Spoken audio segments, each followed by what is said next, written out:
Hey loves, it's your girl MariahSincere, and I'm back with another bomb live. For those of y'all who are new to my channel, I'm an American woman living abroad. I've been out of the United States for 2 years now, primarily in Colombia, and now I am transitioning to the Dominican Republic. So, y'all, today we're going to talk about we're going to talk about a couple things. So first of all, we're going to talk about the drama that's going on between Mentuition and Robert Eaton from Remote Living Gringo. It turns out that speaking on me might come with consequences. Shout out to Robert. He had my back. So we're going to talk about the drama. Mentuition, the authorities have been alerted in Colombia as to some of the activities that Mentuition had going on in Colombia. So we will see how that plays out. As well as, believe it or not, I'm actually going to review one of Homie's Hub videos. And it's a genuine review. Like, I'm not going to roast it. So Homie's Hub just made a video called The Passport Sisters. And, you know, he took like, he didn't do bad on this video. Speaking on me, he took like a little shot, but for the most part, I actually think the video was kind of informative. He got some things wrong about just women or female nature in general, but he actually did make some valid points that I want to talk about. And I'm going to talk about some of the issues that people have with dating in the United States and why some people might be looking to look abroad. What's up, Brian McFarland? What's up? Good to see you here. Hi, Out of Sight Callie. Yeah, this is why this comment before Homie's Hub Charts, I'll be watching him, whatever. He actually put this on my live because I was supposed to come on yesterday. And it says, Homie Hub said he's done. He was done with this space, said he's switching to gaming, uploaded some gaming videos, then deleted them. Now he has a new live about passports. So that's what drove me to his channel. Because at first I thought he was talking shit, but actually he really wasn't. You got to this man head rent free. I mean, obviously he was throwing, like, you know what I'm saying? Obviously he was throwing little slugs, but the whole video wasn't about me, to be honest. I might have inspired it, but the whole video wasn't about him. I'm good, and you? Oh my goodness, I'm back and better than ever. Okay, guys, with that said, right now, I am doing a fundraiser. Why am I doing a fundraiser? Because I want to go to Sosua, and I want to interview some of y'all's favorite travel space YouTubers, one of them being Mr. Flip Flop. So I want to do an in-person collaboration. So I want to do that, and I want to upgrade my mic. And I want to get, so I can start doing more IRLs, I want to get like a little microphone. Okay. So the flip flop in total, for me to do all that, I'm doing a fundraiser now for $1,200. And I will be accepting those funds via CashApp. So once we get to $1,200, and again, I'm like gonna be having this fundraiser going on for like the next couple weeks. So once I get to that, and then if you send a donation, put Sosua. Put that. So I want to go there because everybody keeps saying Sosua's dead or there's nothing to do there. I want to go there. I want to interview Mr. Flip Flop. So put Sosua on the fundraiser. Okay. I think y'all are gonna like that collaboration. I know him and my guy Robert aren't necessarily seeing eye to eye on some things, but I'm not in that. That's not my business. That's how I feel about that. I only involve myself when people insert themselves. So let me just clarify.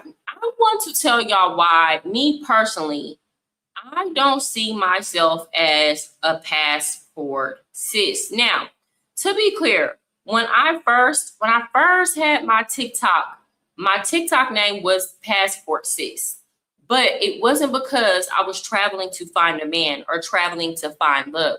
My TikTok name was Passport Cis because I wanted to show a juxtaposition that like women travel for different reasons than men. And I was only showing like culture. I was not really talking about dating or anything like that. But what ended up happening is because the Passport Bros movement started taking a lot of heat and getting a lot of criticism, and people were always asking me, well, are you traveling for or sex? Well, then I changed the name to my name, MariahSincere, because I realized that even though this is a play on words, people are taking this the wrong way. So I changed it. Wow, just catch the Metro bus for $6. Well, no, because I want to like get the Airbnb. I'm not going to work that week. And at the same time, again, it's for some equipment upgrades too. So it's for all of that. It's for all of that. I am in DR.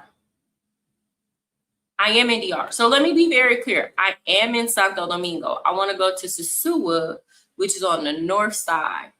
And all that total is going to pay for some equipment upgrades that I need to go there and do the trip. I'm not going to work because I'm going to be filming the entire time, right? And doing content for y'all. And then at the same time, I'm going to be, because y'all know I have a job. Y'all didn't know that? I have a job. And then at the same time, you know, Airbnb, stuff like that. That's what it will pay for, okay? So again, you can donate to the Cash App. With that said, and then just put Sosúa on there. Now, so I don't consider myself a passport cis. And there are some comments being made because I have a boyfriend now that is Dominican. And people are like, oh, see, that's passport cis activities. And I said it time and time again. People traveling and making genuine connections, even men, is not the same thing as people traveling for sex, because that's what they say. Anytime you make any type of connection with somebody, then the travel gets deduced down to this must have been what you traveled for. You traveled for sex. But I actually am in a relationship and building a real connection with one person.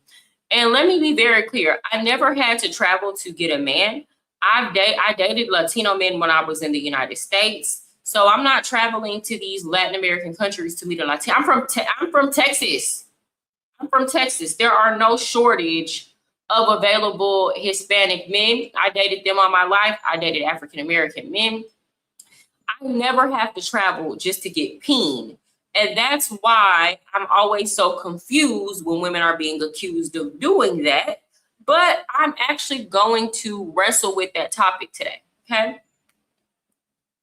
Do you plan on visiting? If I visit Africa, it will be Ethiopia and Kenya. My daughter's Ethiopian, so I'll take her to go see her people. Guys are delusional. Women don't travel for sex. That's just icing on the cake for a good weekend if they choose. This was the point that I was making at a site, Cali. Women don't specifically travel like, oh, I'm gonna go to this place and I'm gonna get some good deed, nor is there like a movement around it. What it is women meet guys locally and they begin to like flirt, or they might like a girl's vibe. And then one thing leads to another, but that's not the sole purpose of the trip. And then you have some women who every time they go on a trip, they get some deed. But it's not the same. Like, women don't have sex parties. Do you understand? Like, women aren't setting up sex parties. Women don't have a market that they can cater to that will facilitate the type of parties that that the passport bros were doing. There's no money in that for women because it's not that hard. Again, anytime a woman wants to get laid, whether she's in the United States or she travels abroad, she can do that. So without further ado, I'm going to pull up the Homies Hub video. Again, I'm not going to go too hard on him. I'm actually going to wrestle with what he's saying in the video, okay? I'm going to give like a fair review.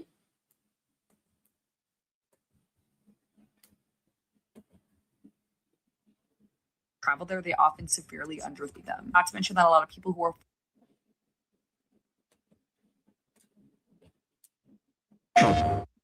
Let's go over this video real quick.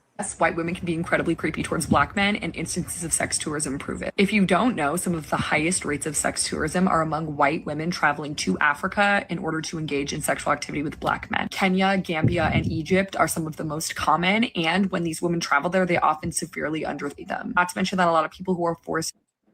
So y'all think women won't pay for Why are white women, and it's not that I don't believe that this is happening, My question is, why are white women traveling all the way to Africa or Jamaica or whatever the case may be for some D? Could it be the same reason why? I was talking about this with Robert about how a lot of white men that like children travel out the country. And it's not that they have a higher rate of liking children, but they tend to want to go out of their way to hide it more, right? To go undetected and to just come back home like nothing happened.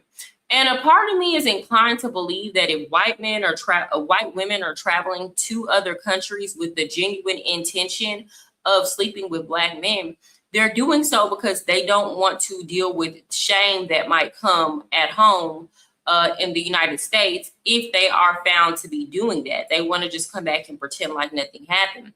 I actually do remember a story of a white woman dealing with a male prostitute in Jamaica, and she ended up catching that package. If y'all know what I mean, she caught that AIDS. Oh, thank you so much. I don't know if I'm supposed to shout you out. Oh, thank you. Thank you, Finding Love in DR. Thank you, Flip. Thank you so much. I appreciate the Cash App. That was for Razor Ray's show. Thank you. I appreciate it. But you know what, Flip? I'm going to count your donation towards, even though you didn't say that, I'm going to count that towards my goal. So for those of y'all who don't know, I have a fundraiser. I want to upgrade some of my equipment, and I want to go to Sasua and do an interview, a live in-person interview with Mr. Flip Flop at his shop, at his restaurant. So right now I'm raising $1,200. Again, that's for everything. That's the equipment upgrade. There we go. Okay, anyway. So make sure when you send it in Cash App, please. If you send it in, because I need to do this month. I won't get it until the end of this month if you send it. What am I trying to say? Just send it in Cash App. That's the easiest thing. And put Sasua. Okay. Same way ain't really paying for pussy, right?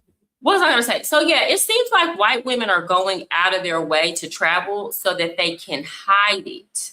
That's what it seems like, because there are Black men in the United States. I don't see the need to travel to do this. They're paying for their ego to be stroked. Women are not paying to have, they're paying for to what's the word I'm looking for? Women are paying men when they come overseas, or tricking on men because they're doing the very same that they try to make fun of guys for doing. They're doing more like. But here's the thing: are the women? Thank you so much. I'll take that as a compliment. But Travels Mariah, you are the rookie of the year in this travel space. Thank you. I appreciate that. Okay, I'm trying to get the MVP. Interview Milano too. Y'all, do y'all want to see that? Easy out, NDR. I might do it. That's what I'm saying. Like, yeah. Hey, okay, hit the help with the fundraiser. I got you. I'm gonna make it happen, Captain. No, anyway, what was I saying? I think that. Hold on, let me feel respond. Superior. She wants to feel like he can't or won't want anybody else. That's what. And see, now this starts. Oh, this is what I was gonna say. I don't believe that the women who are genuinely traveling for sex have anything to say about passport bros. Why would they? I do need some odds. Okay, thank you. I appreciate it. I'll take that compliment. I don't think that women who are genuinely traveling for sex are talking about the passport bros. I know people like to make certain statements to conflate two things. Oh, women are talking bad about the passport bros, but they're traveling to have sex too. And it's like, the women who are traveling to have sex probably don't have y'all name in their mouth at all. Like, at all. You get what I'm trying to say? It's like conflating two issues. Becoming the whole like, damn, what's the word that I'm looking for?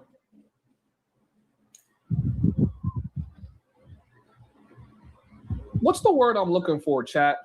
That word where like they try to say we're coming to poor countries to take advantage.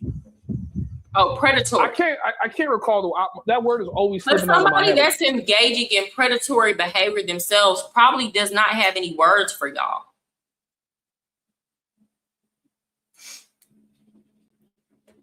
If somebody has it, then type it in the chat, right? Exploitation. There we go. Exploitation. These women are coming down. The dynamic here, right? And keep also in matters mind, too. So, for example, it's not just the fact that you're traveling to a poorer country that makes it exploitative. Now, it's not even the fact that you're dealing with a woman that has less money than you that makes it exploitative. It's when you begin to use your funds as a means to coerce somebody and to get them to do things that they might not have otherwise been doing if they weren't in survival mode.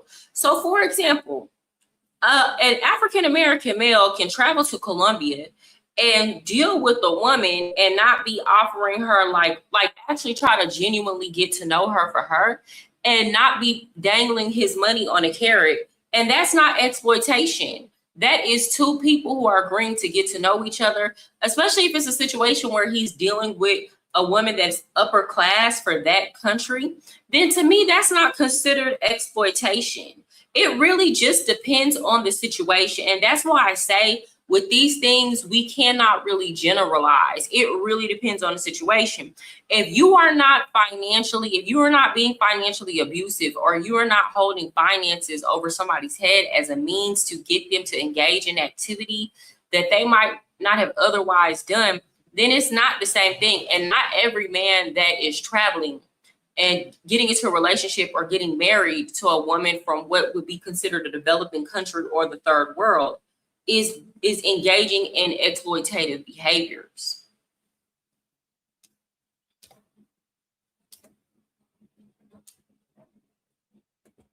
Women do travel. They travel for the sake of traveling. And if they end up meeting a dude they can buy, then they will sleep.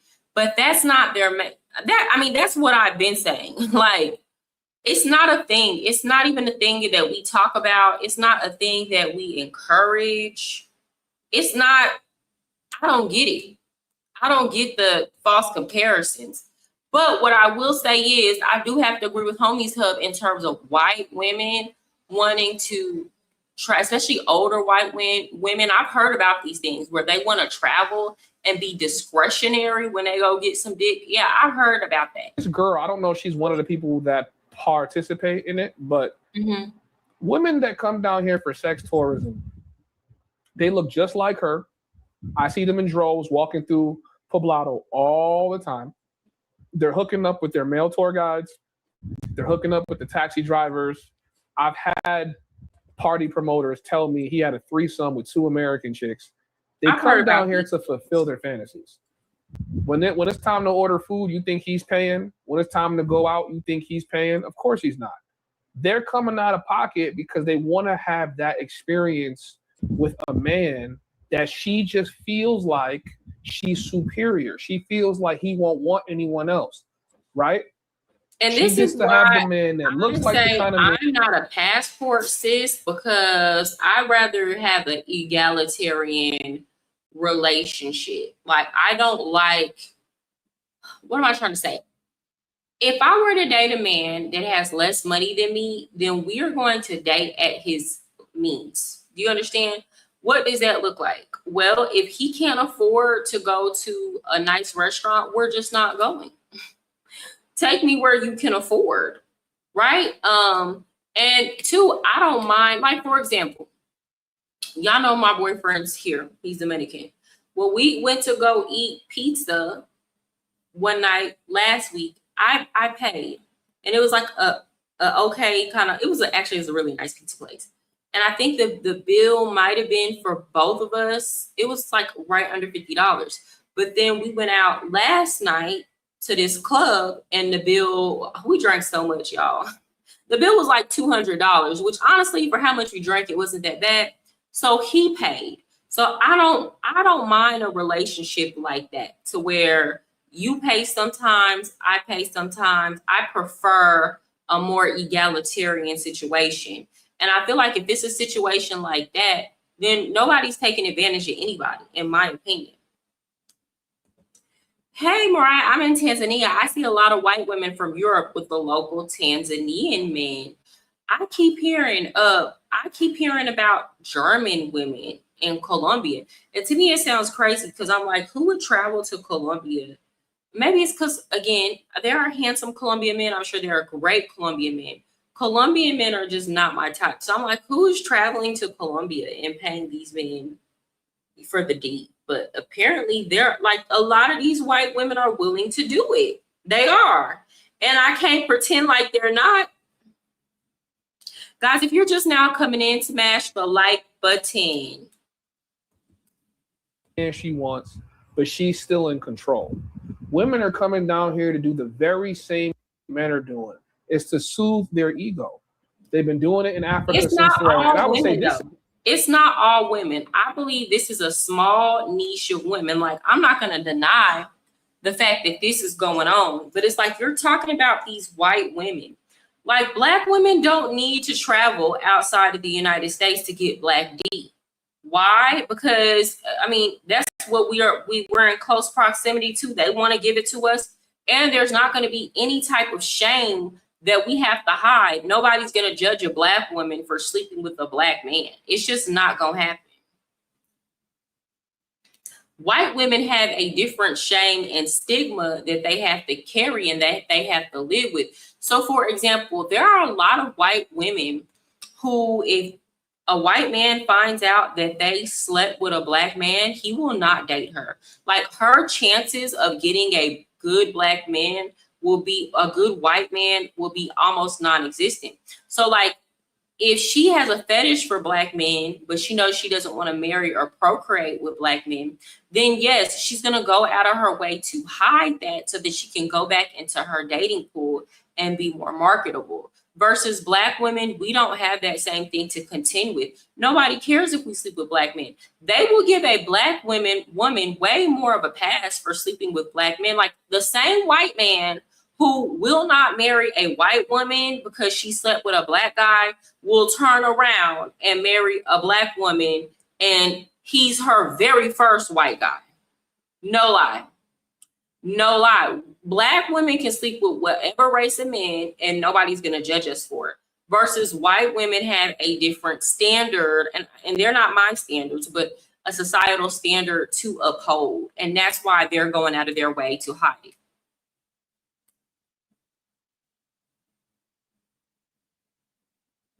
This is interesting. Brian is saying, I think white women need sex as much as us men, probably more.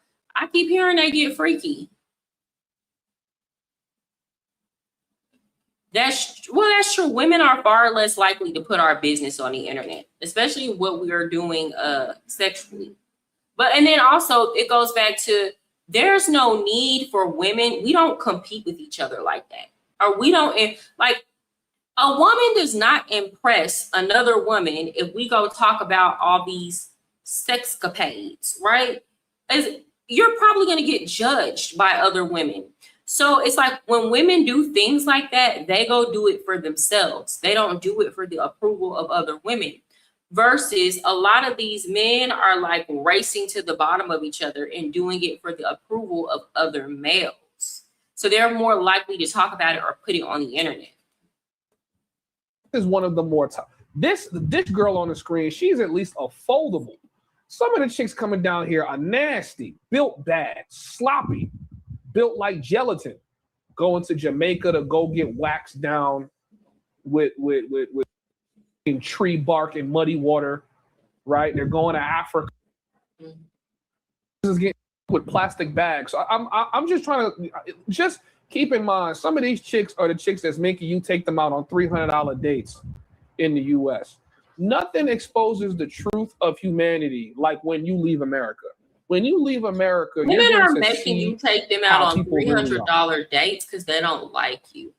I'm just being honest. Like, if a chick requires you to take her out on a $300 date, it's because she looks at you and she feels like there is something that you're falling short in, and your money is what's going to make up for it.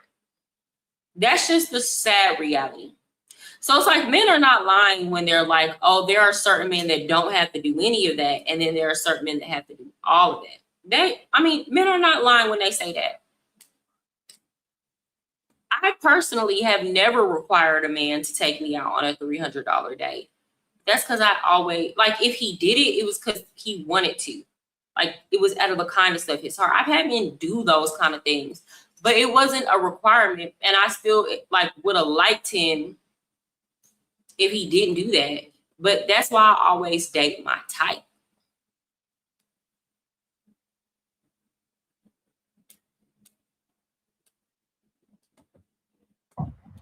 And I've noticed that women come here because they feel like they want to be in more control of men. They want to be the only option a man has. These men don't really look better than any of the men they're meeting back home.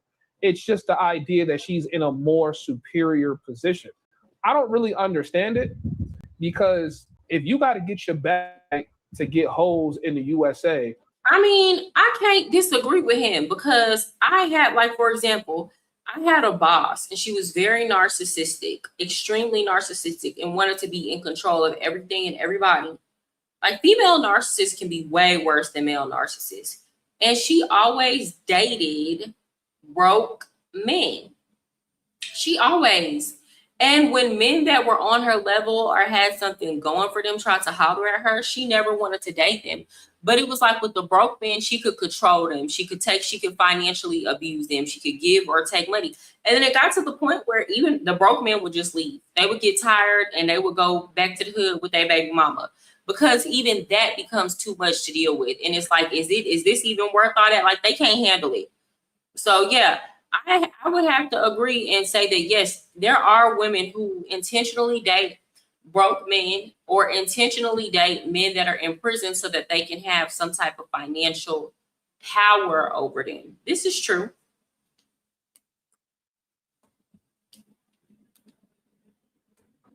And this is why I say this goes for men and women. If you were going to date somebody that doesn't have as much money as you, and you don't want the nature of the relationship to become exploitative or them to depend on you for money, or you want to see what it's really about. Because some people aren't coming into it like, oh, I want to use my finances to control them. Some people are genuinely coming into it like, I care about this person and I want to help them out. Well, the thing that you need to do is date them at their level. Don't be exposing them to stuff that they ain't never had before. And that's where you're going to see what the relationship is really about. And that's how you prevent it to where it's coming, either you're getting used for money or you're using their money to get what you want out of the situation.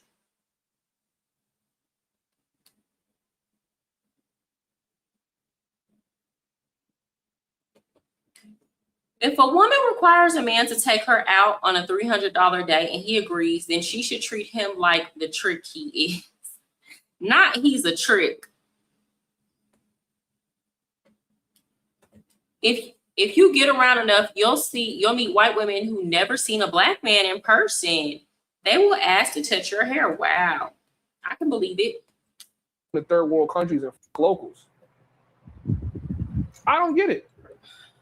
You know what I'm saying? Like, and that's not to judge, like, you know, like the individual girl, but I've had to put girls onto some game because they're like, damn, I can't go anywhere and find a faithful man. I'm like, just because you see a is poor doesn't mean you being an American makes you better. He don't care about your poor man more likely to cheat. That's a narrative that I keep hearing in the manosphere, that the more money a man has, the more likely he is to cheat. That's not true. First of all, when you get money, you become more of what you are. And what you will see is men who got their money through a lot of discipline, or like a lot of discipline, self-control, discipline, saying no to things, skipping out on things that they can build themselves. Actually, those men are far less likely to cheat. I've said this before and I'll say it again too. Men who have always been able to get the type of women that they want when they get older, and when I say older, not that much older, like by the time they start hitting 30, those men are not impressed by women. Those men are less likely to cheat. The men that you have to worry about cheating are either men that were poor and ugly, or poor and didn't have a lot of options. They will probably cheat forever. They will probably cheat forever. Also, men who, they might not have been ugly, but they grew into their looks. So they grew into their money, and they just now started getting women now that they're hitting their 30s. Those men are way less likely to cheat. And any woman will tell you this. Like, I said this before, my best relationship experiences have been with men who were attractive men. Like, the issues with them were not cheating. It will be other things. But like, for example, I've never had a woman call my phone. Now, the argument can be made, well, they were cheating, you just didn't find out. But I mean, you, like, come on now. You can't prove that. I mean, like, let's be for real here. You are much needed in the travel space. Thank you. I appreciate you. It's a catch-22. Monogamy gets social approval. Everything else gets judged. Many men would still choose variety before a commitment. I mean, but there are real and genuine reasons why monogamy is the standard and everything else is not. Emotional safety and also physical safety. I was watching this guy. He was saying that like monogamy is self-care. Monogamy, like two people getting together and being monogamous and choosing to have each other, is self-care, is love for self, is practicing respect and reverence for your health and your well-being. And all that other stuff just really comes with a whole bunch of bullshit. And that's why it doesn't get the respect that monogamy deserves. Not just that, for a lot of people, it takes an extreme amount of discipline to be monogamous. So that will always get more respect. Things that require discipline and commitment will always get more respect over things that don't. Like, it's easy to go cheat. It's easy to have, I mean, if you can, it's easy to have a whole bunch of women. It's easy to sleep with a whole bunch of, those are easy. It requires no sacrifice of you, versus monogamy actually requires intentionality and discipline. And that's why it will always reign supreme, even if people are not practicing it. Education, you got the same mouth and pussy as any other girl walking around his country. The only difference is that you have a different level of entitlement and a superiority complex that he doesn't need to feed into. So they're looking to get validated, and y'all see that they're doing this. I've been telling y'all about this. I've been saying it.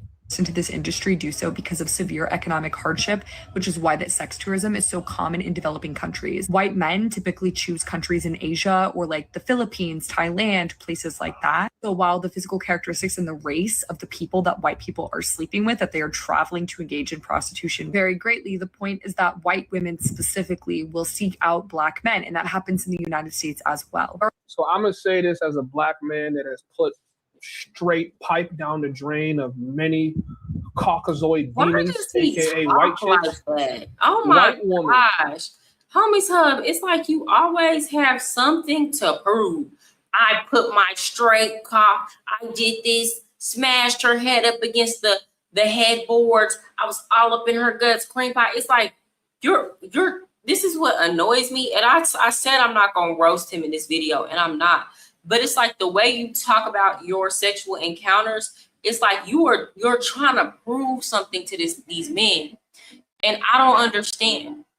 Why can't you just say, I had sex with you? Why do you have to try to go so far as to paint a visual image of you sexually dominating a woman, especially to other men? It's just it's not giving what you think it gives. It gives something quite different. So I don't understand that. Now, I do believe that Homies Hub has been able to have sex with a lot of white women. And this is something Black girls like would say back in the day. So before there was ever a Passport Bros movement or collective, so to speak, the thing that Black men did was bash the Black women and say, choose the white women is better. And then it's just, I don't know if y'all burnt y'all bridges with the white women or what, but now it's like, all of them ain't no good, move overseas. But what I did notice in high school is that it was way easier to sleep with the white girls, and the white girls was willing to do all kind of freaky stuff that like black girls, if you were in high school and you went down south on a dude when I was in high school and people found out, your reputation was over. White girls were doing things like doing it in the back door, talking about they're preserving your virginity. So like that was always, and this is not me hating on white women. This is just the reality of the situation.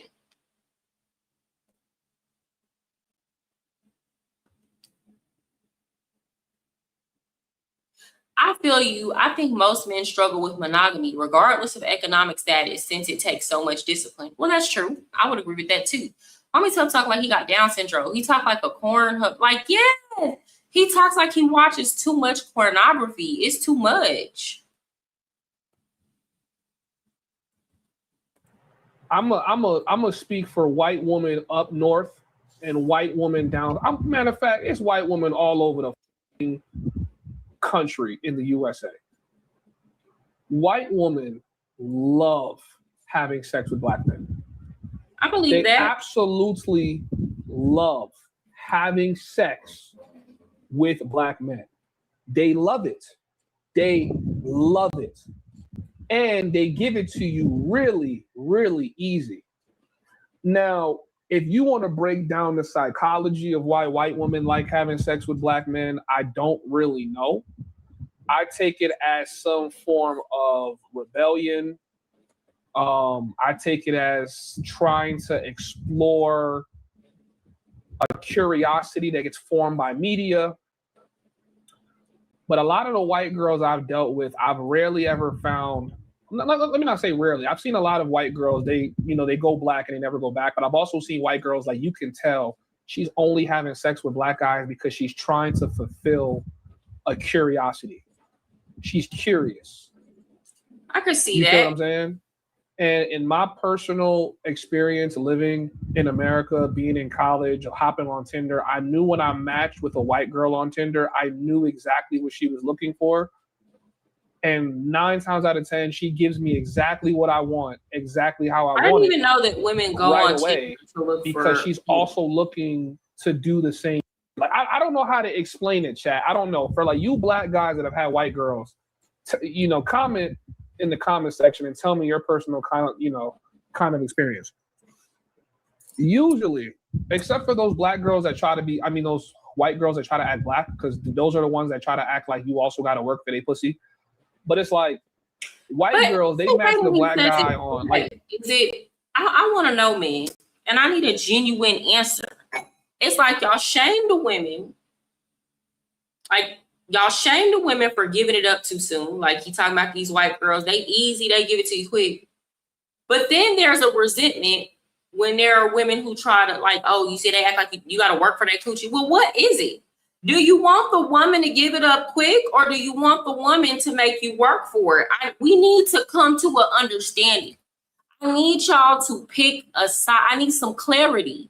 And whatever side that you pick, stay there. If you want the woman to give it up quick, don't shame her for giving it up quick. If you want the woman to make you work for it, then don't be angry at her for making you work for it. I need y'all to pick a side and stay there. For real. It's confusing. Y'all gotta stop sending women mixed signals.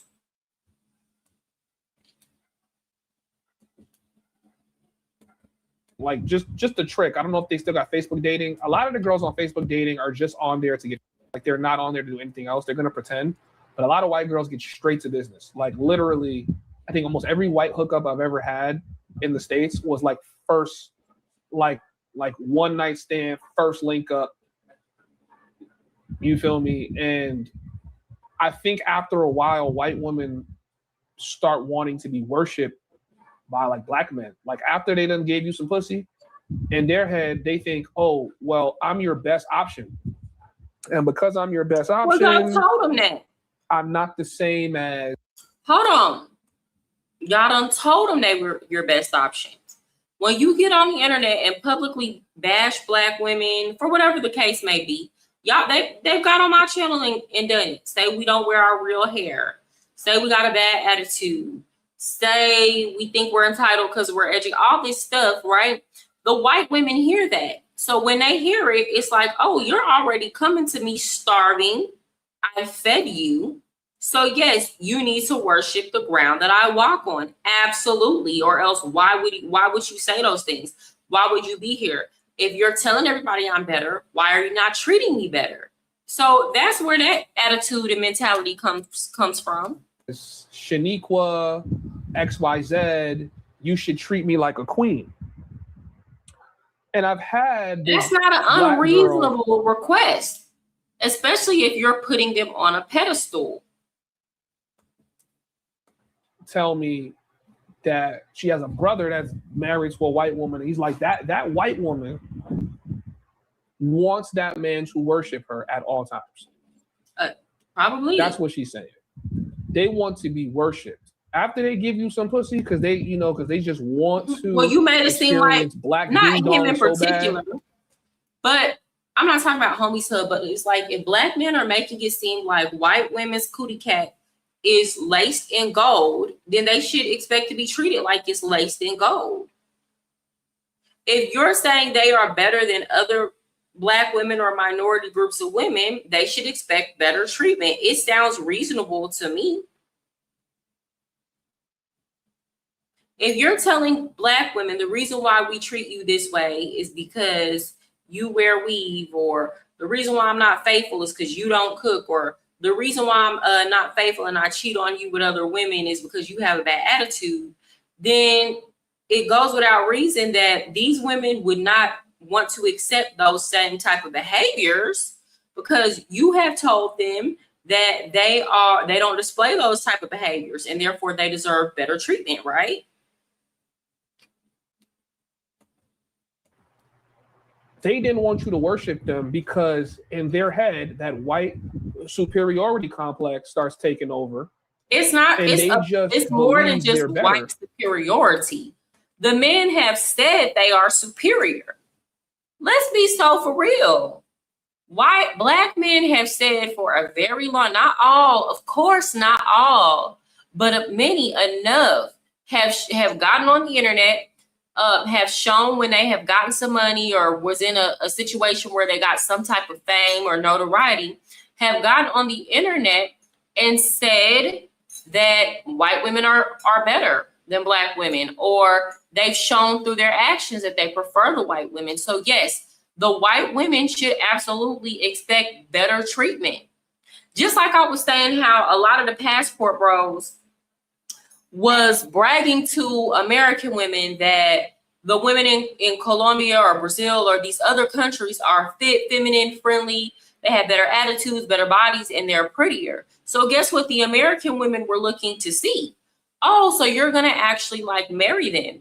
Oh, so you're going to be faithful. Oh, you're not going to mistreat these women. Because if they're better, that means that they deserve better treatment, that you're actually going to respect them and you're actually going to cherish them. Oh, majority of y'all still aren't doing that, even though these women are better. You have to make it like that. That does not make sense to women. When you tell us we are better or we're better quality or worth more praise, women automatically expect better treatment. And that's actually not an unreasonable expectation.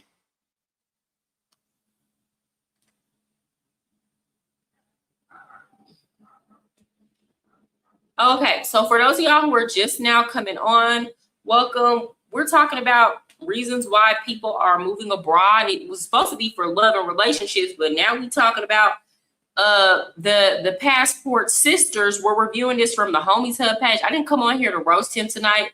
Somebody actually suggested this to me, and that's why I'm actually giving it a fair and honest review. I'm not trying to score on him tonight. I'm really not.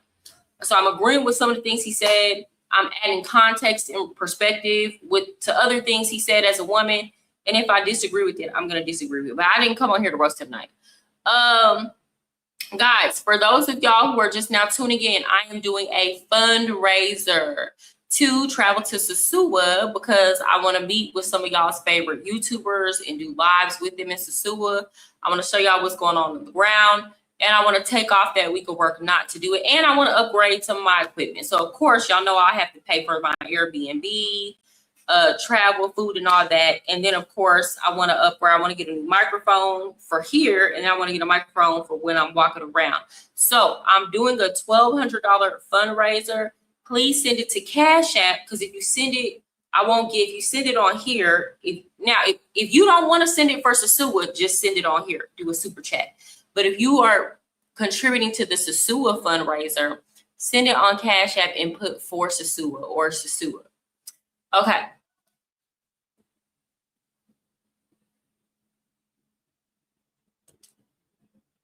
Let's get some of these comments. Why women are no different than other women? I think how you brought up matters more than race. Well, that's true.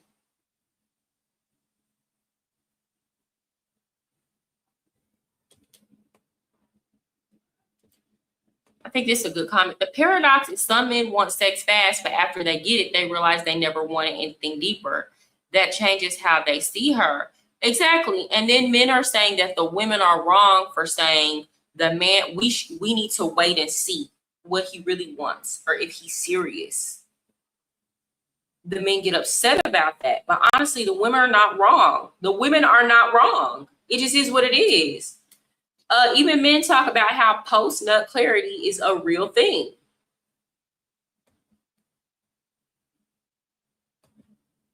Maybe not that they're better than you, but they definitely think they're better than your options.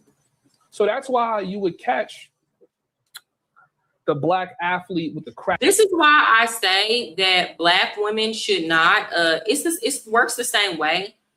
I don't think black women should bash black men to their options when they're dating.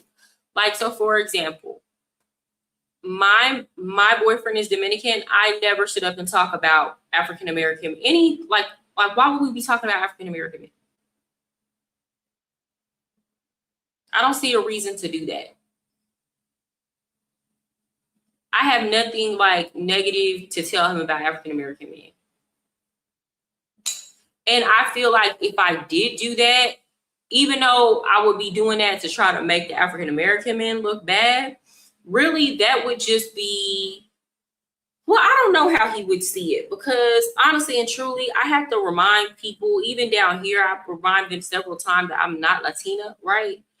But like, let's say he just viewed me as an African American woman. It would be like, oh, your options were so bad that you had to come over here to me.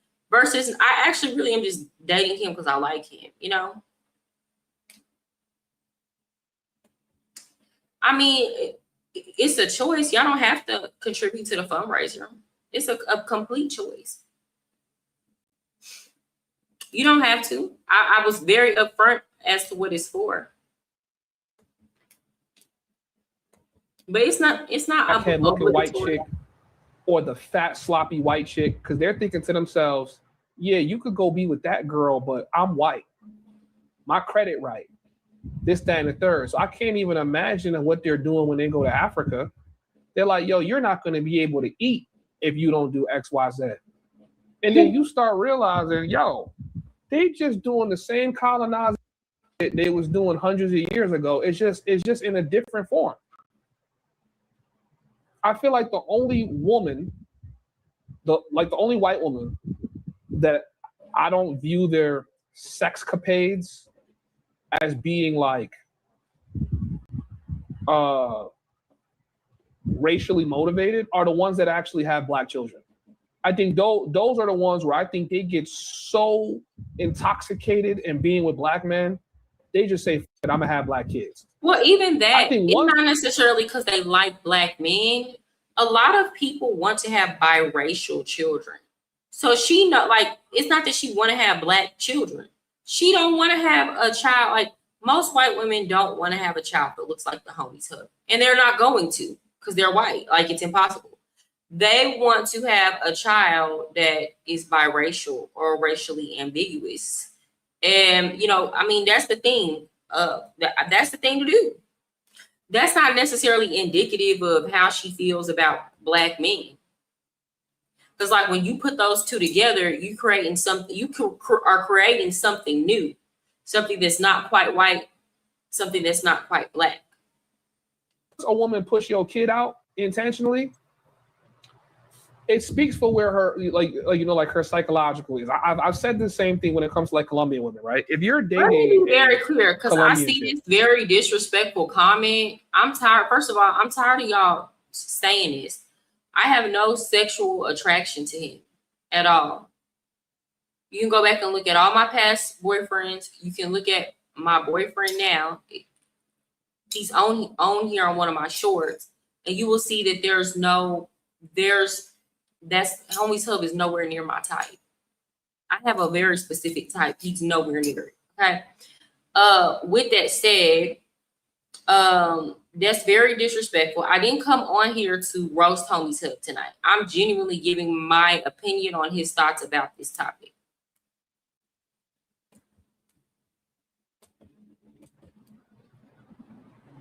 and she's got a kid, but she tell you she loved black men, but two of her kids or one of her kids, none of them are your skin complexion or don't even have a trace of melanin in them. You cannot believe what women say. You got to believe what they do. Did she have a black child? Did she have a black baby? Did she push out a brown baby? And y'all gonna see a lot of these light-skinned Pisces don't be having no black kids. They gonna all day, but she's not about to get pregnant by no black. I'm telling y'all, it gets so sick. Some of these girls she can't necessarily have a black kid. I see Pisces with kids that look like me all the time. But if she Pisces and you black, she can't have a black kid. It's impossible.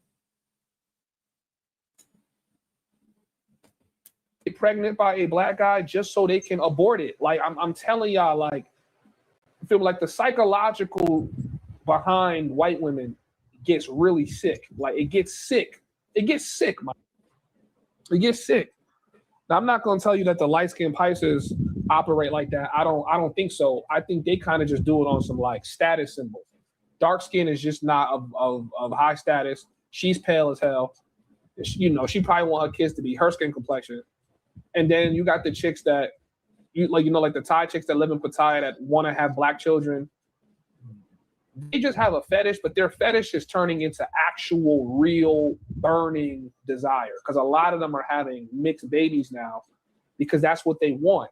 And like I've told you guys, when it comes to attraction, when you're dealing with a group that's not native to yours, it always starts off as a fetish. It always starts off as a fetish, but if it grows into real attraction when they start having children. I don't necessarily think it always starts off as a fetish. Sometimes it's just environment. So, for example, there are white women who genuinely just grew up in the hood around black people. So they date black men because that was their environment. That's just like me. I'm not Latina, but I've dated Latinos and black men all my life because that's who I grew up around. And I never viewed like Latino men because that's not my race.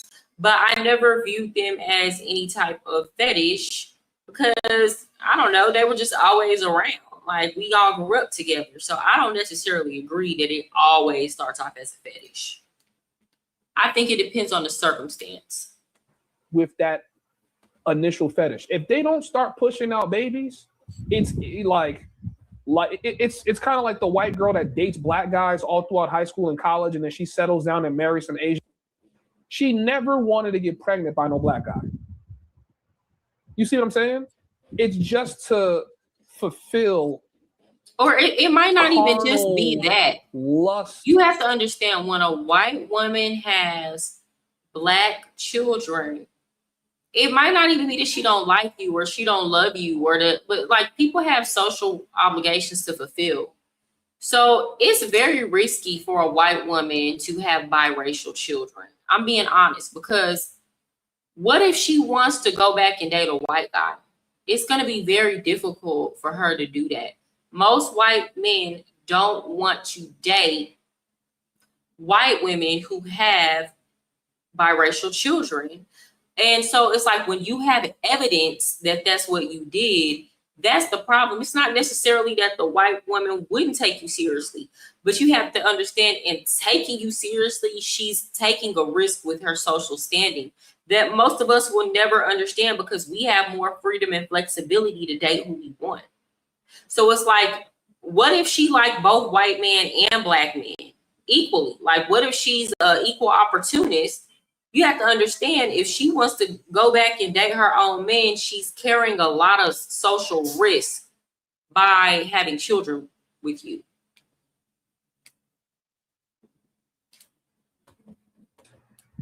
Like bucket list items on their list. If your workflow looks like 12 open tabs and 3 subscriptions, guys, y'all please hit the like button, hit the like up, share the video. I think this is a very good and well-rounded analysis that I'm giving. As black is the reason why so many white women want to be with black men.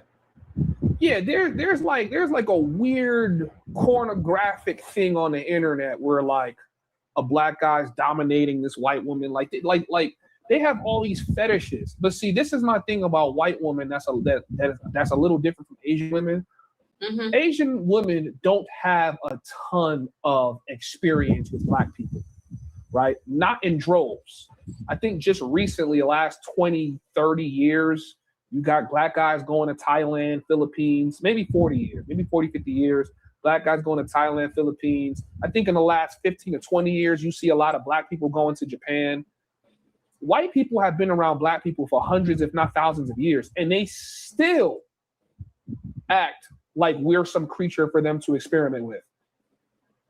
You feel what I'm saying? So I'm not surprised if every white woman that goes to Africa is going to Africa. You can't just put it on the white people. We have to take responsibility for the sexual messages that we put out too. So we've all heard that saying, once you go black, you never go back. Like black, a lot of times black people, especially black males, market their sexuality to other groups of people. And you got to understand, especially when it's a culture, for example, think about Asian women. They used to dealing with. So for them, getting a black man that's just average size is a huge upgrade from what they're used to. That's just the reality of the matter. So it's like, if you're marketing, if you're telling women, oh, I got the best B, I got this and that, like y'all have to accept responsibility for the role that you play in certain things.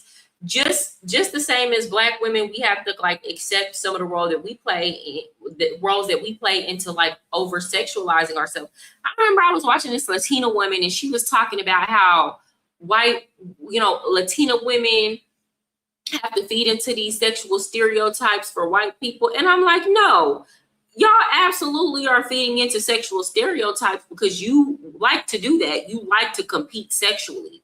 Like white people are not twisting their hand to do this at all. Have you ever watched red pill content from a white man? Yeah. People like them will never let her live it down. Oh yeah, no. They are very, very hard on white women who sleep with black men. They be disowning white women for, yes, that same white man will disown a white woman for sleeping with black men and turn around and marry a black woman and all she's ever slept with is black men. They give white women no grace at all. Dating in America is so bad. See, with Austin Holloman, it is that bad. Relationship-minded people. I'm going to get to that soon. I'm going to get to that part. I'm just reviewing this. But I actually do think it's very bad, but I have some different reasons. This is not like I'm not about to have a gender war conversation with y'all. I actually really do think it's terrible, but I'm going to get to different reasons.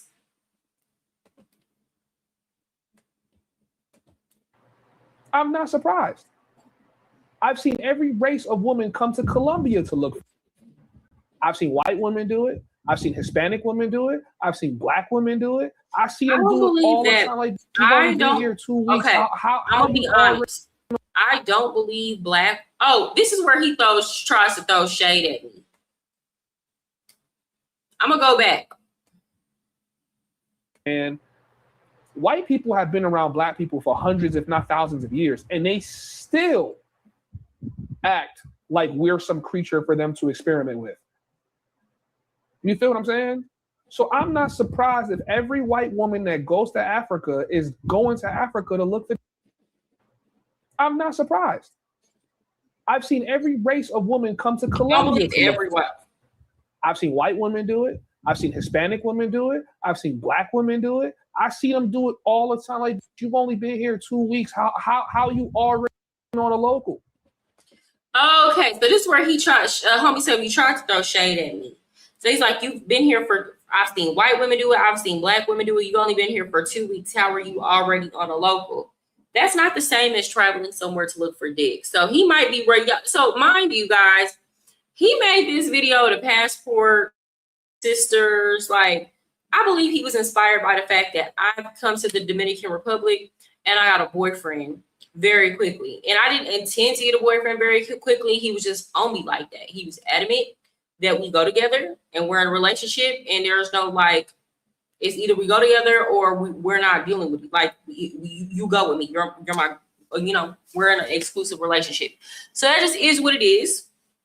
But anyway, women just have a easier time attracting the opposite sex. So yeah, women can go somewhere and start dating a man rather quickly. That doesn't necessarily mean that she came there for a dick. Furthermore, I've just never heard of Colombia being a destination. Like, it's new to me learning about these German women coming, but I've never heard of Colombia being a destination for women to go and get some D. Now, what I will say is, like, they have a good reputation amongst Latina women for being good lovers. But amongst black women, like, black women don't look at Colombian men and be like, yeah, he like, this is this is what we need to go try. Like, I've never heard black women speak about Colombian men in that way. At least not black American women. They don't have that reputation amongst us. Having someone and getting sex is two different things. They try to conflate the two, though, because they don't understand genuine. Like, you have to understand, when you have never had a genuine relationship that was built off things like mutual interests and things that were pure to you, sex and having someone, sex and being in a relationship, sex and building connection, they're synonymous. They mean the exact same thing. When you don't really know or have not really experienced the difference, when you have not really emotionally given yourself to someone at the same time that they were emotionally giving themselves to you.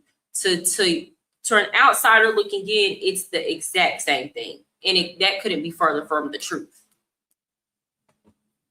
I know he's not spending no money to take you out on no dates.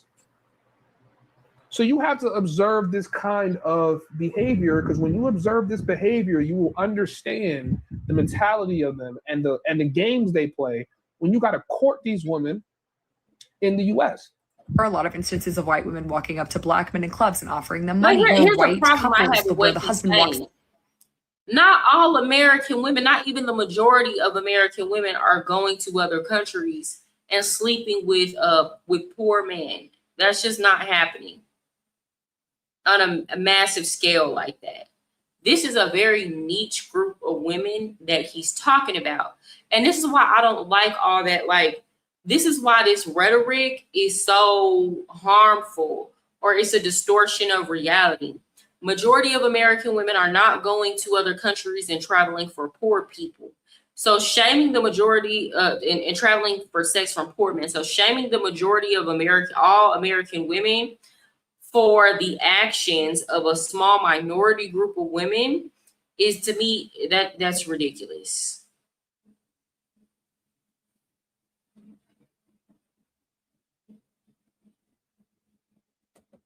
Up to the black man and offers him money to sleep with his wife. And if you have a story like this, I would really encourage you to drop it in the comments. You could do it anonymously or include your name, because I don't think people realize how common this is. But yeah, again, the fetishization of people of color, specifically black people, is disgusting, and y'all really need to stop. Yes, white women can be incredibly creepy towards black men, and instances of sex tourism prove it.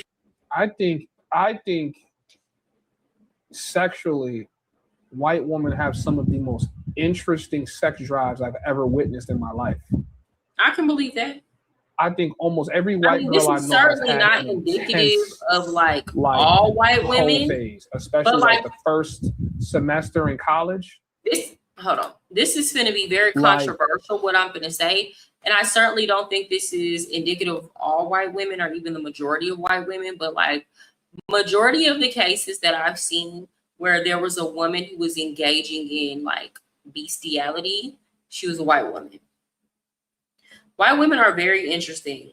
White women like it in the back door more than like white girls were the original go in the back doors. They were doing that way back when I was in school. And the reason why they did it is because they wanted to preserve their virginity.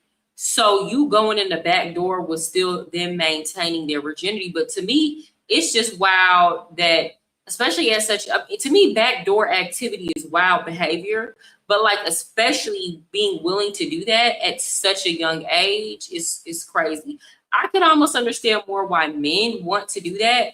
But like a woman, like, especially that young, choosing to be on the receiving end of that is like, it's very interesting to me. I'll say that.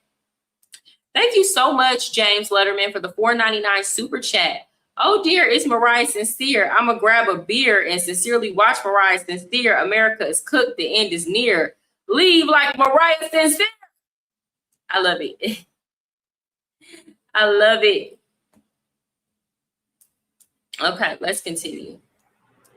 I'm not gonna say all women don't have whole phases, but I'm gonna tell you guys, and this is my personal opinion, y'all could care to disagree. Mm-hmm. Out of all the races, I think Black women have got to be the most conservative when it comes to. Thank you for saying that, Homies Hub. I gotta give credit where credit is due. I've been saying that as far as what Black women are willing to do in the bedroom, we are the most sexually conservative. Even though people like to paint us as being the biggest hoes, that couldn't be further from the truth. Me personally, there's just certain things I'm just not doing. Like, it's not even a discussion. I don't care how much I'm in love with you. Doing certain things, you trying to force me to do certain things with me, that's the quickest way for me to fall out of love with you, especially if I don't view it as being particularly hygienic. I'm like a very, very clean person, like very clean, especially when it comes to that. So there are just certain things I'm not doing, nor do I want them done to me.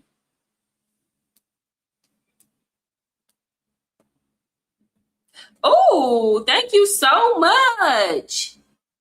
Thank you so much. Can you like write in one of the comments?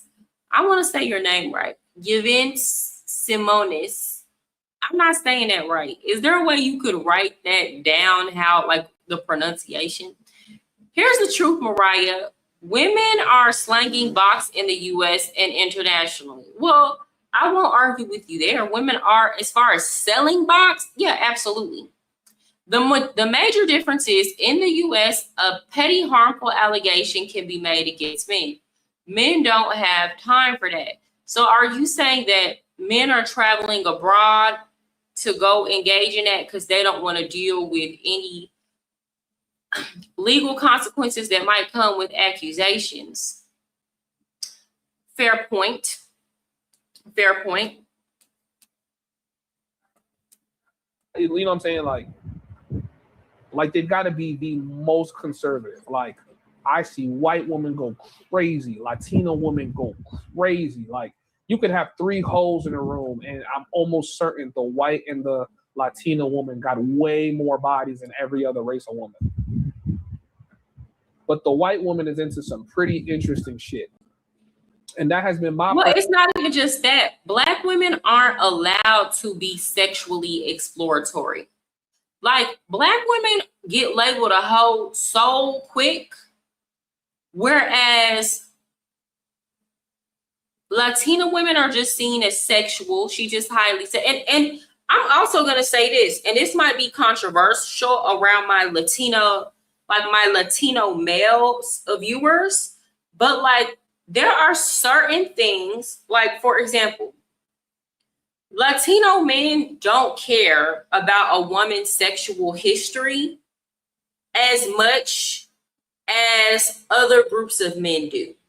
They just don't. It's not even like a conversation. Latino men care more about how you treat them. Most Latino men don't mind it if you have a kid, like they do not care. I'm not saying all, this is most. So it's like certain, like these conversations about like body count, and you will almost like never have that conversation with a Latino man.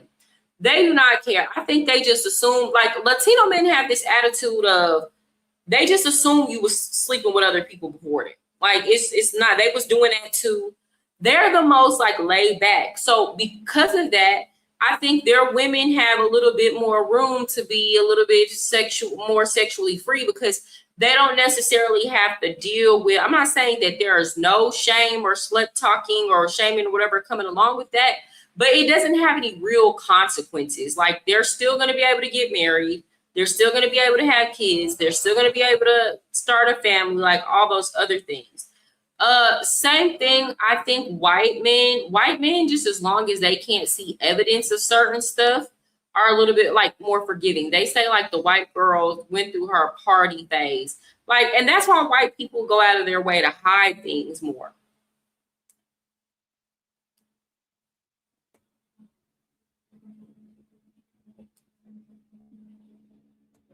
Personal experience, you guys can tell me y'all's, but I really learned how white women get in college. Like, you know, college, if you couldn't get no pussy from anybody else, you knew a white girl was gonna give you some pussy. That's just how it was. That's just how it was. All right, let me pull up passport refused. And this is not me trying to bash white women. A similar post real quick. I have no problem with white women or any other race of women, but just the sexual standards are different. Okay, so but this not me hating on white women. This not me trying to convince y'all not to date who you like. You like white women, go date them. You know, like, and I'm not gonna feel no way about it because I date who I want to date. So it is what it is. But you know, I would have to agree with some of the things that he's saying. Yeah. Let's see. Let me sing this to myself too. Let's take a look at white women for 1 second. Listen, I'm not opposed to white women. I just think after dealing with white women, they are like, just because I don't necessarily get along with a person does not mean that I'm gonna say that they're wrong when what they're saying is correct, or I've observed these same things myself.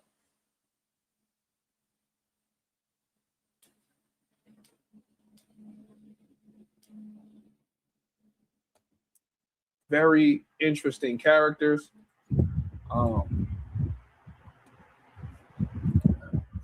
Very interesting characters. But I don't, you know, I don't think I could be with a white woman seriously. It's just it's hard. Well, why? It's hard. All right. Let's play this video real quick, chat. If you're a YouTube creator looking for formats you haven't tried yet, dramatic skits, micro series, vertical. Hit the like button, man. Can we take 1 second for you guys to hit the like for button? the homies, I ain't even trying to score, but like a white woman would be his best bet. I have seen plenty of white women date men like the homies hub. Like, to me, that would be his easiest dating market. And she would actually really like him. Like, she would actually like really love him for real. Like, y'all know y'all seen white women with men like the homies hub. That, to me, that makes sense. We will have to end stream soon, unfortunately. Maybe we could go for another hour. But if you guys could hit the like button, bless the Cash App, it would be greatly appreciated. Shout out to the Tyree, comes in with the 30 ball. As soon as I said it, says for being a 304. I appreciate the Cash App, bro. I appreciate you, my guy. Guys, hit the like button. Let's get the likes up. I do want to leave this stream up so that you guys can enjoy the content. Let's go. Did you know that there are women from all over, I'm talking America, Europe, and Canada, who visit impoverished countries and areas to exploit young men? Take a look at this next clip from a documentary I discovered. And this white girl, all stupid. I could already tell. He knocking the caucus out there. Giovanna is Italian. She's 33. She fell for Edison. He's just turned 18. We talk a lot about male predators, but what about these women? That young man just turned 18. I could tell this video is going to make me go off on a rant. So I'm going to just play it. Let me tell y'all something. And I'm saying this as somebody who used to teach. Like, y'all got to understand, I was a high school teacher. Let me tell y'all a couple of things that happened before they get into this. The first time I went to Cartagena, Colombia, we were on the beach, and there was this young man. At that time, I might have been 31. Or was he 30 or 31? And there was a young man who kept staring me down. So I asked the lady, she was offering me a massage, and then we ended up talking. And I was like, why does he keep looking at me? This lady had to be 50 something. And she was like, oh, girl, because, you know, he probably wants to sleep with you. You should sleep with him. And I looked and I was like, that's a child. Like, that's a little boy. He's like, and she was like, well, I got me one, and they keep me young and make me feel alive. Yes, this Colombian woman. And it's like, what do you say? Because it's not like, what could I say? It's not my country. They have different social norms. The laws around that are differently. But I was just so appalled. I was, number one, appalled that she suggests that I interact with a child in that way. And number two, that she admitted to doing that. And then she was like talking about it as if that was a normal thing to do, right? Also, I remember this is when my first week here in Santo Domingo, I met a boy here, and he was like literally a boy. He came up to me and my friends, and it was a group of them. And I think one was 18. Like the dude that tried to talk to me was 18. They were all under 22, I could tell. And I kept telling them, like, y'all are young.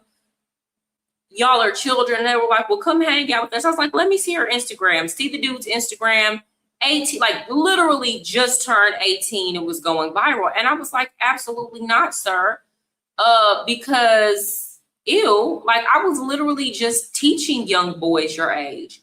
But what he said was that the women don't care, that the grown women don't care. That's why he felt bold enough to come try to speak to me. And I had to let him know, sir, I know you just turned 18. You think you've grown, but honestly and truly, you don't have no business, nor do they have, women that old don't have no business messing with you.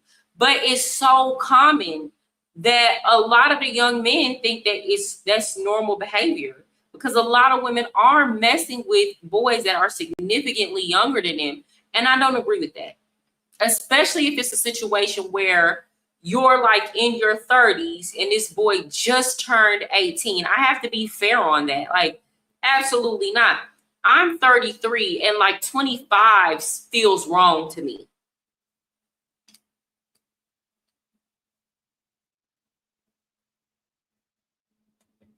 And stop pausing it. All right. I want to just replay this video for y'all, and I'm gonna play it in its fullness before I commentate. Just listen to this. Did you know that there are women from all over, I'm talking America, Europe, and Canada, who visit impoverished countries and areas to exploit young men? Take a look at this next clip from a documentary I discovered. Giovanna is Italian. She's 33. She fell for Edison. He's just turned 18. We talk a lot about male predators, but what about these women? That young man just turned 18. And who knows if they met prior to him turning 18. It's like, and you got to think about it like this. this. In her mid-30s. Everything seems. I had a guy who was like 26 years old recently this year, who has everything going for him. And it's not that I'm a bad catch. Don't get me wrong. I think I'm an amazing catch. But this young guy, he was a young African-American dude, just moved to Colombia, no kids, 26 years old. And he was after me bad, right? Amazing job. But like, I just did not feel right sir, you don't have any children. I always say, I have kids, so especially at this age, I want to date a man that has already had his kids because I'm not having any more, and we can relate more. I don't want to be, you do not need to be like, and here's the thing, nothing wrong with being a stepdad. But me personally, I would feel more comfortable with the man taking on the stepdad role if we were the same age versus a man taking on a stepdad role and he is significantly younger than me. And for me, 26 and 33 is a big gap, especially considering that you haven't gone through some of the life milestones that I've already went through. So I did that man a favor, and I respectfully declined so that he could be single and go find a girl his age with a similar life circumstance. And that is the ethical and responsible thing to do, in my opinion. It doesn't make me a bad catch or anything like that. But sometimes you have to understand when you come in with a bit more than what somebody thinks that they can handle. And, you know, young people, here's their problem. They always try to convince themselves that they're capable of handling situations. But me being the older person in a situation, no, sir, you're not. Absolutely not.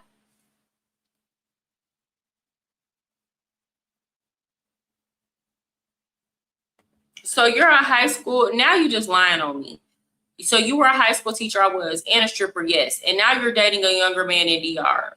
What do you mean? If you mean by a year younger than me, I didn't date the 18-year-old. What are you talking about? My boyfriend now is literally just a year younger than me. So don't be trying to lie and make it seem like I date little boys, because I don't.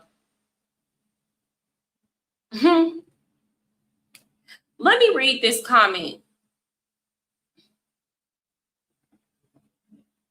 Ooh, okay. I wanted to read what you were saying, Mary Jane. You were saying something.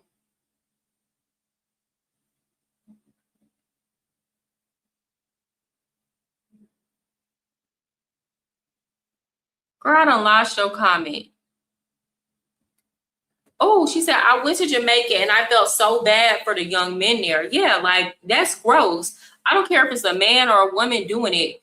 Go into a country and you big and grown and you sexualizing young boys. I don't care if they like it. I don't care if they want it. I don't care if they're getting money from it. That shit wrong. That shit wrong. And I'm gonna call it out every time I see it. That's not right. Absolutely not. It's to be possible here. The barriers of Western society are abolished. There are no beauty criteria. There are no professional points of reference or problems related to differences of age. They know that these young men and boys are desperate for money, so they take advantage of that. This is sickening. These are people who do awful things, then go back to their family and pretend like nothing has happened. Hey, if you ever want to get some easy pussy, go to Jamaica or go to one of these places inside of Africa and just act like you are native there. And watch how much white coochie pull up on you. Yes. I am so happy that you are here. Please come. I believe it. Let me introduce you and be your tour guide. I will take good care of you. And just listen. Think smarter. Okay. Thank you, Finding Love in the Dominican Republic. Flint. Okay, Mariah, can you send the link real quick? I want to ask you a question. It's there. Oh, you back there. Okay. Thank you so much for the super chat. What's up? Can you see me? Oh, you can hear me? I can hear you. Okay, cool. Hello to the chat, everybody watching. Mariah, I want to ask you a question regarding your I saw your short your Dominican boyfriend. And that's what's up. You know, you look good. You look good together. Well, I want to ask you something regarding him, because I'm curious about Dominican men in regard to when you met him and he said what he said. It's pretty cool pickup line, whatever. But how do you know that he or I find it odd that a man like him or any Dominican man, because I don't know them well, I don't talk to them, I talk to the female. But I always imagine Dominican men always have a woman on their side. How do you know that he was especially when he went out and said, "Well, you my girlfriend now," that type of thing. How you know he didn't have a girlfriend, or he might possibly have a girlfriend and you don't even know about it? I mean, what are you supposed to? I don't know what to do in that situation, honestly. I mean, when I met him, he was by himself. He was single. I haven't seen no other girlfriends, and like we're pretty like. I post him on my social media, like he's posted me on his social media. I just don't tag him because I know people are messy. Yeah. So it's like any girlfriend that he has, either she like in on it, by it, I don't know what, because I got nothing to give, or he just don't care. So wait, have you asked him why he wasn't dating? Because that's like a common question. No, it wasn't that he wasn't dating. It wasn't that he wasn't dating. What happened is he just got back. So he was living in the United States, and he just moved back to the Dominican Republic 3 weeks ago. So it's like we literally just kind of met each other at the right time. Oh, okay. So it wasn't that he wasn't dating. It was like he was going through a transition period. So we literally just caught each other at the right time. But in terms of like girlfriends or whatever the case may be, you honestly never, it doesn't matter if it's him, you never know stuff like that. Only time really tells you stuff like that. I haven't seen anything or experienced any weird behavior from him to make me think that there's somebody else in the picture. Like from everything I've been experiencing from him, I'm the only one that's in the picture. Like I'm like genuinely never suspicious of him in terms of other women. Okay, I respect that. And what have you asked him, like what makes you stand out among all the other women? You are obviously unique. You're American, you're white and black, and you speak Spanish, and so you definitely have a lot of qualities about you, but I want to know what he think about you, why you stand out among all the other women in the country. I never asked him that, to be honest, because that's not like an insecurity of mine. Like I don't be like, well, why would you pick me over what you? First of all, when he saw me, I look good as the fuck. So it's like y'all have to understand. I know y'all have this idea that American women are like the ugly ducklings of the litter, but I'm genuinely one of those people that look better in person. So I always attract attention. Like it's not something that surprises me. Like everywhere I go, the men look, they come holler at me, they try to stare. So it's not nothing that make me be like, well, why would you, like at least in looks. And then I also know I have a good energy. I have a good vibe. Like I'm a genuine person. So it's like whatever it is that you was looking for in looks, once you to know me is to love me. Once you talk to me and you be around me, then I already know I come with a particular vibe that not too many people have. So I just have confidence in myself. And I feel like if somebody messes me over in the process, they played themselves. But I have confidence in me and what I'm bringing to the table. And that just is what it is. And nothing in life is guaranteed. So all you can do is be genuine with people and watch what they do and kind of, that's it. But I don't got no worries about no other girls or no extra girlfriends or some stuff coming up.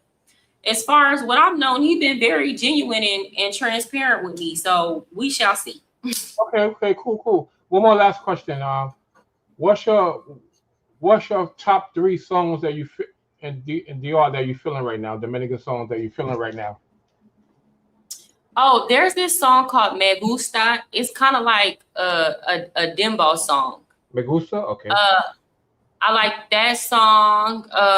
What other song? It's so many. This song called Tutti. I like that. And this other one. About Fantasia. You heard that? Fantasia? By I don't think. Hold on. There's a guy named Go ahead, continue, and I'll try to get it. I don't know. This says a lot of Dominicans will play the long game and act like they're single. They have a boyfriend or girlfriend behind the scenes, and their significant other will go along with it. Be very careful dating out there. I understand the concern and all of that, but here's the thing. I know there are some other things going on in the background that I'm just not ready to share yet. So it's just kind of like, I'm not worried about that. There's artist named ROA. He have this song called Fantasia. It's nice. I like it. I don't understand it, but I like the beat and everything. Okay, I don't know. You can I don't know. Look it up on YouTube. It's a good song. I write in the back chat. You can check it out. Okay, yeah. I'm not gonna look it up. I'll look it up when you like later on because I don't want to get a copyright. Yeah, definitely. Thanks for Mariah. I thank for your time and I appreciate it. Just some questions. Okay. Just questions. If I was with you and I was talking to you, we met each other, I would be asking you those questions, like curious questions. Not to really get into your business. But yeah, no, it's okay. I mean, I understand. I genuinely do understand. Dominican men have a very bad reputation, and I get that. I'm very big on. I have a very good spirit of discernment, and I pick up on a lot of energy and stuff like that. So again, I'm not, and that's another thing, y'all. Y'all can't be walking around here afraid to fall. You got to be very transparent with people. You got to be upfront with people about what you are and are not willing to do. You have to try to have them hard conversations early on. And if they get gone once you set boundaries, and they wasn't there for the right reasons anyway. You feel me? So, I mean, that's literally all you can do in life. It's so many people that can be plotting on you or have bad intentions. But I mean, what you gonna do? Stay inside for the rest of your life? Does he speak English? He speaks some English, but we speak Spanish. Like, I want to say, 98% of the time. Okay, and one more thing: do Dominican men do they tell Dominican women that they hermosa, they're beautiful? Because they're surrounded by beauty. Do Dominican women are they spoiled by beauty? That it's just an average thing, or they? To me, I always thought that Dominican men, they don't tell the woman that they're beautiful because every woman. I don't know. He tells me. I think they're if I have to compare Dominican men affection to Colombian men affection. Yeah. So Colombian men are more tell women that they're beautiful and stuff like that. But at the same time, I wouldn't consider them to be affectionate men because Colombian men tend to prefer to be around their friends and their mom over their girlfriends. That's just a generalization. Dominican men, if you genuinely look good, they're gonna stop and tell you that you're beautiful. I don't feel like they use that word as loosely as Colombian men might use it. But at the same time, relationship wise, they are more affectionate. So it's if a Dominican man says you're beautiful, you had something that stood out to him, but they're more affectionate partners. I will say it's a little bit more egalitarian in terms of Dominican men are very much Caribbean men. And if Caribbean men help clean the house. Most Caribbean men know how to cook. They don't necessarily expect you to just do all the stuff around the house. Not that you I cook and clean and stuff like that, but they're just more egalitarian in terms of being willing to help you do stuff around the house. I'll say that. Okay. And I got some homework for you, and I will reward you. You know I'm good for my word. I would like you to communicate with the local Dominican women there. Get into their heads for us, and at the same time, you can learn something about their culture as well. Can you do that? I'm actually in the process of building some friendships with some Dominican women. Yeah. So it's gonna take time, but absolutely, and I'll be interviewing them and things like that. Yeah, I mean, this is what I will say just off of what I've seen. The biggest advantage that a Black American man that's looking to date Dominican women would have over a Dominican man is being faithful if you can. That would be your biggest selling point. It's hard in that country to do that. You said what? It's very hard to do that in that country. Then they might as well, if you can't, they might as well date their own man. And this is why. Dominican men are very, they like to pay the bills. They work hard. They dance really good. And they're very good in bed. So it's like, if you can't offer something outside of that, the biggest problem that Dominican women say they have with their men is fidelity. And it's like, outside of that, they love Dominican men. Right. So it's like, if you can't bring what they're missing, they might as well just date their own man, because it's gonna be more fun anyway. But you know what? I don't think necessarily. I think the black men. Well, I think in my generation, I'm an older man compared to like the young ones that might be out there. But I think Dominican woman is made for a black man that grew up listening to, like, you know, New Edition and R. Kelly and you know, the Motown. I mean, those songs back in the days when I was growing up, Freddie Jackson, Jerry Levert. You heard of these artists, right? Yeah, I know all these artists. Yeah, you know how they are in the black. But I think you're talking about more so like American Dominican women. I think also too, like, a Dominican man that grew up in the United States and behave way different than Dominican men that grew up in the island. Also, Americanized Dominican women, I can see why they would prefer to date like American men, you know. And we also have a lot of similar. I mean, our culture. If they grew up in the United States, that is their culture as well, you know. I'm more so specifically speaking to the women on the island. Right, I'm not necessarily talking about the same two groups of women. I'm speaking about the woman on the island. I feel like a woman in the island, they really haven't really met, or they when they have, they felt enamored by black men that bring that type of soul that I grew up on. But I mean, I could see that he coming with that energy, yeah. Yeah. That romantic. Coming with a romantic kind of energy, yeah. Exactly, yeah. The Dominican culture is full of that romantic. And I used to work in Washington Heights when I was a teenager. I'm dating my age, but like the early 90s and late 80s. And I used to listen to Dominican music just by walking by the bodegas and all in that restaurants.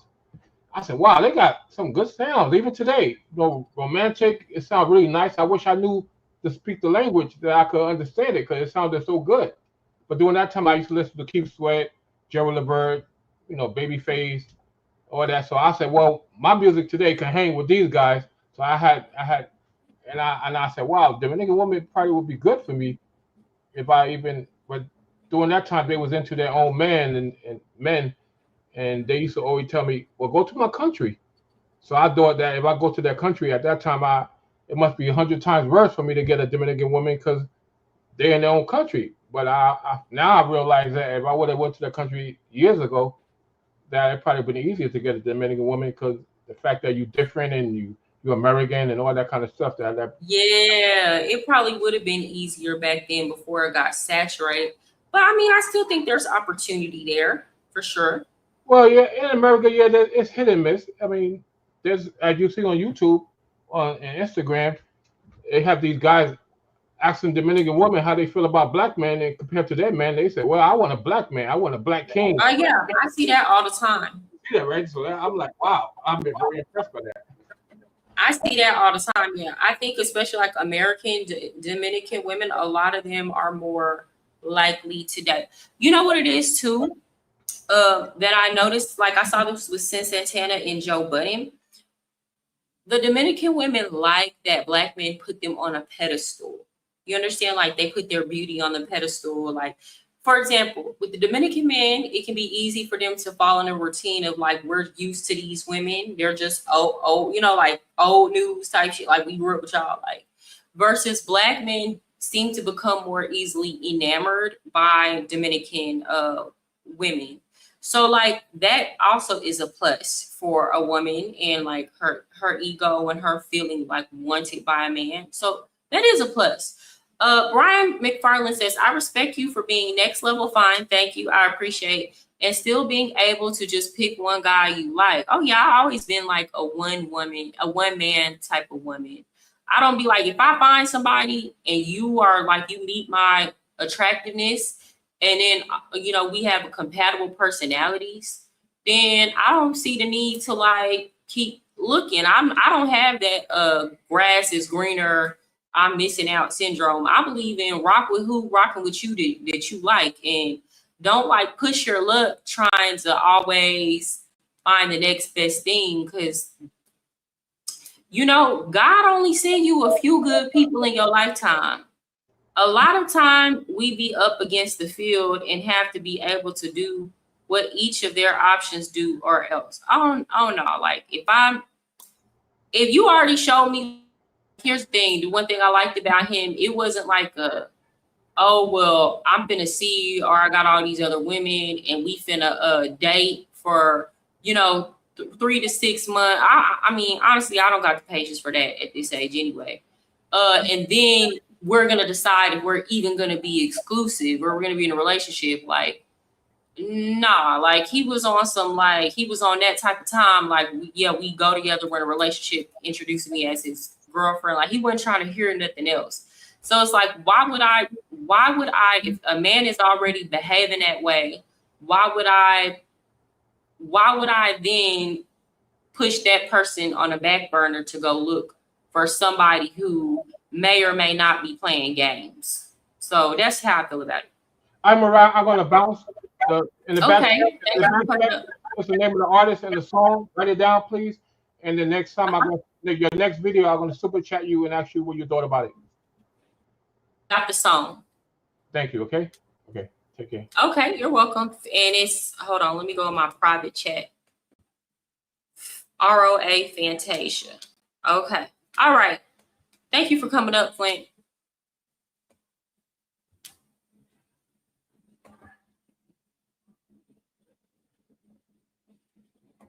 Interesting cut, because Dominican women don't let you in the kitchen and take pride in their cooking. I don't know, these Dominican, I just was over at my boyfriend's brother's house because they were working, and his friend got into that kitchen and made us a meal, baby. We had some ribs, and them ribs was falling off the bone. And I don't know how he got him to do that. He put them ribs in the oven. We had some ribs, some mashed potatoes, some aguacate, some avocado. Y'all, it was good. Okay.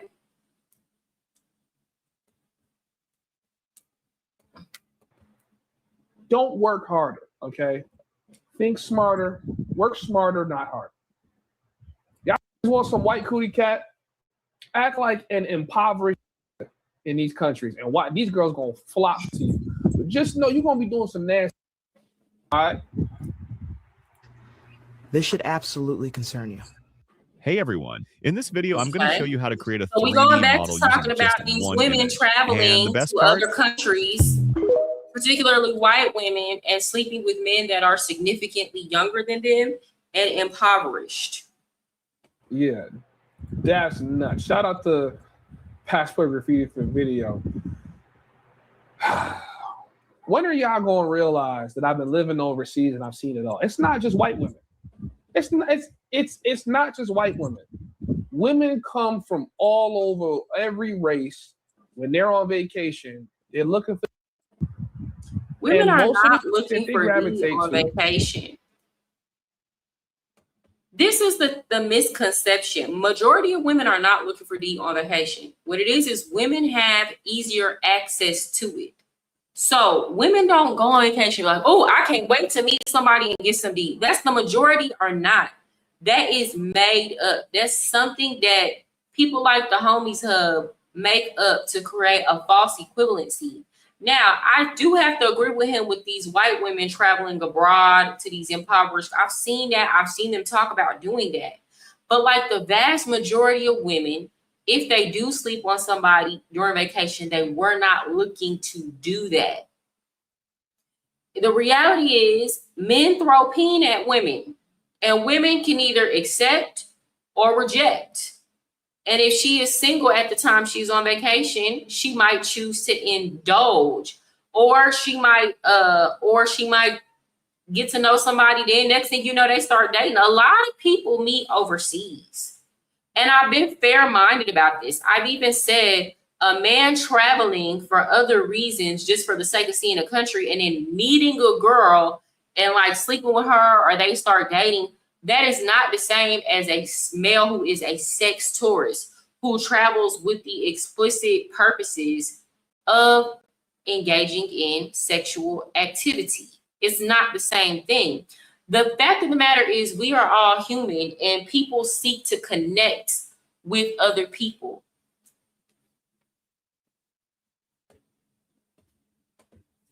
Hey, Ricky, it'd be great if society became a little better as a whole. There's never going to be a perfect utopia, but just the way society is, be really bad in some case. I'm going to get to that. I'm not going to stay on this with the Homies Hub too much longer. Our foreign men. And y'all be thinking, oh, what, you know, because women in America don't want y'all. Do you know what women in America do when they come overseas? They make fun of being broke and not having nothing. And they go and try to make love like this. And because this is the reason why women make fun of men in the United States for being broke. It's not that you broke and you don't have nothing. I'm just keeping it real. Some of the ladies might not like that. Now, some women, for example, at a certain age, you should at least be able to take care of yourself. But most of the time when the women are making fun of men for not having anything, it's not just because he's broke. It's because she finds him unattractive. And the women are not saying this, but it's true. When these women are going to these other countries and they're sleeping with broke men, they are attractive broke men. I'm just being honest. That is what's going on. That is the difference. And a lot of people want to, this is the problem I had when I was talking about alpha male strategies and a lot of this red pill content. You cannot force attraction. And what it is, and this is why a lot of men are still angry and upset. They're like, I've done the work.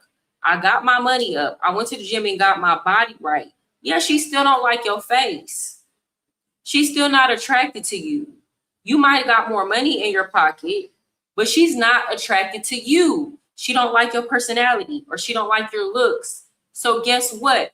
There is no amount of looks maxing or finance maxing that you could have done that was going to get genuine attraction. Will it help you in some cases? Is it better to put in some effort than to do nothing? Sure. But like in general, people have a window of attractiveness that they are willing to settle for, right? So there's a high end where it's like, this person is just so attractive, they do it for me. And there's a low end where it's like, this person is attractive enough, but if they're coming with a good personality, or they're bringing something to the table financially, or they're funny, or they treat me really well, I'm willing to date this person, even though they're not on the high end of my attractiveness. But this right here has a limit. The low end has a limit. You can be completely out of that window, and there's absolutely nothing that you're going to be able to do to make this person date you or want to sleep with you or be attracted to you. And that's just the reality of the matter. And it has nothing to do with being abroad, being in the United States. And it's something that people don't want to be honest about. Like, it's where they're not having an honest conversation with you because they want to sell you hope.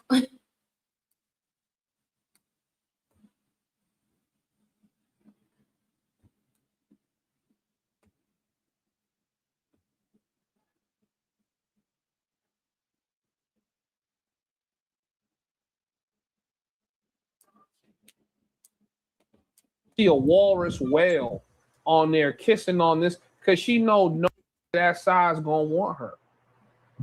They want to believe the illusion that these men want them, cherish them, love them, but cherish and love them in a weird way. I think the thing that confuses me the most about women like this that come overseas and do all this is because guys, you have to remember something, right? Women still operate with hypergamy. And this has always been the phenomenon I don't understand. I'm not even going to act like that is another red pill talking point. Women, most women, if they like you, they will date you, and you make $40,000 or $50,000 a year. They will.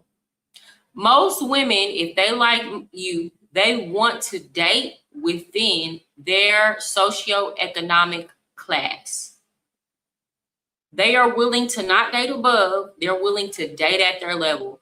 That is another thing. Most women that I meet say, I just want to meet a guy that I like, that I'm compatible with, and we are at the same socioeconomic level. But they're having a hard time even finding that, because the women are just constantly, like, women is a different thing. A lot of these women, I see women, they constantly want more money, constantly getting degrees, like constantly leveling up. Just like when you constantly leveling up, the type of man that you want is going to constantly level up in terms of finances. So that it does make it a little difficult out here.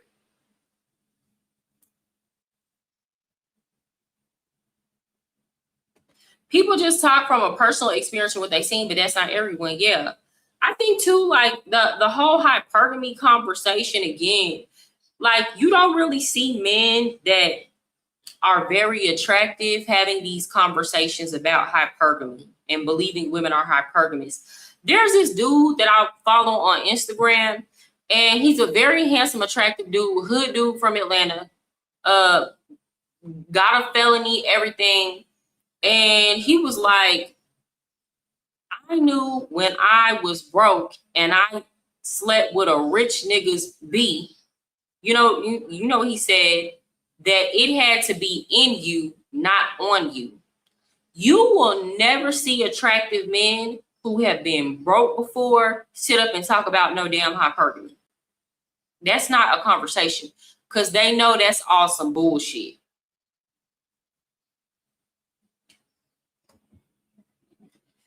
AMS talks about this. All women have hypergamy. They just prioritize different categories. Some looks, some stability, some money. Well, if that's the case, then men have hypergamy. Because you'll see men who is like a 2 in the face and he want an 8. Is that, like, if we're categorizing all of that as hypergamy, which is not, is that not a man being hypergamous? Wanting to date up in looks and then get mad when he can't? So if a woman don't find that man attractive, but he goes someplace else and finds that woman that does, why does the man get demonized for it? I don't think that anybody, I personally ain't demonized the men for going to a different country and finding a woman that thinks he's attractive or is willing to date him, even if she thinks he's not attractive. That's never been my criticism. I think you're asking me that because maybe you're new here and you haven't listened to everything else I said. That's never been my criticism. I've always said, go where you can win. My main criticism had been recording stuff, going and intentionally finding women to places where you can find women significantly younger than you, recording women without their permission, putting in these group chats, putting all this stuff on social media, painting the country in a bad light. But I always told the man exactly what we do, Mariah. Never said we didn't. I've always told the men, if you want to go to another country to find a wife or to find love or to find a woman, I've always encouraged that. I mean, I would be a hypocrite. Now, I didn't leave the United States to find a man, but I've always been more than willing to date somebody from another race or culture or country. So why would I tell men not to do that? It's never bothered me. I understand everything because I don't. The phenomenon I don't understand when it comes to these women is if you were naturally hypergamous, why do you come to third world countries looking for men? Because women are not naturally hypergamous. You answer your question. Women are not naturally hypergamous. Women are not naturally hypergamous. We are not. And that's why you're so confused and baffled. Because men have been fed this narrative that women are naturally hypergamous, and we are not naturally hypergamous.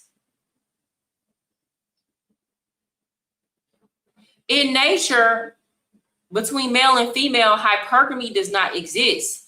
Do you know how men compete for women, or males compete for women in nature? Women are attracted to beauty and attractiveness and strength. Beauty, attractiveness, and strength.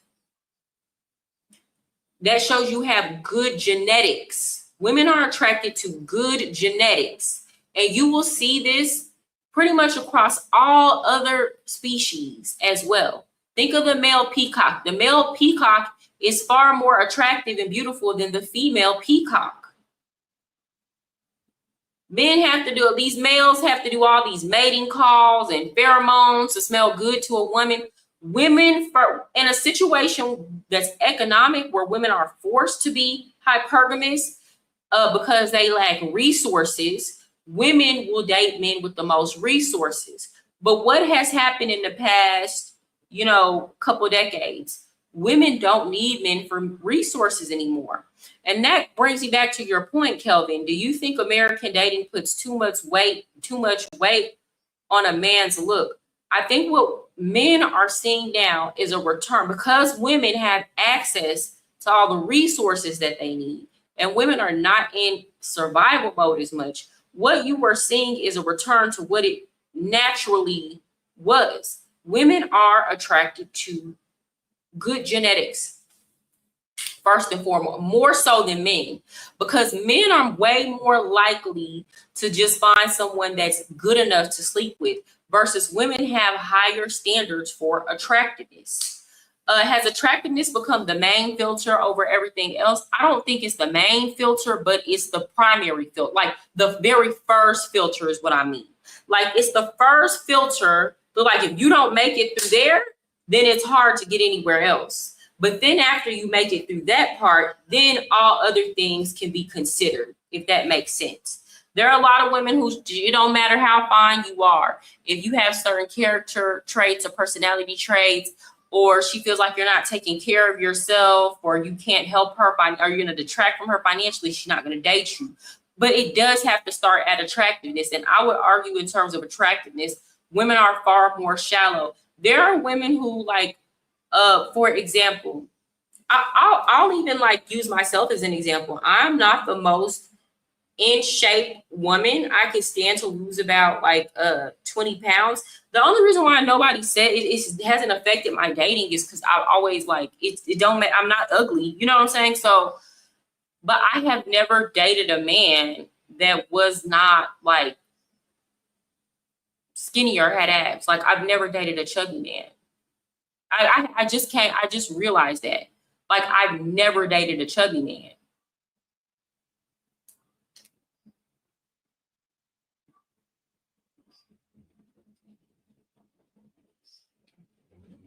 Men and women shouldn't compete, because without either, we would cease to exist. Exactly.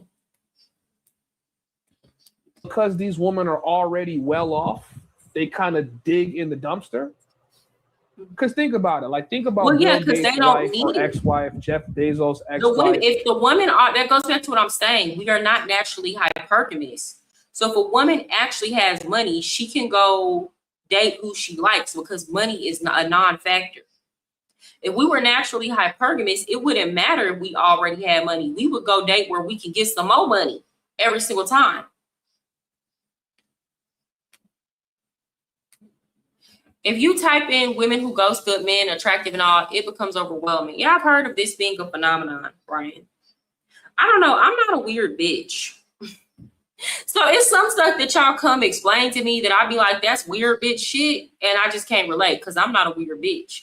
Like, I don't ghost no fine man that's treat me right and that I like and everything was going good. I wouldn't do no shit like that.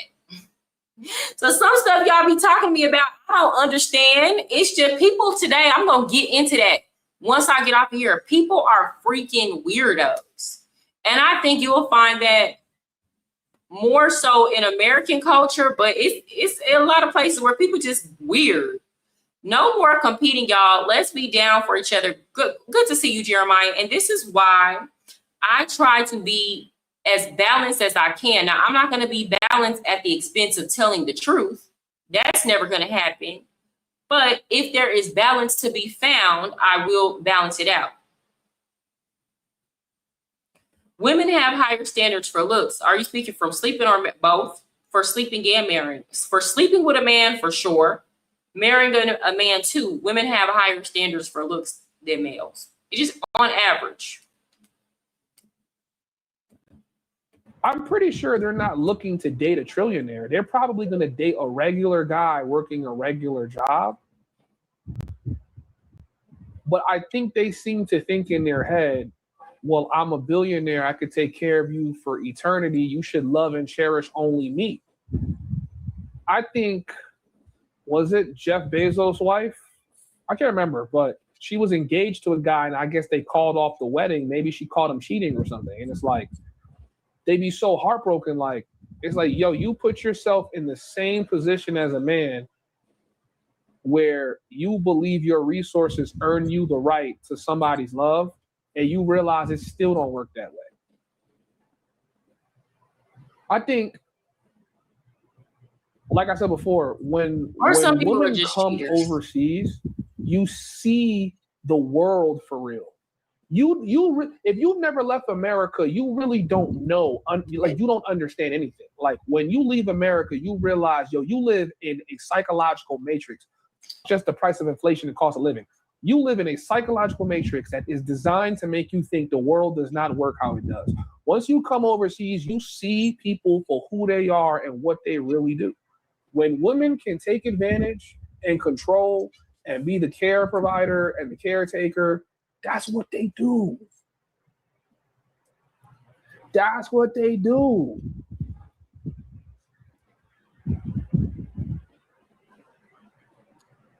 Okay, I'm done with this. Like I said, I wasn't here to really roast him tonight. I actually, somebody recommended the video to me. So I wanted to give my honest opinion. Okay, that's it. Now, with that said, guys, for those of y'all who are just now coming on, hit the like button, please. Share if you care, subscribe. I am doing a fundraiser right now because I want to go to Sosua at the end of August. And I would like to take the donation. I appreciate any donation y'all get to my channel, but because I want to like spend the funds like without having to wait to get them,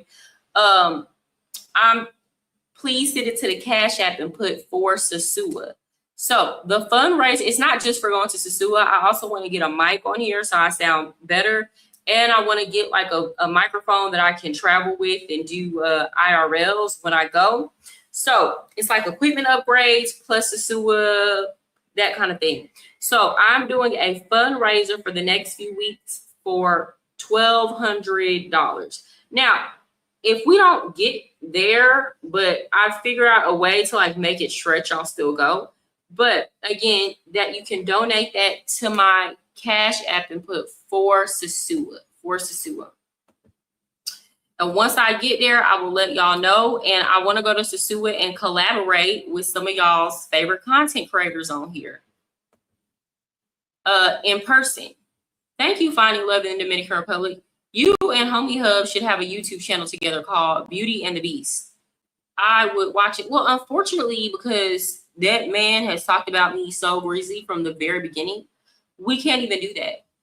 It's not that he doesn't make some valid points. Like if somebody's making a valid point or they're making a point where I could see it, even if I don't agree with it, I don't mind talking to them, but it's like the disrespect has just gone too far at this point. So like we would never collaborate on anything.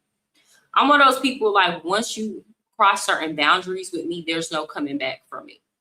There's no opportunity for collaboration there. And so yeah, that's what I'm saying. So y'all don't, if y'all want to see me go to Sosua, y'all go to the Cash App. Dominican boyfriend can't send you that $1,200 right now. Well, damn. I mean, I get what you're trying to say, but I want to do a fundraiser. Is that okay? Y'all don't know what else he paying for in my life. But thank you so much. I appreciate the Cash App.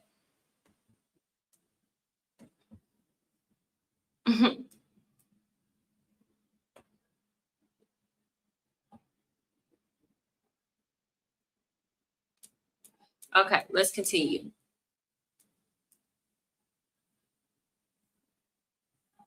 All right, now I'm going to go to TikTok.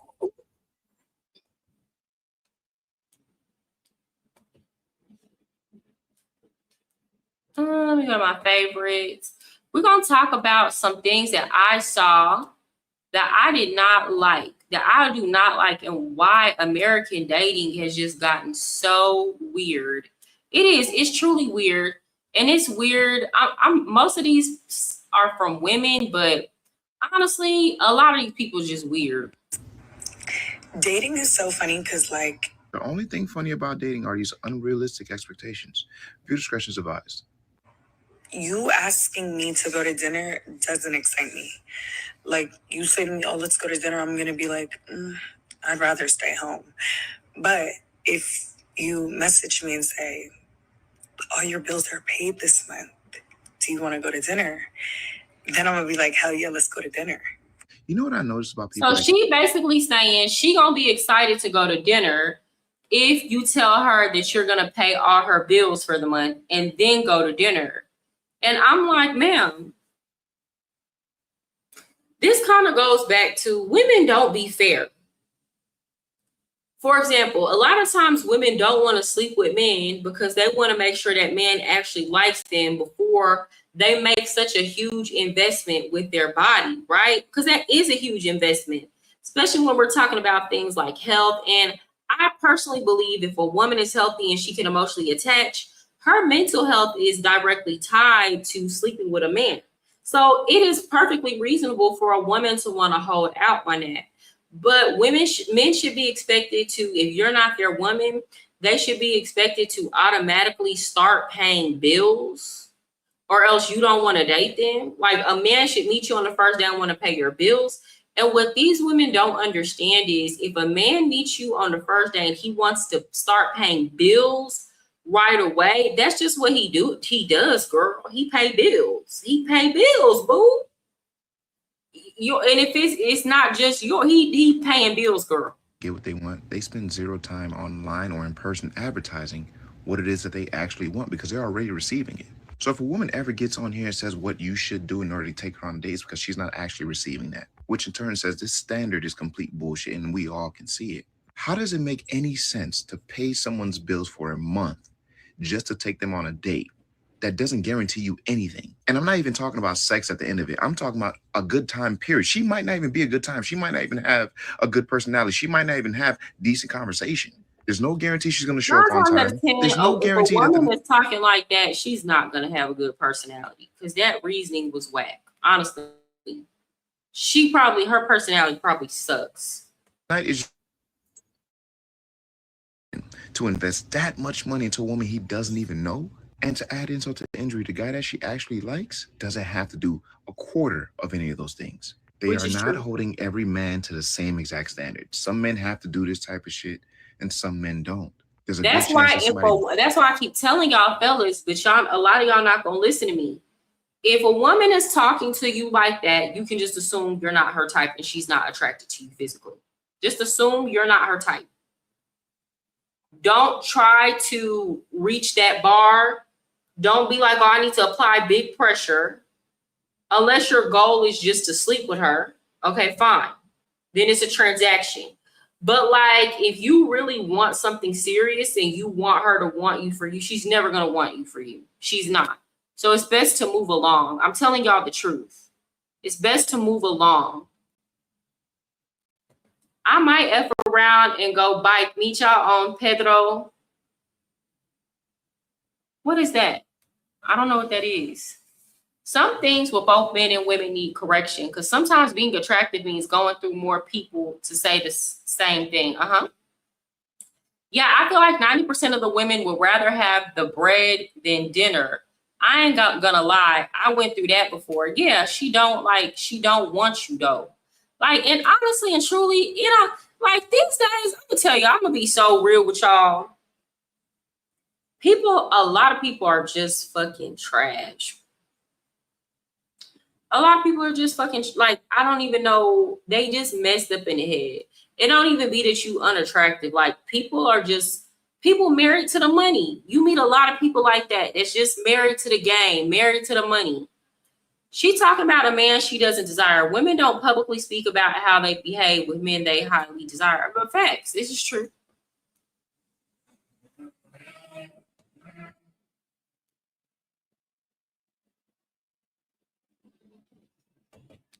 Blowing her back out for the free. He show up after he outside doing whatever he want to do. He show up to her crib, do what he want to do with her, and he goes home. And she accepts that from him because she actually likes him. She actually wants to be with him. But you, on the other hand, she don't like you like that. So she make you jump through hoops and do all this ridiculous, extravagant shit in the name of, if you really want to be with me, if you really like me, this is what you'll do for me. Like, I know social media has fried a lot of y'all brains and a lot of y'all are missing chromosomes, but God. You know some girls who are on like, this is the only exception to this rule. If you meet a girl and she's like genuinely getting closer to God and she's on a celibacy journey, she might ask you to jump through some hoops because she's trying to do the right thing, but it's not going to look like $300 dates. She might ask you to go to Bible study with her. She might ask you to pray with her. She might pick a book and be like, hey, let's read this book together. Like, these are things that ultimately are going to improve your life, actually. And they don't require such a huge financial investment. So these are things that require spiritual and emotional investment. And she might do that to see where you are, if you're even willing to invest in that way in a relationship. And I think that's way different than the chick that's like, you got to pay my bills before I go to dinner with you.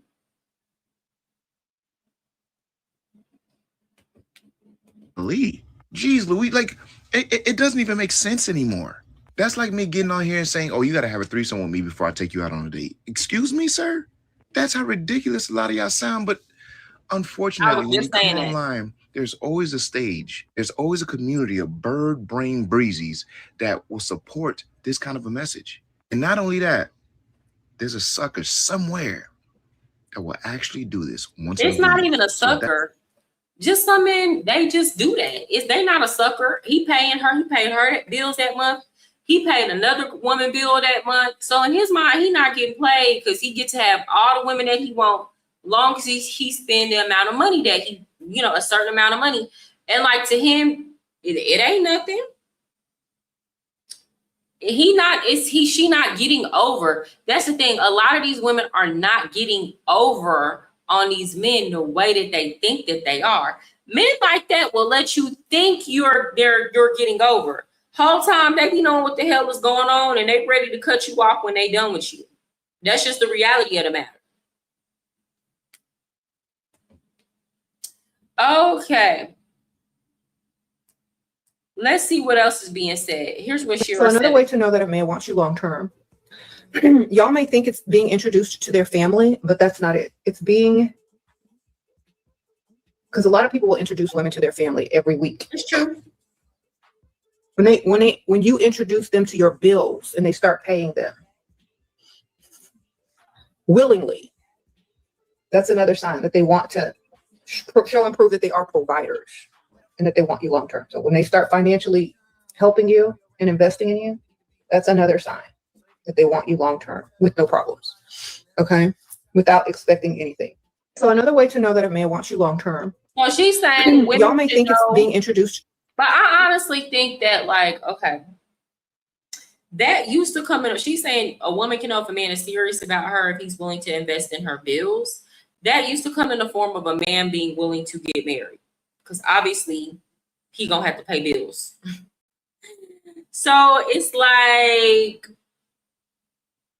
and again, there are men who will pay your bills and they're not serious about you at all.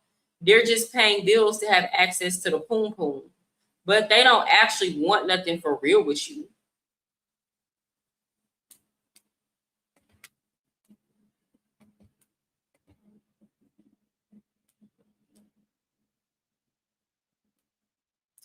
Let's see what they said. The guy needs to like the girl more than the girl. You're gonna get hate for that. That's fine. That's my. So I think they're married, and this man is saying that the guy needs to like the girl more. in order for the relationship to work. Well, what's the standard that we're judging by which this relationship is working? And I'm not like, every time I see situations where the guy likes the woman more, or there's some type of like, of course, in relationships, there are going to be ups and downs, and you might go through periods where you like your partner more and they like their partner more. But women do this to maintain emotional control in a situation. So if she don't like the dude as much, he has to chase after her. So she's able to hold her composure. She's able to hold out on giving him the poom poom, and she's able to act in a way that is going to benefit her and allow her to keep power and control. And that man is constantly going to be seeking and chasing her validation that might not ever come. And oftentimes these women that get with these men in these type of relationship dynamics, they are quicker to go cheat. Because you don't love, like, you're not like in love or enamored with your man to begin with. So they will go get the man that is doing all the right things that a man is supposed to be doing, and then they go cheat. They go cheat with what they want and go back to their husband where it is safe. And that's why I tell men, as much as y'all don't want to hear it, if you want a faithful woman that is not going to go give up that cat to other men, you need to get with a woman that loves your dirty draws. Because if not, if you were just safe, or if you were just paying the bills, or if you're just a form of stability for her, when she gets bored, as women tend to do, when she gets bored and she wants to chase a fantasy, she's going to be more likely to cheat on you versus if you would have been her cup of tea to begin with. What's up, Archie? Mariah talking about you, Mr. Flint, DR, Mr. 3000 Chicas paying cell phones, and others. Stop it, Flint, LOL, all for that poom poom. Flint, is you doing that for real, Flint? I don't know if he doing that for real. Archie coming in here talking shit already. What's up, Archie? I agree with you, and I was raised like that. That was advice my dad gave me, guys. But if you get it, you get it. Like, it's not saying that the girl shouldn't like the guy. There needs to be a percentage more where the guy is obsessed with the girl. Babe, he just needs to be obsessed with you. Yeah, that's it. That's it. That's it. And you know what? If he's not, so the man gotta be upset. You don't want to be with a guy that's not obsessed with you. I don't want to be with a man that's obsessed with me. I don't. But I do like it. I would like a man to be checking for me. You know what I'm saying? I would like a man to be checking for me. Okay, so like I'm gonna tell you a story that recently happened with my boyfriend. This is like 2 nights in a row, right? This happened. So I was like, hey, because he be working till late sometimes. And I was like, oh, I want to go out. This is yesterday. I was like, oh, I want to go out. And he was like, okay, we're going to go out at such and such time. That time came and he hit me up and was like, oh, I'm still doing this, right? Okay, cool. But the problem is this ain't the first time you done said that. So guess what? I'm the type of person, I'm not finna sit in the house and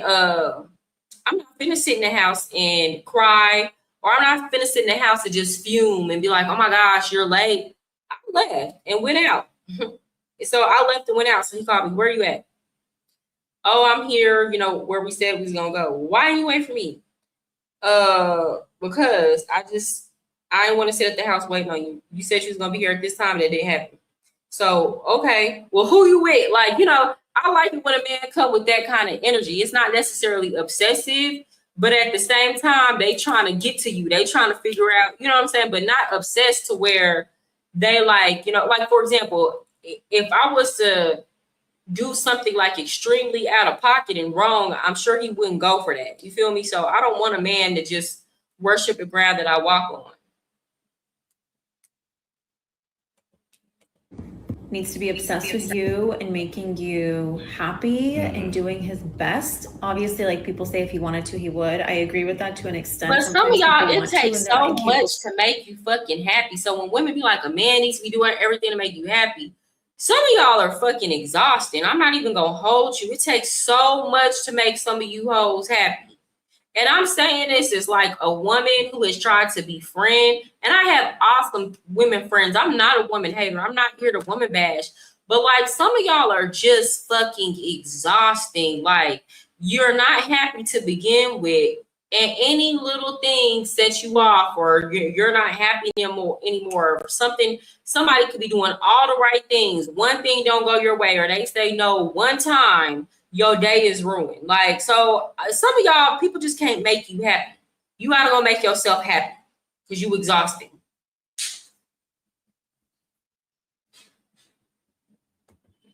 At the time, but it doesn't mean that they don't deserve a chance. Yeah. Just because maybe at that time they're unable to do that.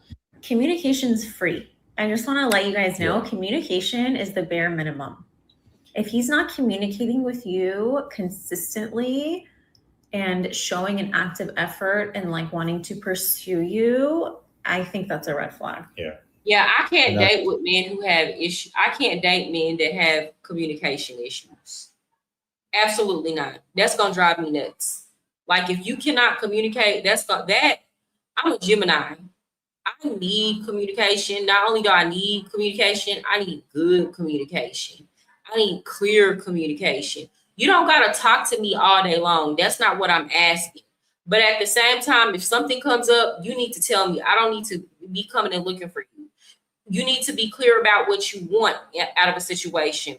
You need to make sure, you know what I'm saying? Like that, those kind of things, I can't do it. I can't do people that are bad communicators. Mariah, our space, no, Flint. You forget, Mariah. That's how Flint introduced himself on your panel. Stop it, Flint. All for the poom poom. Advice that I would give my daughter is that you need to find a guy who's more obsessed with you than you are with him. Because men, I think, just genetically want to go after someone that they like a lot. And again, you can hate me, you can say I'm wrong, I'm not, but I mean, I don't think that's wrong that they're saying that. Like men, here's the thing, men do want to chase, but you don't necessarily have to find a man. I guess the easiest way to accomplish this is to go after a man, like date a man you don't really like that much, because then you don't have to control yourself. But like this can also be accomplished just by having basic self-control. So for example, you can date a guy that you find attractive and that you like, just don't overdo certain stuff. Don't push him to do stuff that's not his idea. Don't over text. Don't constantly be calling him. Don't like, it's just, and some might say that's playing games, but shit, life is a game sometimes. That doesn't mean you don't show gratitude when he does something kind for you. And that doesn't mean that you don't reciprocate energy. But at the same time, you have to allow men the space to get the chase on that they want. And that's just the reality. If men didn't like the chase, y'all, so if some of this wasn't true, then men wouldn't constantly be trying to go at a women that they know damn well is out of their league. They would just like the women that like them.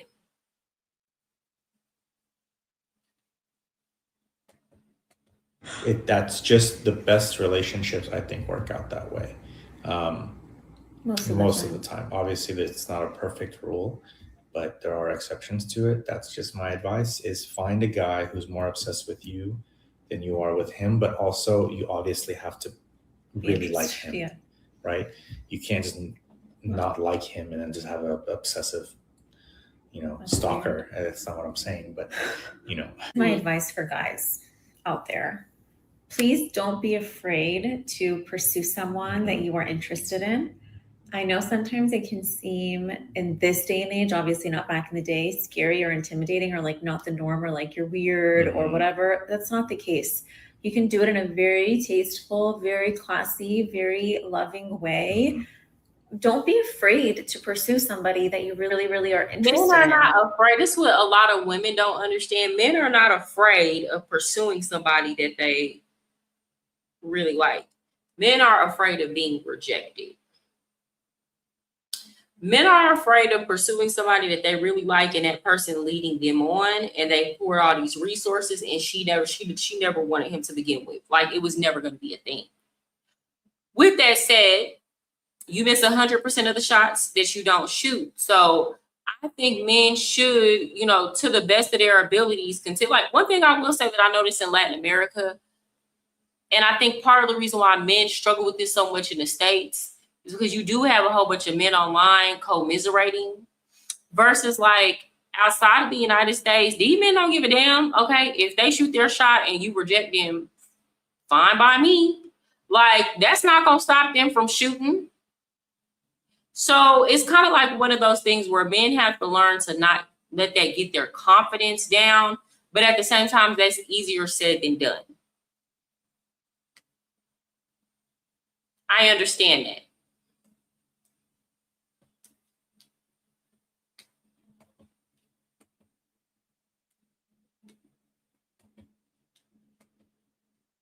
Oh, what's going on? You know, I think it shows a lot of masculinity. It shows a lot of seriousness. It shows a lot of like discipline in terms of like communication and things like that. And I think it's very attractive from women that I've spoken to. That's what they want. They always think, oh, well, maybe he doesn't like me. He probably doesn't like me because he's not doing this, or he's not doing that, or he's not texting me. He's not, like, if you are interested, unapologetically show that. Yeah. Be unapologetic about it. Don't be worried about what's going to be said about you, thought about you, whatever. Like, if that's your goal and that's what you want, and you want to be with this person and she's expressed interest, go all the way. Yeah. You know what I mean? Like, if you listen to like people's love stories back in the day, they would like throw rocks outside their window. Like, you know what I mean? Like, those times are so gone. And I think it was like such a beautiful thing. The guy needs to like the girl more. Well, you're gonna get hate. Okay, let's see what else was said. Favorites. One moment, y'all.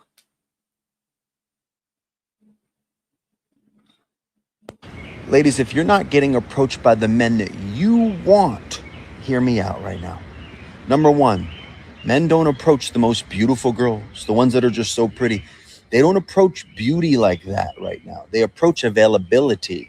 The only men that approach, most of the time, the only men that approach the most beautiful woman in the room without any type of fear or hesitation are men that are on the prowl. Most men, especially if you're beautiful and you have a certain type of energy, they're going to be too intimidated. So he's right. Most men, that's why a lot of pretty women be like, nobody approach me. Girl, you got to do the picking at that point. When you get to a certain level of attractiveness, you have to be willing to make your interests known to a man. Because after a certain point, most men, especially men that are serious and don't want to get their feelings hurt, or that are like dating to find a girlfriend, they're going to assume that you are not going to give them the time of day, even if they themselves are attractive. And a lot of women don't want to hear that. That's fine. That's why you're going to keep getting the guys coming up to you, that's coming up to you and being like, you know what I'm saying? Like, those women will complain, but then say they don't want to approach or make their interest known to a man, but then complain about the quality of men that are approaching it. Those who are more available tend to get more approached. Now, how does one become more available to the kind of guys who want? Now, let me go back to this. Your job is initiating. A man is gonna assume most of the time, if you're a very good looking woman, he's going to assume you're unavailable and you got somebody. And who the fuck you want to talk to you? And that means you need to get around them and make some eyes. No eyes, no prize, no smile, no die. You know the deal. But number one, you got to get around him. You're so unapproachable. Sometimes you're out here looking like Michael Myers walking on the street, headphones in, scruffed up RBF. What is he supposed to do with that? I understand. You just want to go out here and live your right. But for the ones you want, you better start doing something different, because the other shit ain't working. But here's the thing. The women are complaining. The men aren't approaching us. The men aren't approaching us. I'll be so completely honest. I don't be wanting all men to approach me. I never get on here and complain men don't approach women no more. And hell no. I like to do the picking, because then I can have quality control. Y'all understand? I don't like any and everything just approaching me. I'm going to get annoyed after a while. So that's not the problem. Like, the problem that women have is that the men that they like are not approaching them. That problem is easily solved once you learn to either start giving the correct choosing signals or get you some game and learn to approach what you like yourself. There you go. Like that alone immediately solves that problem.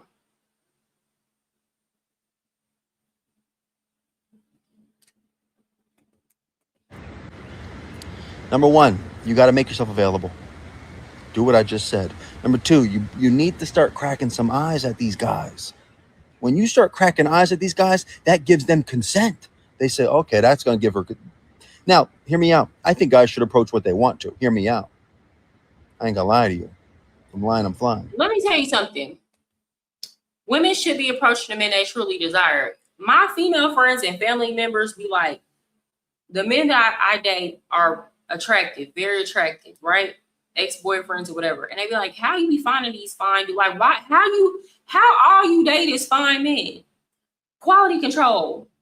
I talk to them first.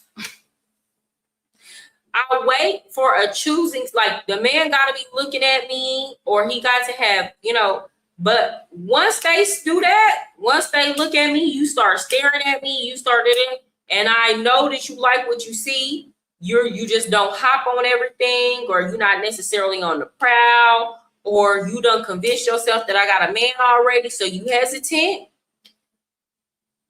Then I speak. So I don't have this problem that most women have, to where they be like, oh, I can't get a attractive boyfriend, or attractive men don't like me, or attractive men don't approach me. Girl, them is not my problems at all.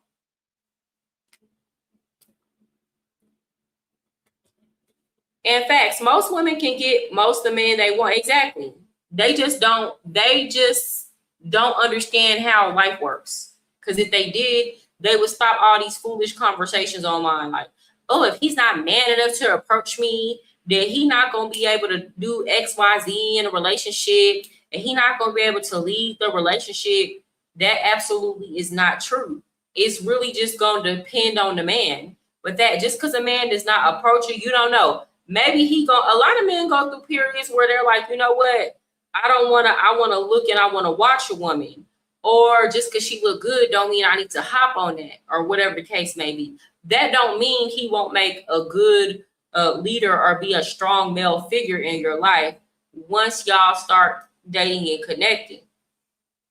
Okay, it's a lot of men that will approach you but don't know what the hell to do with you. 90% of the time, a man will not reject you if you approach them. I don't know why women won't approach men. Ego, pride, and then them being told that a man will not make a good leader in a relationship if he doesn't approach you first.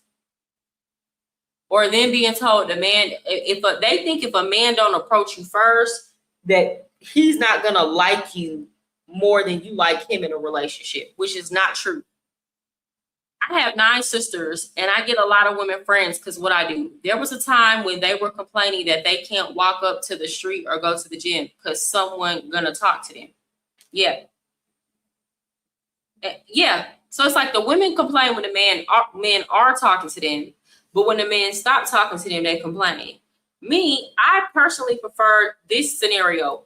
Even if men don't approach you, they gonna look and let you know that you fine. So your ego boosted. If it's a situation where the women just want the men to talk to them for their ego, girl, they still got eyes. They still gonna look. You look good, girl. Okay, now you just don't have to worry about all the approaching and catcalling. Now you need to be doing the picking for quality control, and all of your problems will be solved. The women don't want to listen to me though. But I'm telling you right now, when you start living your life like you want to start choosing the guys you want to come and talk to you, because if not, you better just be prepared to take whatever comes to the plate. Start to choose the men you want.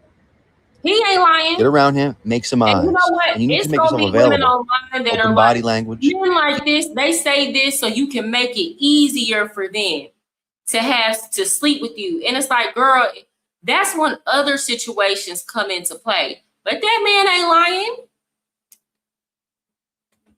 Keep facing towards him, get around him, and make some eyes. Nothing crazy. You can keep doing what you do, but You need to be available. You need to say the store is open for business, not closed. If the store is closed for business, you're not going to get the customers you want to walk through that door because it's closed. There's a sign on the door that says, leave the fucking perimeter, leave the site. And they're going to do that. So when it comes to the men you want, you need to start making yourself available to them. Yes, proximity, eye contact, smile, the basics, the fundamentals of flirting. But more than that, you need to think about, how do I make myself more available to these guys? Because I just keep getting suckers and F-boys approaching me. Well, of course. Because you seem very unpleasant, and it seems like something they want to conquer because they like what they see. You didn't lie. But if you start choosing wisely, you will start getting wiser, and you start getting better options coming up to you out of nowhere because of how pleasant you look. And sometimes it requires you picking wrong a couple times. That's okay. That's life. Nothing in this life is guaranteed. Men pick the wrong women all the time too. Okay. How would you date as a man in America? I would.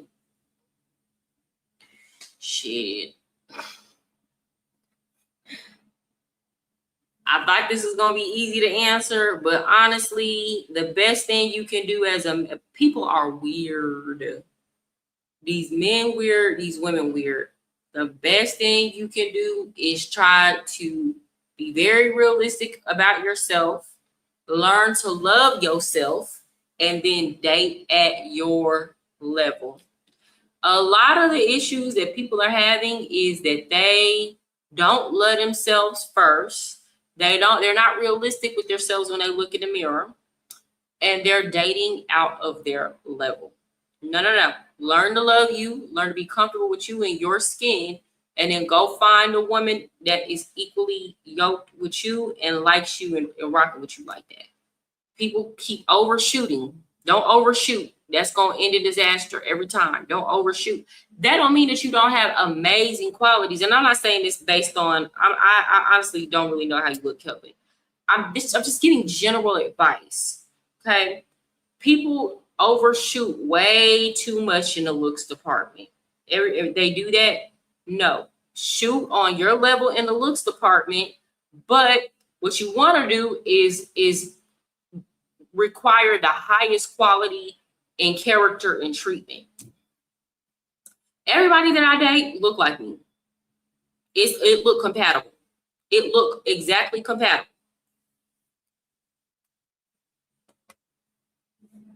Decent dudes don't approach women like that. That's true. Most good men are not out here on the prowl. They sit back in the cut or they watch or whatever.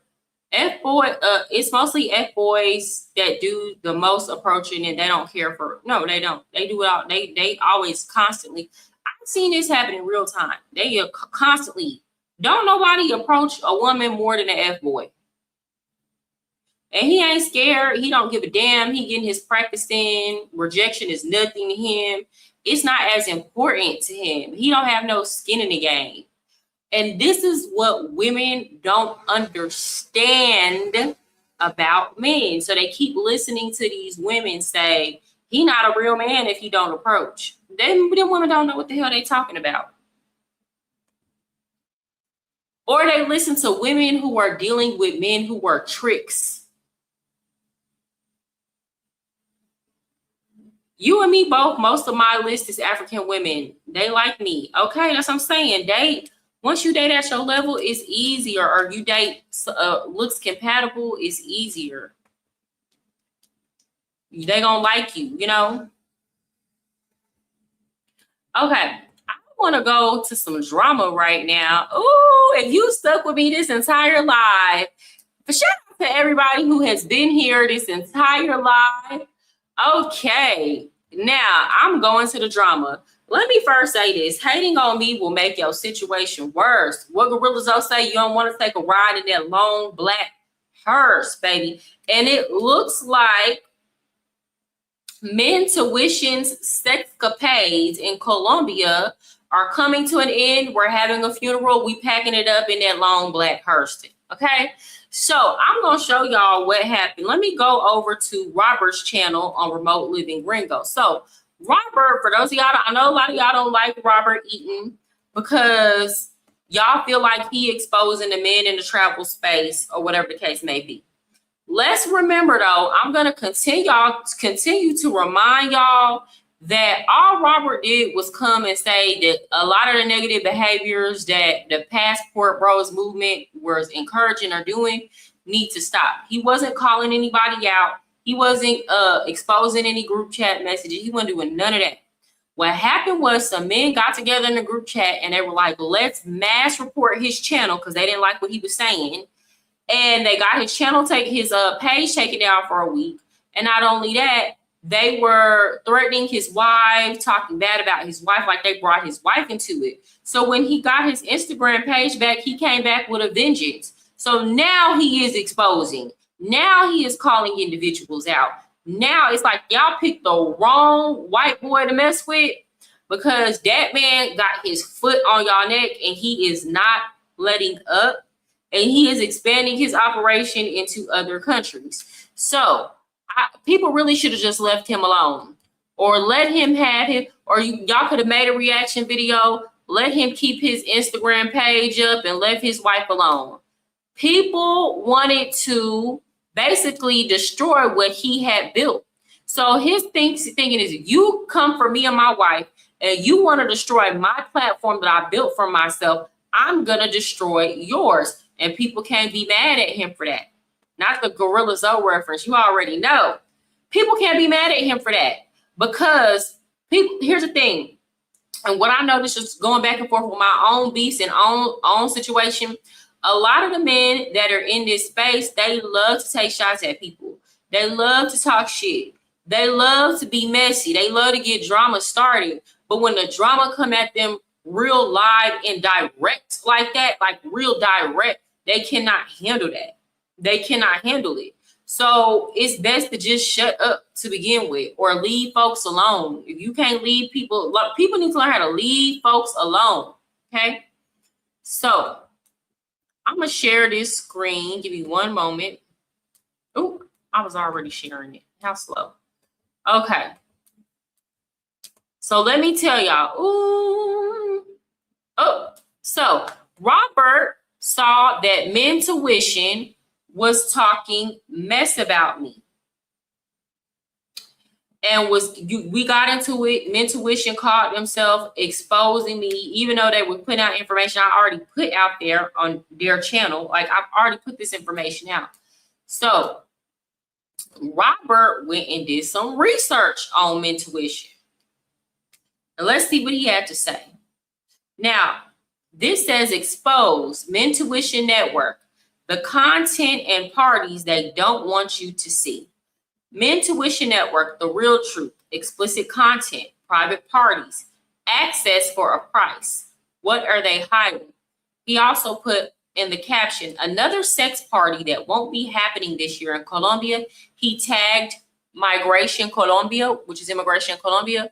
You will be interested in this. Not only should guys stop hosting these, you guys that are buying the tickets can find yourself in hot water too. Let's see what he had to say. Are there still guys sharing sexual content behind the scenes? Yes, there is, guys. Next up, Mentuition Network. These guys have a website where you guys are in definite need of a better web designer, but there's all these different tabs. Let's start with browsing their content. Oh, right away, you get the typical. Here we go. We got ladies with no panties. I wonder if she knows if she's on this website.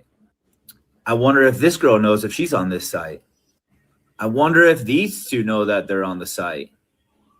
Oh, here they are talking about having two baddies at the same time. It gets better, though. You could pay these two goofy guys up to $100 a month. For what? $50. I need y'all to understand that Chill Capo got deported for less. Now, he got deported and dragged for less.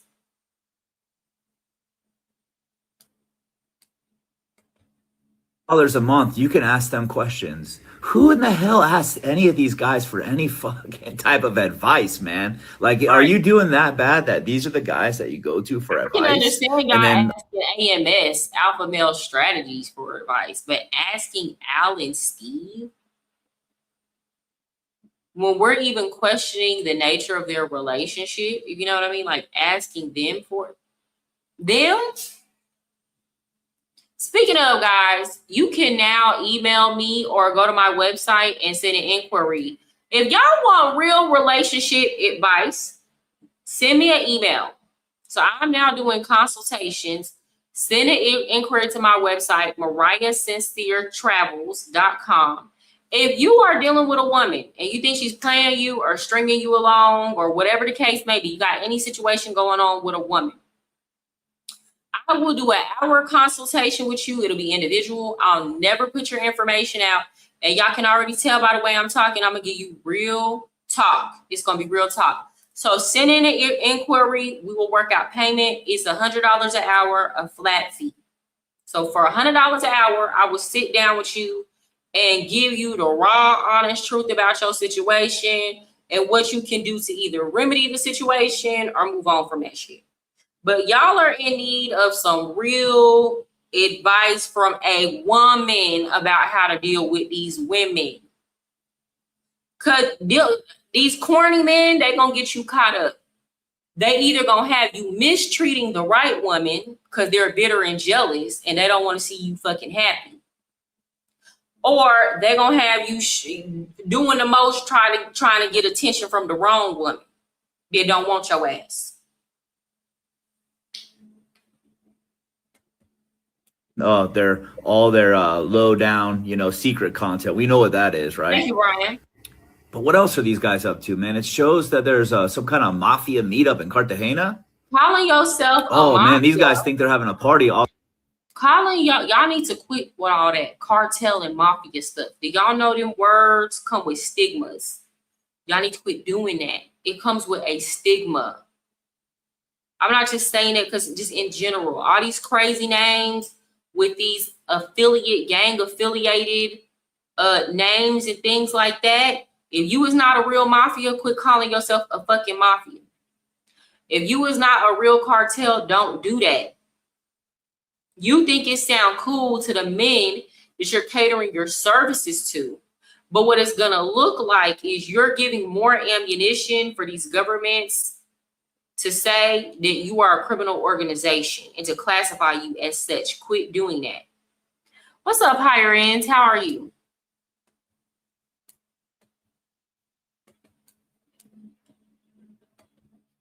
August 6th through 9th in Cartagena, right? They're going to be on, what are you guys going to be doing? Let's take a look at it. VIP nightlife, sunsets. Oh man, sunset walks on the beach, maybe. Let's see what they plan on doing. Oh my gosh, look at it, Ray. Luxury steakhouse dinner followed by a VIP strip club experience. Then there's a late night kickback at the Men Tuition Mansion. Strip club experience we know what's going on. Is enough for them to admit you to the country. Yes, it's legal. It don't matter. They don't want that type of tourism. So you saying you coming to go to the strip club and admit it like it's on your website, that's enough for an admittance to the country. Y'all got to understand that's considered sex tourism. Even though, yeah, that's not, honestly, I don't know how the dynamics of the strip club work in Colombia. So let me not speak. I don't know if you can go there and buy poom poom. I don't have no clue. I don't know if it's really a brothel. I have no clue. But that already is falling under the umbrella of sex tourism.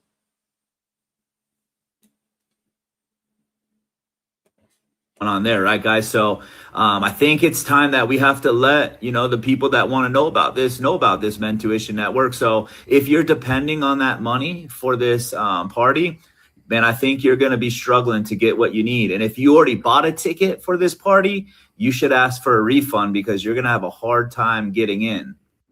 And my message for you guys here is simple. For the party, are y'all gonna ask for y'all refunds? It's a sad day to be Men Tuition. That like some people you just don't need to come for because that karma come quick. And here's the thing: Robert would not have never exposed them if they had not went viral for speaking on me. If that whole beef didn't go viral, so now y'all done got this man's attention, and he went and did some digging. And looks like you might have burned your bridges and y'all might not be able to get back into Colombia, especially with them offering them type of services. Okay. Now, I want to finish out. Simple, man. You should do less time arguing with Homies Hub and complaining about Mariah and studying up on federal law and what kind of laws you might be breaking when you are knowingly collecting money and having people come to a party where you know what type of services will be offered and you could try to hide behind it. But man, it is out there now. So do less talking on your YouTube streams over your passport bro beefs. Do more studying on the law and keep yourselves out of jail, man. Keep yourselves clean and upright. Damn, like I don't even really need to say no more about Mentuition. Like they could come out and talk shit about me like he ethered them. And the thing is, y'all don't like, people have really been non-admitted into Colombia and behind the stuff that Robert be saying. So again, watch who you come for. Watch who you come for. Salute All Good. Live was giving your channel and your effort a lot of support. Who? Nana Kwaku. Need to get with him. He been battling the passport bros for years. And here's the thing, I'm not in any open beef with passport bros in general, because honestly and truly, the passport bros don't really, it encompasses a lot is what I'm saying. And not every man is like, that's a part of the movement is doing pay for play. Some genuinely are here to find a wife, but like are traveling to find a wife or relationships. And even the whole pay for thing is pay for play thing. That ain't necessarily the problem so much as the recording, so much as of the like if men were doing it in private and they had these group chats and weren't being weirdos about it, nobody would probably care. Right. But it's to the point where now it's getting out of hand. They're putting it on the internet. So I'm not in a all-out war. I understand that the passport bro term just has a lot of negative connotation now, because like the worst ones have been the most visible. And overall, it's just tarnished the name and the reputation of the men who just want to go abroad, live in another country, stack their bread, buy some property, maybe date, find some shorties. Like, it's like now, damn, we can't have nothing. Men trying to do right can't have nothing, because you always gonna have people that don't know how to act riding the train or riding the coattails.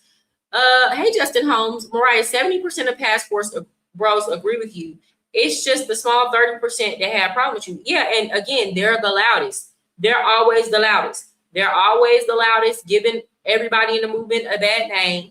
They always the loudest when it's trying to beef with somebody, trying to tell them to do right.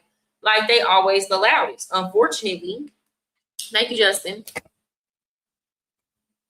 I think you like Media Man's content as well. He can help if you talk about American dating in the future. Hell, honestly, and sure, I'm going to keep it so real. How I think like American dating is going to go. People are so emotionally detached. You know what? You'll meet people who be like, it's so hard to emotionally connect with people. That's the thing. And then they don't be trying to emotionally connect. People in the United States are the problem that they complain about 9 times out of 10. And that's the real problem. People lack basic social skills that are just needed for human connection. It is what it is. So I don't shit. I don't know what to tell you. I agree. They need to do it in private and not record video streams on women and their sex. Yeah, like, come on now. And again, all of this is just to brag to other grown men. So it's really coming off as homosexual behavior. You should be doing that for you because you get enjoyment out of it. Not because you want to brag to other men at these women's expense. I don't watch the ones y'all talk about. It's a few I do watch, though. Like More to Life and The Average Man. Okay. How is a single mother stripper able to travel to the DR with the funds your daddy gave me? Obviously.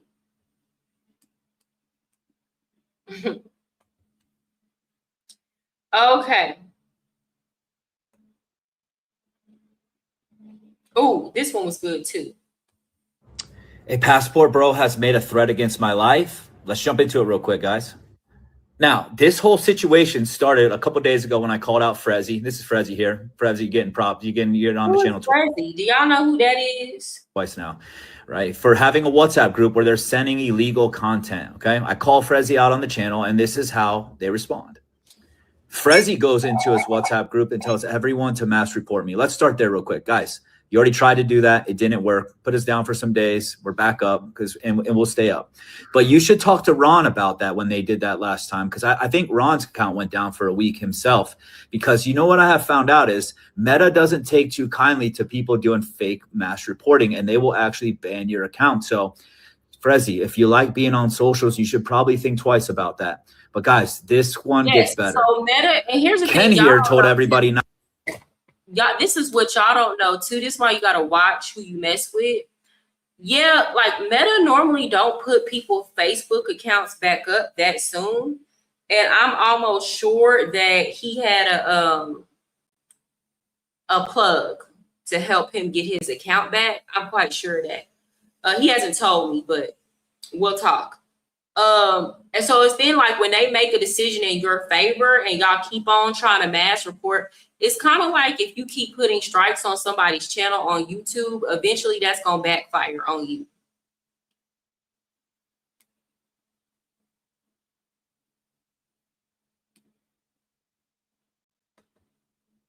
Not to worry out for anything that he sent out a hit team after me. Let me start with this, Ken. I'm going to address you personally real quick. I have your name. I got your phone number. I have your information. I got everything I need to hand over to the feds, and you can be arrested really quickly, but we're not going to do that, right? I'm going to make a statement actually to all you passport bros that are doing the goofy stuff, a statement that I have made, and I thought I made it pretty clear, but it doesn't seem to register. I know you flip-flop. You're watching. You're not a believer yet, but let me just say it again for you. So Robert and Mr. Flip-Flop are beefing, kind of. I don't know if I would call it a beef, but they're having words for each other back and forth. And I want to make my stance very clear. My name is Bennett, and I'm not in it. Now, I did react to a video that Flip did in regards to Robert, and I didn't necessarily agree with his assessment. Primarily being is because people are treating Robert as if Robert started, like, as if Robert is just coming at them out of nowhere with a vengeance. And all he did was give his opinion and say, XYZ behaviors need to stop. But he wasn't necessarily like how he's doing now, reporting these groups, showing evidence, putting it on blast, like calling out these individual creators, reporting them to immigration. He wasn't doing that until they started mass reporting his channel, his page, got his page taken down, and then started threatening his wife and talking shit about his wife and putting her in the group, all this crazy stuff, right? So now he's here with the vengeance. So people are trying to act like he just being a little tattletale for no reason, when it's like some people you just need to let them talk and leave them the fuck alone. Like some people you really just don't need to be out here playing with, because once you get them started, then people don't stop. Robert is one of the people he don't get tired. He don't get tired at all. He not tired yet. He been going in.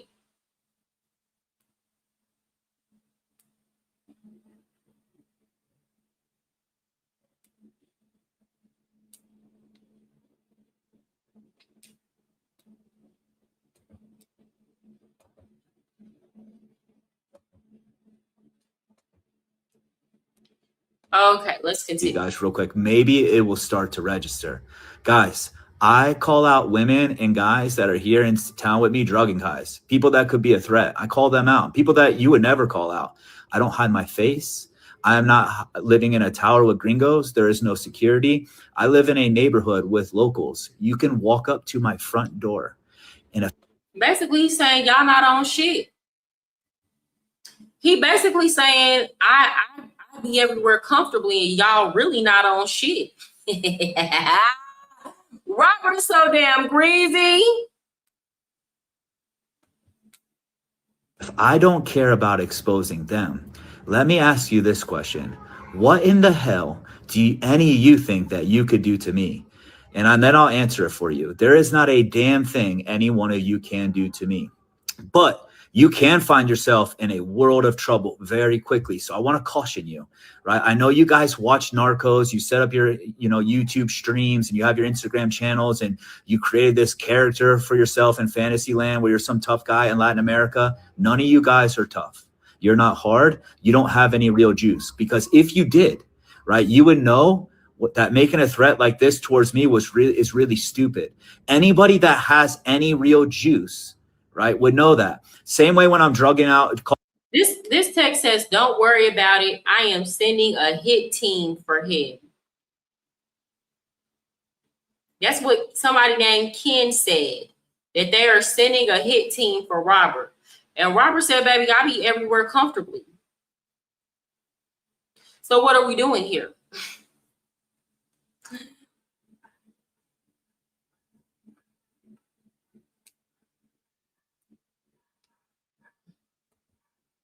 Calling out these guys that are drugging and robbing people. Why hasn't anyone has come after me yet?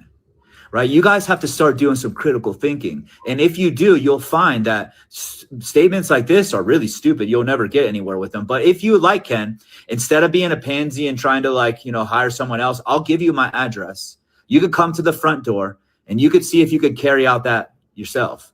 Right? But mama won't be here to save you when you step into that world of shit. Hey, Pastor. I don't know why y'all picked that man to play with. I don't know why. Let's see what this says. Not every escort here in Latin America is just out drugging guys. Honestly, a lot of the girls are good girls. They feel trapped. They don't have a lot of opportunities economically. They have kids, and they're just trying to feed their families. They go out, they're respectful, they do right by people, they're nice, they're friendly, they don't try to steal anything from you, they're trustworthy, and they don't deserve to be exploited, have videos made about them, right, and just be disrespected in any way. The same way, there are women that will drug you, sit next to you while your body's lifeless, and wipe out your bank accounts. Both exist, right? Then on the passport bro side of things, right, you got men all shapes, sizes, colors. When it comes to the white guys, not everybody's a pedo. And yet when I go walking through the mall with my son, I get weird looks because we're all being grouped into the same thing.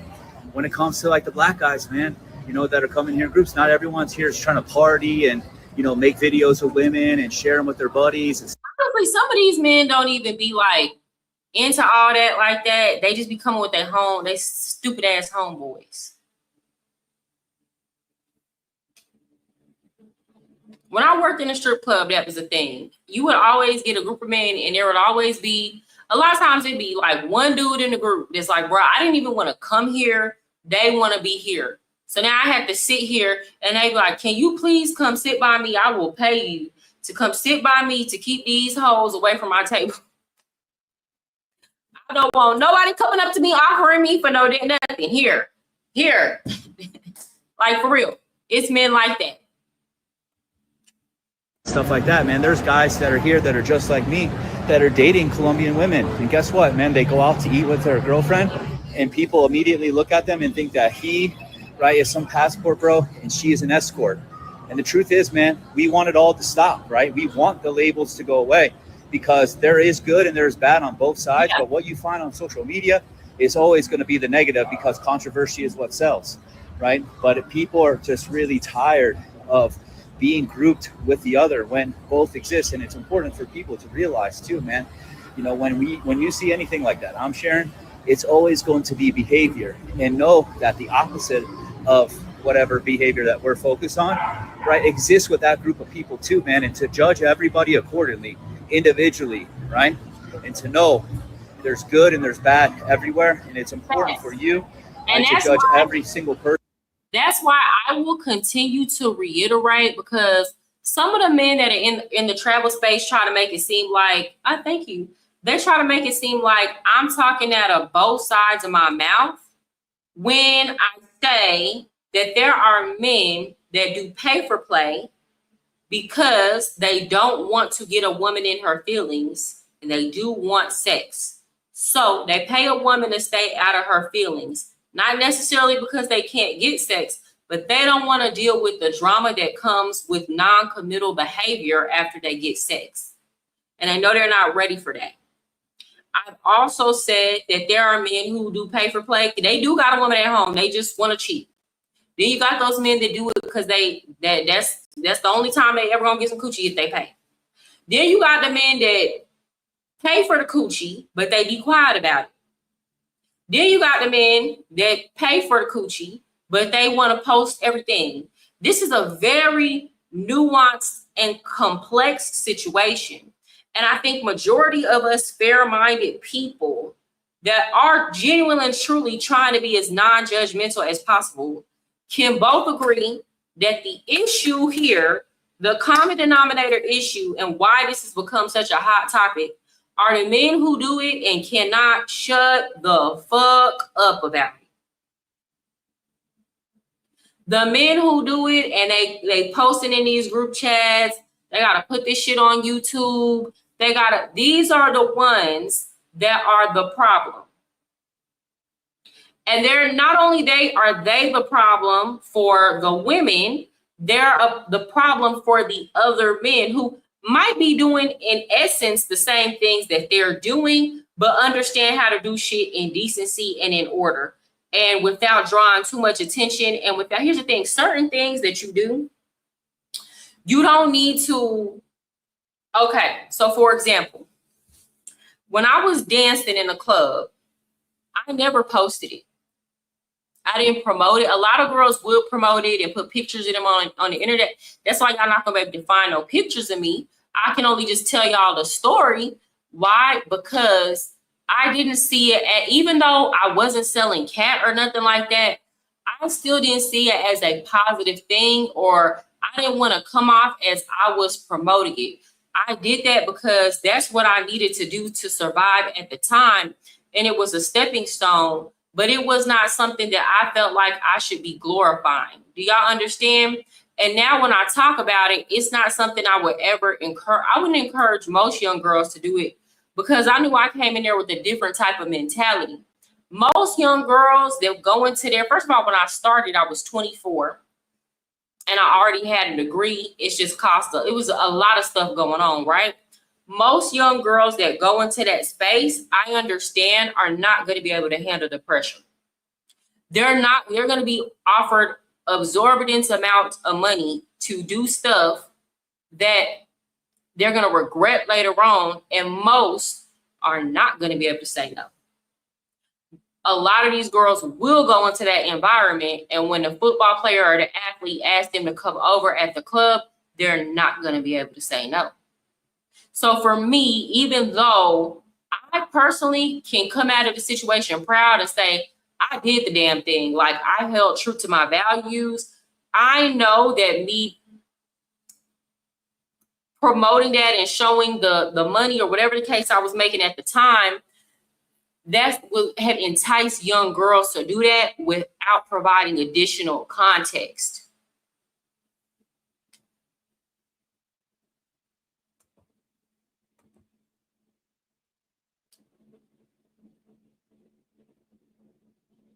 Yeah, they're trying to make the women that don't like them in the States jealous. And it's really for bragging rights for other men, which is weird. I agree. This travel world is just getting too fatigued. Just stay out of the dark things and enjoy your travel. Yeah, and if you gonna do dark stuff, shut up about it. Nobody cares. You're not impressing. That's just like that's just like people that brag about smoking weed. Okay, so you cool now? Like you should be doing that because you want to do it. You're cool for smoking weed, like that's childish, immature behavior.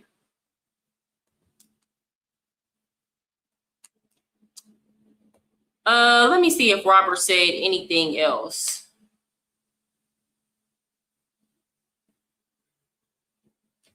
Oh, here we go. A group of 21 Americans, yes, you heard that right, 21 Americans was denied entry into Colombia in Bogota. These men had come here to film and stream what was going to be sexual content on a subscription-based platform. After being denied entry into Bogota, they then tried to fly into Medellin. They got to Medellin and they got the same treatment that they got in Bogota, which was they were inadmitted and they were sent back to the United States. Apparently, their plan was to film here in Medellin, in Cartagena. They were going to be posting their sexcapades like that you guys like to do on the internet, social media. I don't know why and these guys were caught. You can get admitted in one airport and try to go in through another. Do y'all not know they communicate? Like all that gets put into a database. They can see visas that you got denied for and the reasons why. Like all of this goes into a database. They put your passport number in there, everything. I think a lot of these men genuinely underestimate the sophistication of the systems that the Colombian government has. And it's to their detriment. You get denied entry, and when that's just like somebody tried to come through on a bus. Oh, who was that? Was that Casey Redbeard? Was that him? Might not have been him. No, the Russian dude that got put out of Medellin and banned. Why he tried to come through on a bus? Think you still got to go through immigration on the bus. You got to go through customs. And guess what? Your information is in the system. At the airport, 2 airports, and denied entry. And apparently they got an attitude and were even aggressive with officials in the airport and sent home. So guys, it's very simple, man. I think I've been trying to make it pretty clear for you. When it comes to Colombia, it's being locked down. Your sexcapades and the stuff, the goofy stuff that you've been doing here is coming to an end. If you're going to try to do it, you should try to go somewhere else because, man, migration has a long list of you guys' names. I don't know if some of you guys been thinking that I've been blowing smoke in some of these videos, but believe me, there is a lot of you wish that you listen to my advice about the condoms, because guess what? Y'all might, your name is on the list. Now you get picked out. You thinking it's random. But you was in these WhatsApp groups.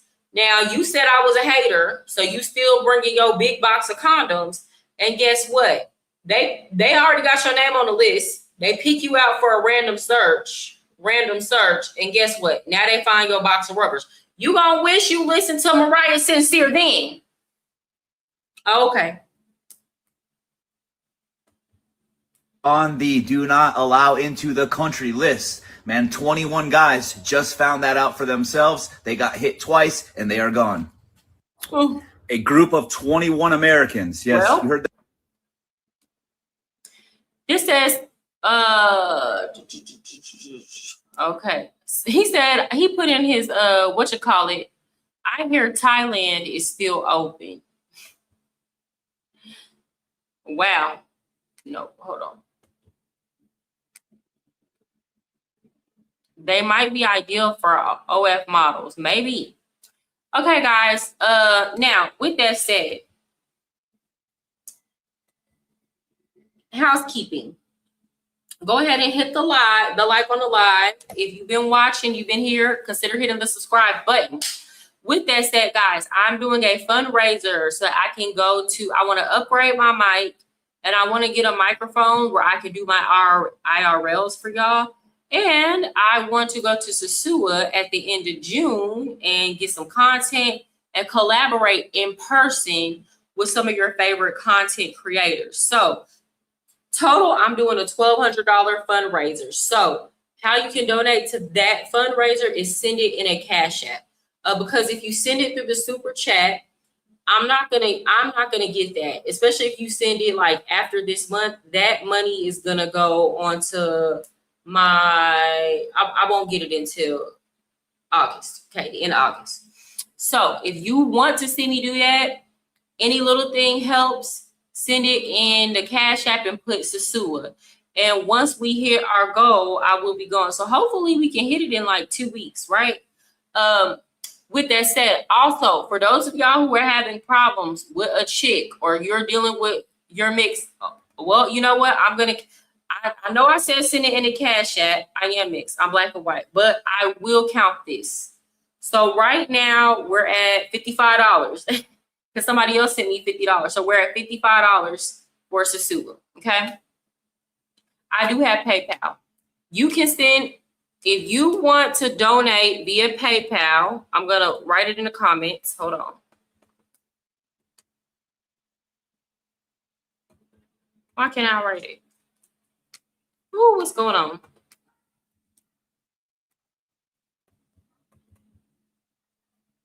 I'm not Polly. Who said that?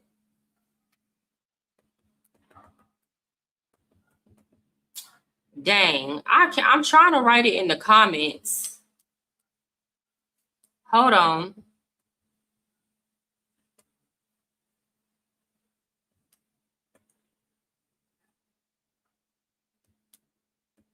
I'm gonna have to start putting it in my whatchamacallit. Why is it not letting me post in my comments?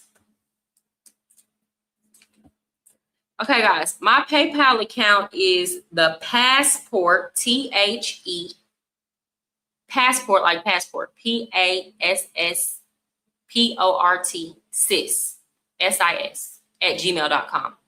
I don't know why it's not letting me put it on there. The Passport Sis @gmail.com. That's it. That's my PayPal. I'm going to start putting it. Oh, you know what? I'm going to put it in the banner right now. I'm going to put it in the ticker if I can edit it.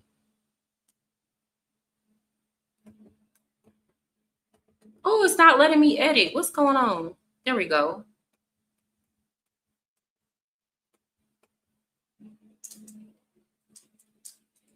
Why is it not letting me type? I'm trying to put it in the banner. It's not letting me do nothing. Why can't I comment? Who trolling you?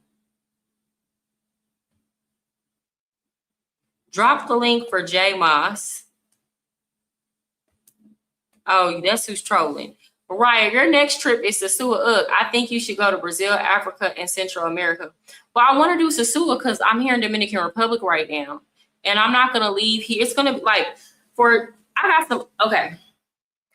Genuinely, y'all will see. I have some things going on right now in Dominican Republic. And I thought y'all be moving to Dominican Republic. Like I'm in the process of moving here. So it's like, for right now, I can't make that kind of trip because I have business I'm taking care of here. Does that make sense? So I would love to do that type of trip, and maybe that will be something that we can do like in December or November, or even somewhere in the middle, like closer to the end of this year. But like right now, I need to travel within Latin America or the Caribbean. I guess Brazil would be Latin American. I could do Brazil in a couple months, but right now I'm handling business. But my PayPal is, hold on. Why is it not letting me type in this? StreamYard is tripping right now. I'm sorry. I will start putting that, including it and all my other stuff. With that said, guys, also I will be offering one-on-one consultations. You can either send it to my email address or you can go to my website and send it in an inquiry. It's $100 an hour. If you having problems with a chick, you want to show me DMs, text, you want to get some advice, some real advice from a woman that knows, and you want somebody to help you out with the situation, I got you. It's a flat fee, $100 an hour, and I'll do a full-on consultation for you. Okay, y'all be listening to these men that don't know what the hell they talking about when it comes to women. Okay, with that said, it's been real. I've had an amazing time talking to y'all. This was a long live stream. How long was I on here? Tomorrow, guys, I'm gonna break my record. No. Damn. No. I've done a 6-hour live stream before. I gotta do a 7-hour live stream tomorrow. So tomorrow, tune in. 7-hour live stream. 7-hour live stream. Caribbean is never played out. Thank you. Thank you for saying I'm cute. Caribbean is never played out. Okay. With that said, guys, 7-hour live stream tomorrow. Y'all comment. $100 an hour. Come on. I just clicked 1 more hour. What do you mean? You want me to come on here? You want me to stay on here another hour? Is that what you're saying, J Moss? You want me to stay on this live another hour? Y'all, if y'all want me to stay on this live, I'll stay on this live another hour. Those men are disgusting. They didn't know most Colombians find them to J Moss. If I'm gonna stay on here another hour, I hate to be this way, but I've already been on here 3 hours.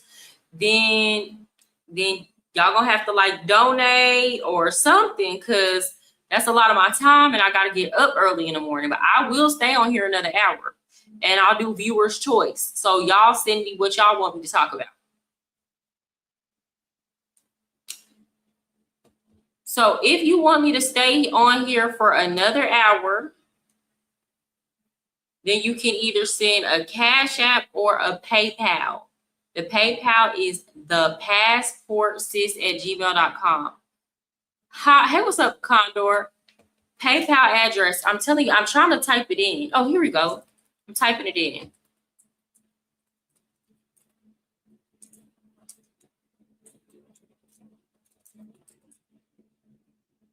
What's up, Ray? Thepassportsis@gmail.com. That's my PayPal address. And I will also contribute whatever y'all send. If y'all want me to stay on there for another hour, you can send a Cash App or a PayPal. Whatever you send, I will also add that to the fundraiser. So I will consider that a part of the fundraiser to go to Sasua.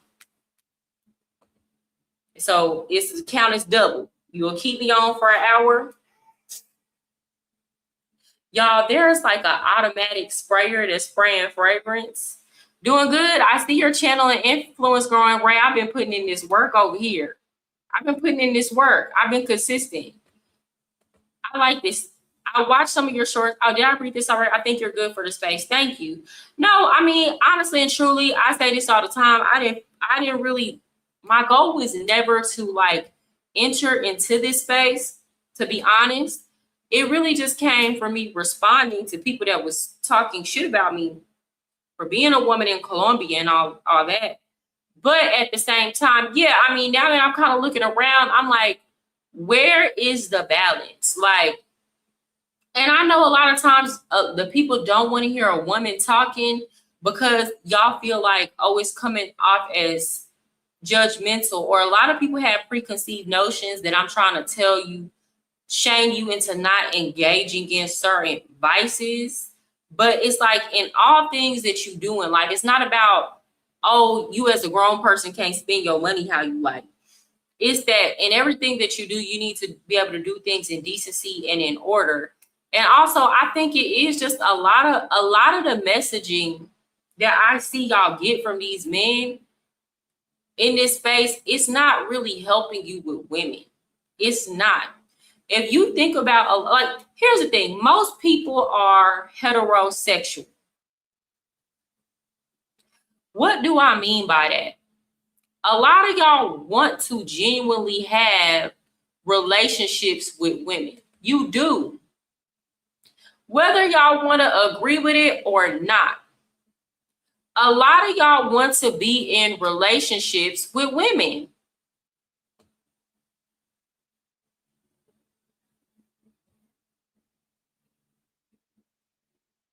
Oh, shit. Okay. A lot of y'all want to be in relationships with women. You're not going to get into these relationships with these women listening to men that are angry at women. Because here's the thing. It's a lot of women that would have otherwise given you a chance that are not going to give you a chance because you're being mean and hateful. That don't mean that you let a woman walk over you or you continue to give attention to a woman that's not showing interest in you. But at the same time, you definitely not going to get a woman to stay being an asshole, especially not today. In this day and age, women got options. They stepping.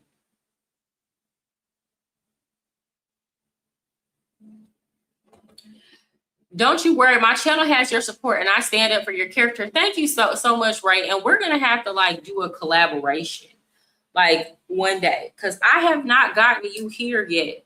I have not gotten you here yet. Okay. I'm getting ready to get off of here soon. I'm waiting to see. Hold on. He said he was going to send a PayPal. Oh, I just got the PayPal. Okay. All right. Well, it looks like I'll be on here for another hour and we are $105 in. So right now we $105 into my goal to go to Sasua. Okay, so let's go. Let's keep at it. I actually wanted to review this video, and I probably start today. What's up, babe? I probably start today with what I saw a post from Travel Time with Paul. And I know a lot of y'all don't like Travel Time with Paul. I'm trying to figure out why y'all don't like Travel Time with Paul. Why y'all don't like Travel Time with Paul? I like him because he be keeping it real. He be keeping it a buck. I don't understand.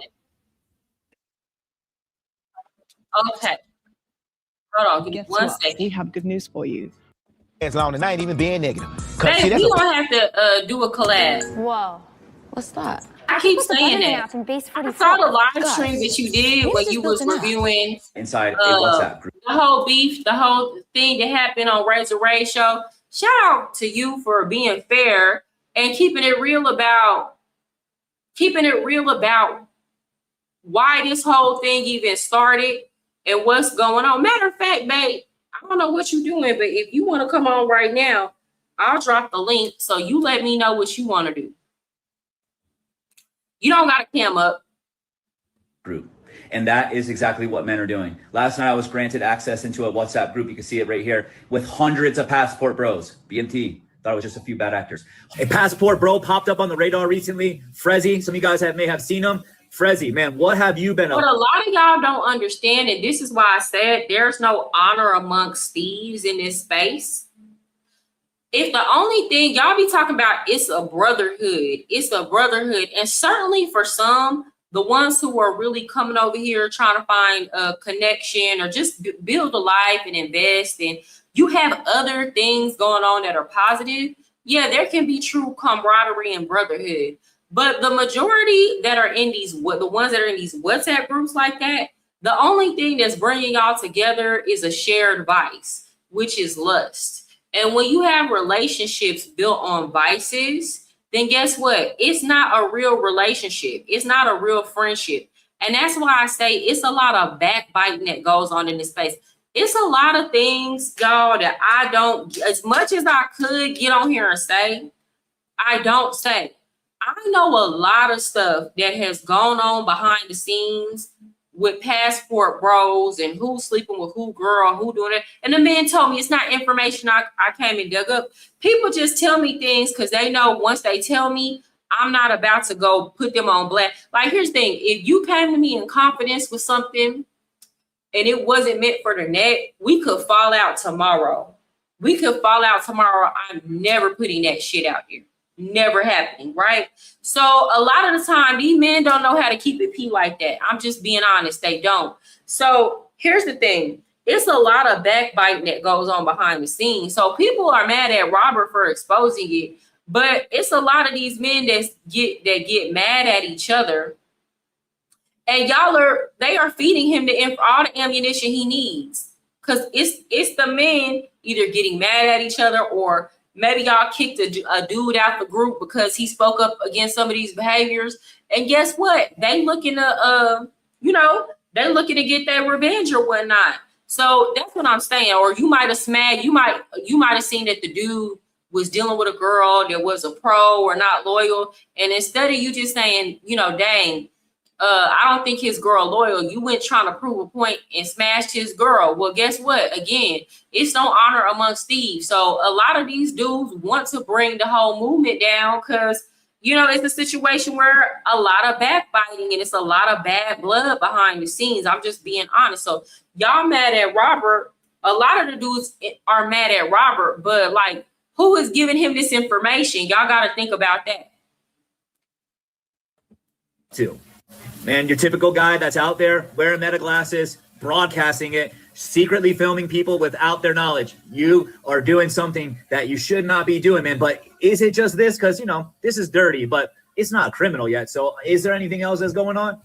Come to find out, Frezzy actually has a WhatsApp group. Here's all the admins. Guys, you see I have all the information blurred out right now, but I got all your names. I got all your contact information. But why is that actually important?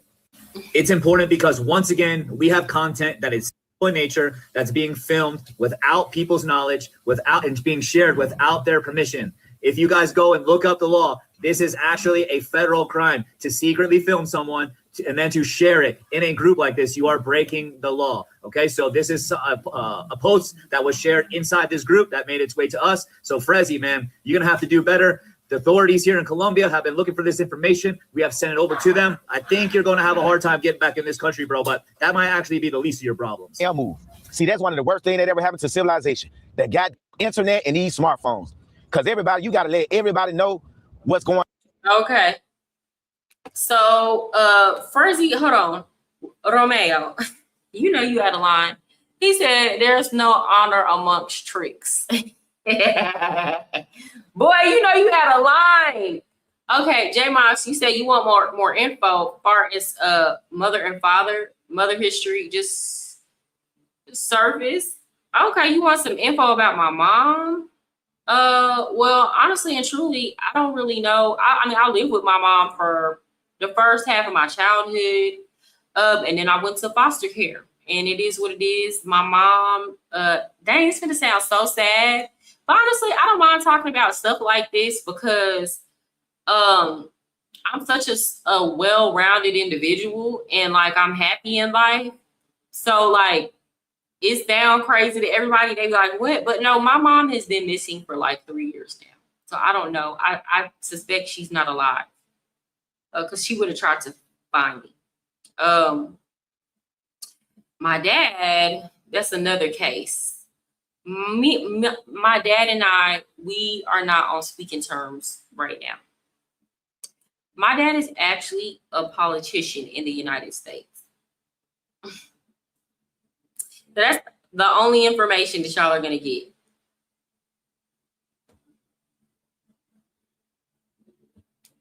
I wouldn't say my mom was a divester.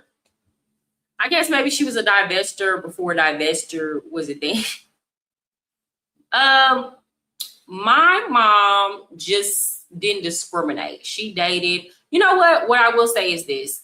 My mom got made fun of a lot for her skin color growing up, and my grandfather was very colorist. He preferred light skin. Even among his grandkids, he always treated the lighter skinned granddaughters better.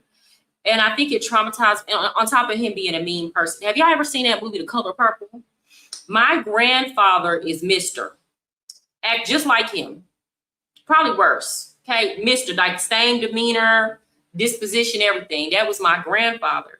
So I think my mom just didn't want to get with a man that was anything like him.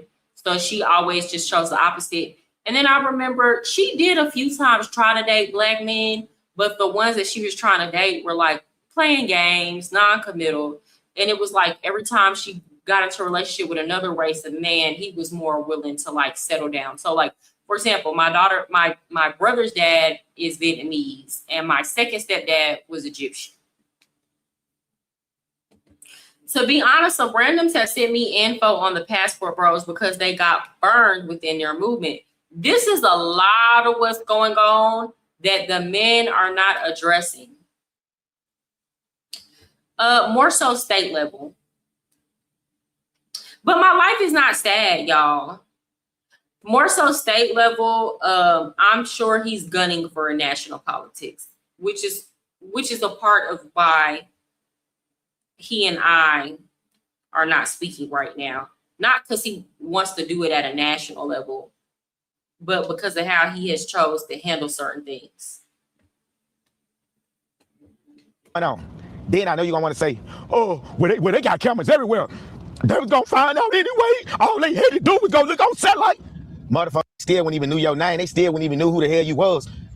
Just tell the truth. Yo, broke ass needed to sustain your lifestyle. And I'm talking about all these traveling dudes that blew up these spots. Now they crying like little bitches because every time they go to the airport in Colombia with a suitcase full of goddamn rubbers, like they stand over there for a whole decade or two when they only going for about 4 to 5 days, but you taking a goddamn, you taking enough rubbers, like you finna open up a damn condom factory down there when you could just buy the shit when you get to Are y'all going there trying to sell them too? Is that what's going on?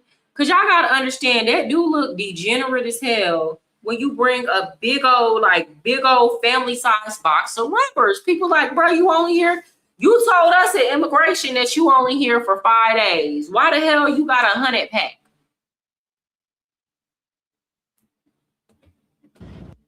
If you have 5,000 followers on any platform, you should have a 6-figure business. What?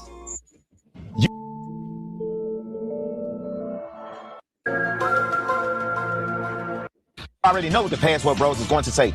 They just don't want to see a black man happy. They don't want to see us traveling. Nah, I don't think that's what it is. That's not it. You want to know what the problem really is? A lot of black men always got to be out here peacocking. What old boy used to call black men? Chocolate peacocks. See, what was wrong with just traveling and handling your business on the low? What was just wrong with that? Now, I know you're probably gonna say, oh, the white man been doing it. They've been traveling to Southeast Asia, messing with kids. What the hell they got to do with you? This is a question I had, fellas, and y'all might get upset with me. I don't give a damn. And I would do the same if black women was talking about certain stuff with white women. It's like, bro, why every time somebody try to correct some of y'all for just acting out of order? Like, for real, doing shit just out of decency and in order, like not doing, like, why we gotta bring up white people? Oh, white, and it's like, bruh, it's a way to deflect and to not take personal responsibility. And at the end of the day, if we're saying this is a negative thing that white people do, or a lot of y'all don't like white people, why the fuck you keep trying to be like white people? I say the same thing when women be like, men sleep around all the time and men do this and that. And I'd be like, bruh, I don't be trying to slut shame women or make them be virgins, but like, or they be like, men have a whole bunch of sex without emotions. And it's like, why do you want to be that way?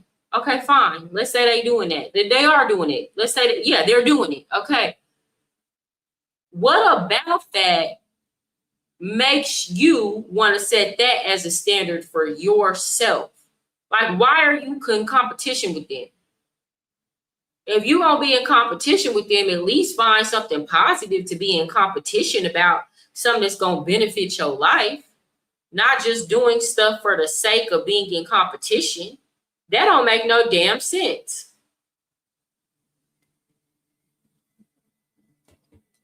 You got to remember, they colonized the world.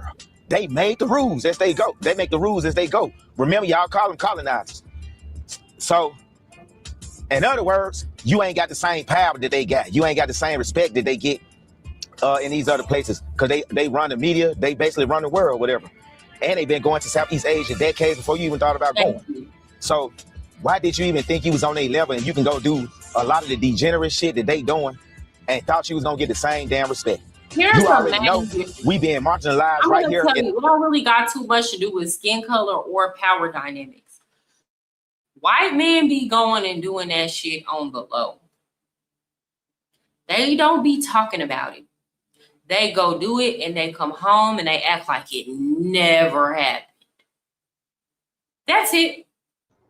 That's it. That's literally it. That's literally all it is. That's it. They're like, I don't know no other way to explain it to y'all to make y'all understand. Okay? Mariah. Mm-hmm. How are you gonna hit us with that heartbreaking news that you think your mother been missing? She's been missing for 3 years, and you think she's not alive. How you gonna say that? That's like, wow. I mean, it's the truth. I don't know. Like, here's the thing. I've been through so much in life that it don't even hurt to say that.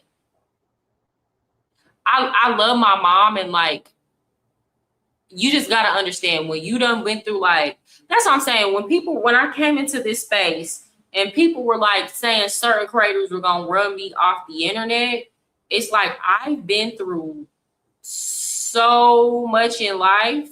The situation with my mom is just the tip of the iceberg. So it's like, can't no man talking shit and calling me a hoe and a slut or whatever the case may be run me off the internet. That's not even a real life. You feel me? Like, do you suspect? So I have a lot. You said what? Do you suspect foul play? Do I suspect foul play? Yeah, of course. Yeah, Yeah. Okay, I won't get much into it. I just hope everything works out. I'm not sure. Sorry about that. Yeah, I mean, I hope so too, but I don't. If my mom was alive, she would have gotten in contact with me by now. The police, you put a police report? Yeah, I mean, all of that has been done, but my mom has been, it's been a lot. And honestly, I don't want to get into it on the internet, but this has been a long time, you know, this was going to happen at some point is what I'm trying to say. So it just happened finally. All right. Yeah, so it was going to happen. I'm surprised it didn't happen sooner. So it is what it is. And I'm not going to say like, you know, I mean, what can you do? But just keep going. Like I have so much in front of me. You know, it's like, what can you do? But yeah, I you know, maybe one day I'll chop it up with y'all just on some real stuff about some deeper things. I don't look like anything I've been through. And I'm blessed to say that God has kept me. God has, you don't, a lot of people like the way I break down and analyze things, but you don't get to this level of understanding without going through a lot of shit, you know? So it's been a blessing in that now I'm able to share a more well-rounded perspective, but everything I speak about, I paid the cost for it. Mm-hmm. All right. Jay Moss is a good dude. He's a high donator, so it's good in getting his favor. He's pretty good. Yeah, no, thank you. I appreciate him coming in because look, I was finna get off. All right, I'm out. Thank you. Okay. You're welcome, and thank you for coming up here asking about that. Yeah, I don't mind. All right. Okay, let's continue.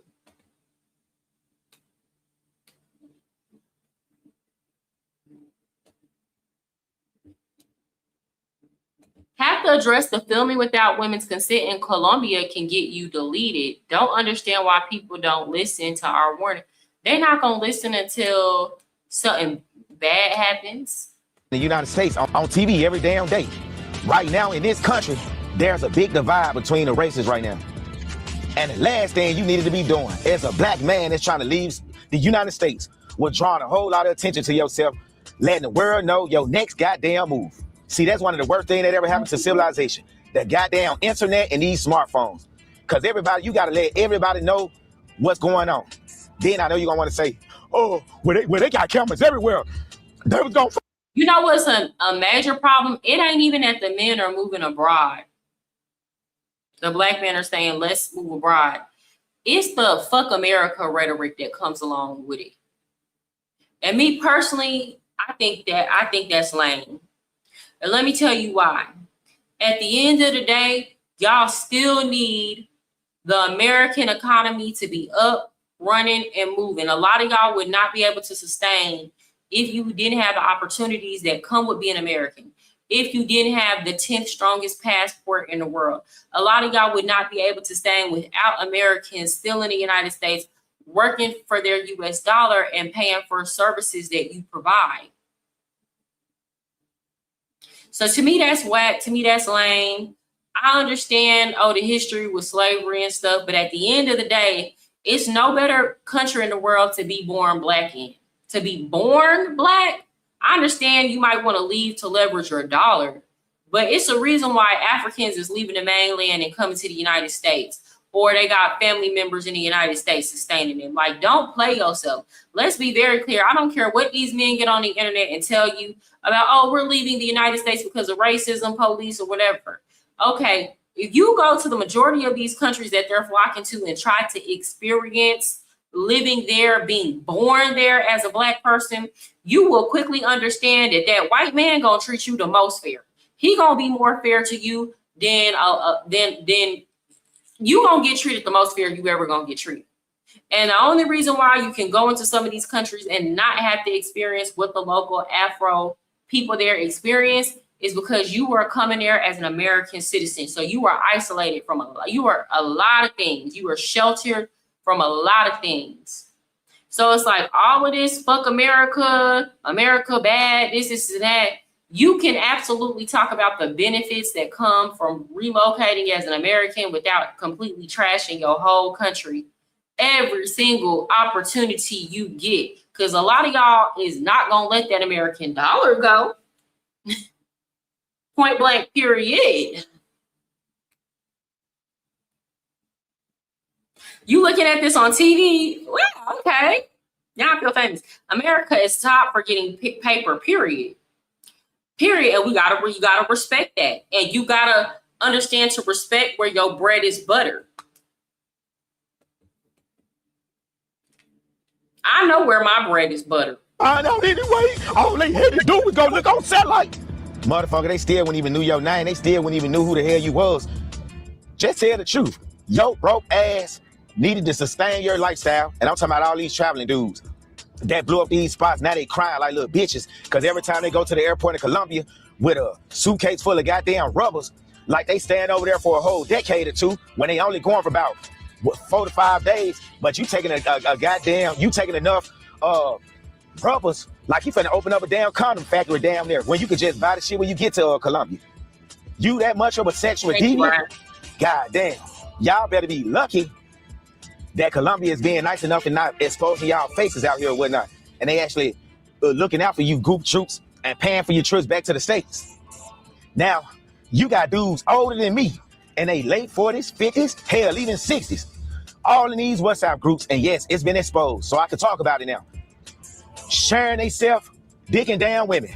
Now, first of all, even if I was in shape and I had a six-pack and I was down 8% body fat, I still wouldn't want to be on video allowing another man watching me screw women.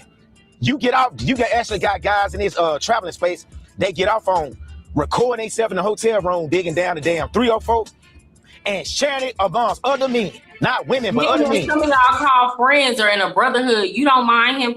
You don't mind another man watching your Peter Whacker that you was supposed to know you might see one day. That's what I'm saying. I'm glad he said it, because that sound gay, bro. Like, to me, that sound like a gay. That sound, yeah. Yeah. Oh no. Me, Middle Eastern? Mm-mm. I'm black and white. My father's white. My mom is black. What's the point of that? I remember when this passport bro shit first got popular. I was in this Facebook group called Enlightened Western Men back in 2022. Facebook, y'all, not WhatsApp. And some dude had went down to Colombia for the first time. You could tell it was his first time because he even spelt it like he went to Colombia, South Carolina. Then he posted a video. I'm surprised it stayed up as long as it did, of him dicking down an Afro-Colombian chick in the room. Now, he didn't show her face or whatever, but you could tell by, him pounding her from the back, her skin complexion, her booty and everything in the camera, she was a black Colombian. And he put that in a Facebook group full of men. I ain't got no limit, yeah, that's right, yeah, I'm limit. One AI model for cinematic images, video, and native audio output. Yeah, that's right, cause I'm limitless. It's my turn right now, watch me work, yeah, I'm limitless. I ain't got no limit, yeah, that's right, yeah. And I'm like, y'all overgrown ass children trying to get cool points for doing this goofy shit. And I thought to myself, it's only a matter of time before this shit catch up with y'all. Hell, I'm surprised it took this long. And this coming from a black man. I try to tell y'all. Now, maybe I was going about it in a way like how I was showing tough love, or maybe you thought I was hate. I was just trying to look out for y'all dummies, because I'm traveling and I'm seeing what's going on. And I said to myself, if they start banning a lot of these guys from traveling, it's going to be their own fault. The passport bros, you created your own demise. Deal with it, nigga. But I digress. Now, I'm gonna play. I just saw a video, and I've been getting a lot of these videos on my feed and on Instagram of these black traveling dudes that's going to Thailand. And I don't know why they feel the need to record themselves with a Thai 304 cooking some damn food. Man, if your game tight, you can get a woman to cook you food any damn where. Yes, you can still get a woman to cook you food in a Western damn country. When y'all be like, yeah, we gotta go out of the country to get a woman to cook, y'all must not be dating no women from the South. Now, I don't know about these young girls, and I ain't trying to talk about them. I just don't know. I don't know. But I know us millennial women, Southern women, baby, we cook, baby. My man, anytime he asks me to, I'm going there and making a plate. I'm making something to eat.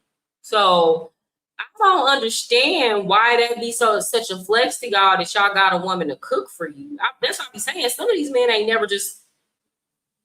I mean, to me, that's just basic stuff. I don't know. Maybe I'm tripping. I just had a black woman 2 days ago from Lafayette, Louisiana, cook some of the best damn seafood gumbo I had in years. Good. And all I did, I told her I was coming through her town. I probably was gonna be doing a 10-hour break at the truck stop off I-10. I got to taste for some gumbo. I didn't even know she knew how to cook it. She said, I got you. I was a little skeptical because I'm like, man, the last time I ate somebody gumbo from Louisiana, they didn't even use sausage. They used hot dogs. And I didn't even know such thing as a hot dog gumbo. So I'm like, yeah, because you're from Louisiana don't mean that doesn't mean that you know how to cook a gumbo. Man, the gumbo was on point. But that's besides the point. The point is, y'all just watch this video and I'm gonna come back with my commentary. Day 113 living in Thailand. My Thai girlfriend, she making some cheesy steak pasta. I ain't gonna lie, that shit was good. She done cracked the pepper and it wasn't even open. So we using coconut oil to cook the steak. Okay, I'm gonna be very fair. I'm gonna be very fair here. This looks like a young man. He is not like super, like he can't be over 30. To him, I heard these young girls don't cook. These Gen Z girls, I heard they is not cooking. So guess what? To him, probably is the big deal. But to y'all millennial men, come on now. Y'all shouldn't be acting like that because somebody cooks you something to eat. Massage girl too. I didn't know that. Never understood what the big deal is about a woman cooking for you and put it on film for others to see. Yes, like that's what I'm saying. Like to me, that's normal. It's regular. The fruit, the fiber. Now, my thing is, you arguing in the comment section on this particular video talking about some the women in your comment section and the men hate because you got you a submissive Thai woman. You call a Thai woman that's taking pictures like this submissive? Maybe she's submissive for pay. But if you trying to convince everybody that she's wifey material, us that's been to Thailand already know what time it is. This woman is not wifey material. No, she's not. And this ain't no diss to her. But if you put her out there, right? So I got a right to react to this shit. If you didn't want me to say nothing about this woman, you wouldn't never even put her out there for the world to see. So yeah, I'm gonna use this content as an example. For all you goofies that's getting inspired by guys like this, because you see a slim Thai chick cooking up steak with coconut oil and some Asian seasoned salt with a dose of MSG, you just think you just finna go over there and just show up and that's the treatment you gonna get? Nah, you gotta pay for that, buddy. That costs. She looking at this as a job, like she's on the clock and she just paid to give this guy a relationship experience while he's over there. But I digress. Now back to these passport bros. Now this white guy, I don't know if he's connected with the FBI or what's going on with that. But apparently I did a little bit more research and yes, the FBI's they do have their eyes on the passport bros. And yes, I found out it is a federal crime. Even though these videos was recorded in another country. Didn't I say that? Somebody said that I was lying. But I made a video a while back saying that passport bros are being viewed as an international criminal organization. And people are like, oh, you're lying. Y'all, there have been, people are making a big deal. Even in Brazil, it's not just Colombia, in Brazil, in all of these countries, you have the press that are, it's not just American media. In every single one of these countries, there are articles about passport bro. It is garnering international attention, and these international organizations are working with each other. That's why a lot of these channels are getting taken down on YouTube, all of that.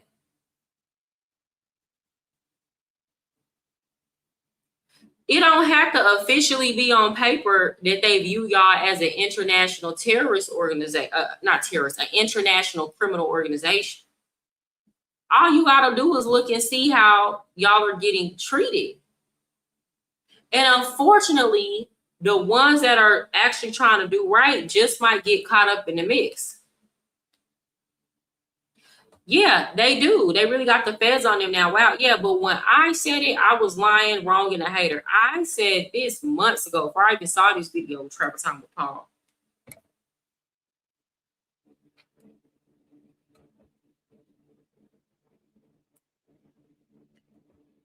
Ray says the passport bros have been seen in El Salvador too. International eyes are watching them. Yes, if y'all think a conversation is not being had between intergovernmental organizations, you are foolish.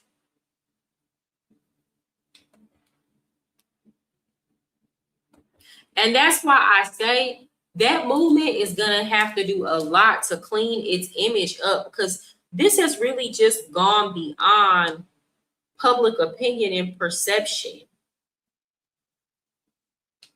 Like Colombia, of them filming these 304s without their permission and sharing them on WhatsApp groups and shit. They so dumb, they don't know. You got guys in these WhatsApp groups, and I'm talking about black dudes that actually got feelings for these Colombian women that's going back showing them these videos. How y'all think the Colombian women know they in these groups? When I first started doing YouTube, I used a big booty tie chick as my thumbnail or whatnot. And I wouldn't even diss her. I wasn't even talking about her in the video. Some lame back over here in the States knew her and been with her before and sent her a damn message talking about I was dissing her in the video and shit.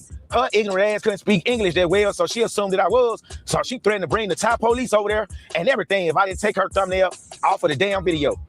That's how a lot of these damn women know that's how a lot of these women know that they're in these WhatsApp groups. Because you got a lot of guys that sleeping with them, pillow talking. Mama, see I love you. I can change your life, baby. You ain't gotta be a hoe forever. Look what they doing. Hold on. I gotta see if this the real Travel Time with Paul. Let me look at your tag. I don't know if this the real Travel Time with Paul. Are you the real Travel Time with Paul? If you the real Travel Time with Paul, can you come? I've been watching you for a long time, Travel Time with Paul. If this is the real, you don't got to get on camera. If this is really you, I want to make sure this is not a troll. Can you come on here and say, hey, real quick? You don't got to stay long. I've been watching you for a long time. He says, I'll be back in the DR soon. It's him? Travis, I've been watching you for so long. Talking about you gonna let them do you like this, baby? I pay a lot of money for this. I deserve more respect. Like that dude on Players Club. That's how they go over to Colombia and places like that and simp out for these 304s. Okay. But they that dude that had the glasses on Players Club, they him on steroids. Just imagine it. You a foreign chick and all you is a 304 and an American dude show up in the alleyway. Hey Martinez, hola, this where you stay at? And she speak a little English. Hey Poppy, trying to hurry up and get in the door. How did you find out where I stay, Poppy? Get away from me, Poppy! Help! Help! I pay a lot of money for this. I paid $1,500 to do the plane ticket. I came over here for y'all, so you ain't gonna do me like this, baby. Don't do me like this. Can y'all imagine that shit? Why you be on But I bet you that's what's going on. Even though they got a whole lot more options when it comes to the 304s over there. And according to them, it's supposed to be cheaper than over here. But they so damn dumb, they don't went over there and even raise the price up on it. But I digress. Now, this guy even mentioned bacon, mayonnaise, tomatoes by name. The amount of content that I came across is absolutely appalling. Wait, you call him bacon, mayonnaise, tomatoes? You out of order, bro. This picture here is just one after the next, video after video after video being shared inside this group. Women that have no idea that they're being exploited like this.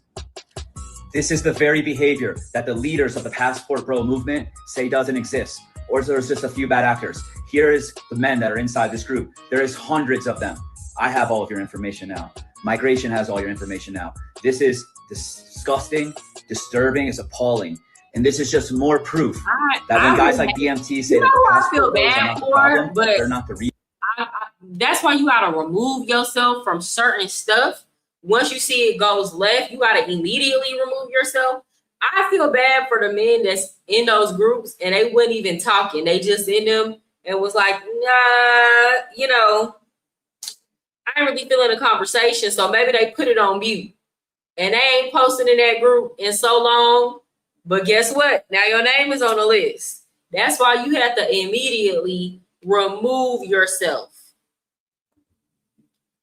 Chuck 2 times. The problem is these passport bros tried to make a social media career from participating in the white man activities. Well, I mean, yeah, one could say that. Yeah, it's like you can't even do certain stuff. Like the stuff that we're doing, it's like, bro, you can't do that in the United States. You can't do that in the United States. You know? Let me know when you want to do a collab. Don't see you on TikTok anymore. Because you know, it's been popping off over here on YouTube, right? So I want to do a collab here on YouTube. But let's talk. I'm gonna hit you up on I guess we can. Do you have Instagram? I guess I'm gonna have to go over there to TikTok and talk to you. Let's shoot for this week. Let's see. Or if you want to put in the comments when you have some availability, then we can collab. Reason that guys are being inadmitted and deported, that BMT, you've been living inside a cave or under a rock. This is not a few bad actors. You have hundreds of men secretly filming, exploiting women, and sharing them inside groups like they're prizes, hundreds of them. What say you?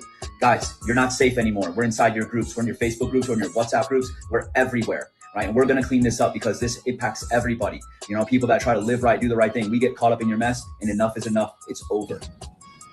See? This what happened when you want to be known by these. That's what I'm saying. It's the men that are like, and people like to talk shit about Robert because they were like, well, Robert said he's done pay for play before. Yeah, he did. But when he was doing his pay for play, that goes back to what I was saying. White men do stuff on the low. He wasn't glorifying it. He wasn't recording these women. He wasn't putting in the WhatsApp group. He went through his little phase, sat down somewhere, and then went and got him a wife. And it's like when y'all do this kind of stuff and y'all put it all over the internet, it makes it very hard for American men to recover or rehabilitate their image. And that's a very big problem. Is this the real travel time with Paul? Hello? Yeah, can you hear me? It is. What's up? What's going on? How my mic sound, baby girl? You sound good. Okay. It's good that you on here. See, I'm glad I stayed on. Paul, I've been watching you for a few years now because I always thought your content was just funny. Oh, for real? I didn't even know you knew I existed. That's crazy. I've commented on a few of your videos and you never responded. I figured you were just too busy, or it was kind of like, you know, your space is more so like a male space, but I always found your content to the way you like break stuff down to be very entertaining. So every time I see a video, I come watch.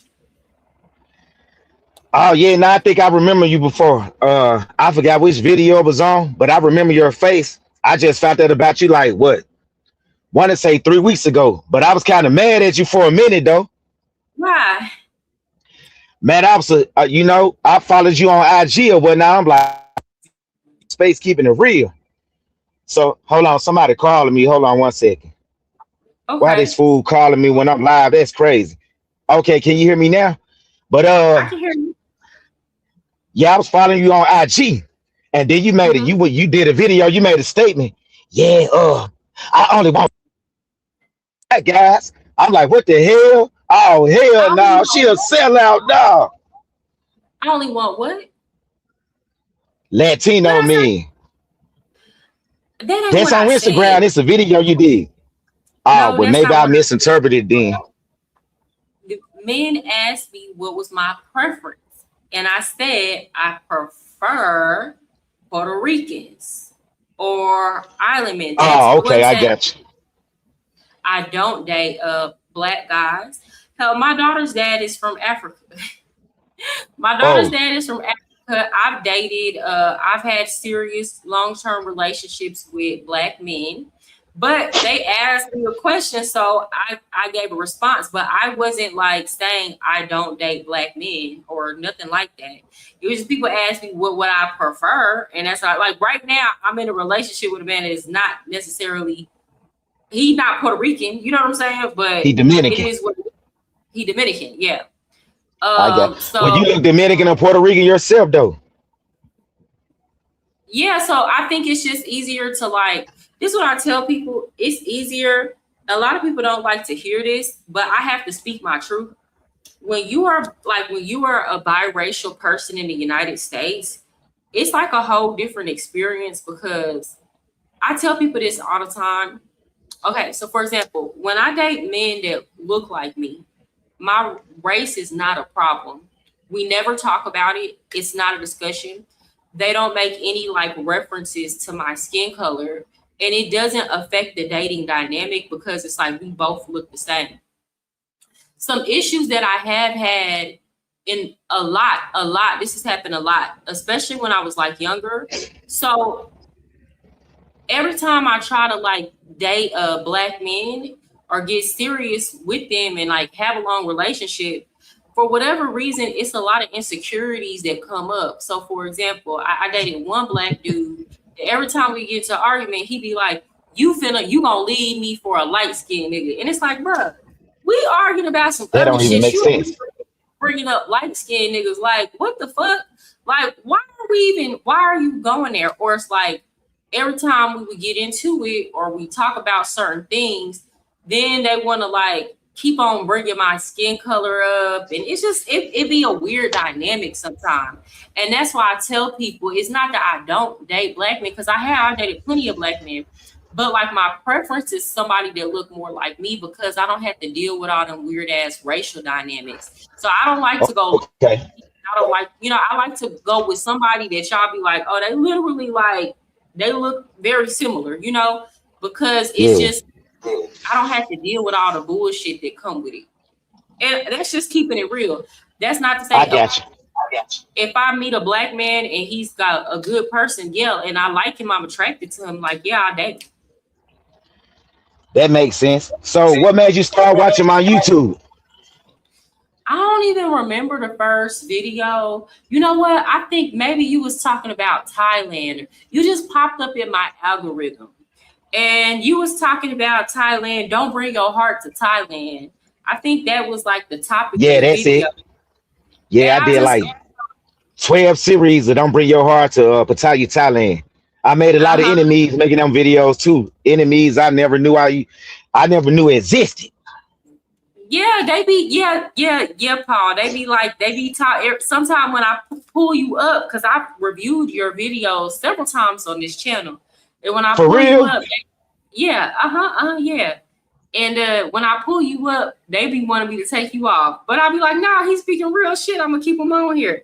And I don't know why, because you don't really be saying nothing that I ain't said, but for whatever reason, I don't know, you got people kind of hot. But I still review it anyway. Yeah, it looked like tonight you was kind of getting a okay feedback, doing this reaction you doing right now. It's better. Like, I didn't expect, like, normally somebody would have told me to take it off, but ain't nobody said nothing tonight. Yeah. Somebody said, I just clicked on back on, you're dating a Dominican guy. Why you put plural? I am dating one Dominican guy. I have one boyfriend. He's the only Dominican I ever dated. Yeah, I just left Santo Domingo back in April. But I'll be back though. I just won't, discuss when I'm coming back here. They'll just have to find out whenever I go live when I get back. But I'll be back pretty soon though. Okay, where were you at now? I just watched a video of you traveling. Were you in Thailand? Where were you at? What you talking about? The video that was the DR. Oh, you just waited. You are just now uploading that. Yeah. Okay, I see what you're saying. Yeah, I got I got a bunch of content from over there that I still have to upload. But what was you about to say? If you gotta choose, because I'm right now, I'm doing let me tell y'all, I'm doing a fundraiser for Sasua. I'm trying to go at the end of July. So you can donate to the Cash App or my PayPal. We already like $105 in tonight on the go. I just started tonight. Anyway, tell me, which one do you prefer, Sasua or Santo Domingo? Man, hands down, Santo Domingo. Why? You think I want to run across a lot of bombs looking like homie hubs and mentuition? Hell no. You know what? I have seen black guys here in Santo Domingo. Not a lot. Well, here's the thing about Santo Domingo.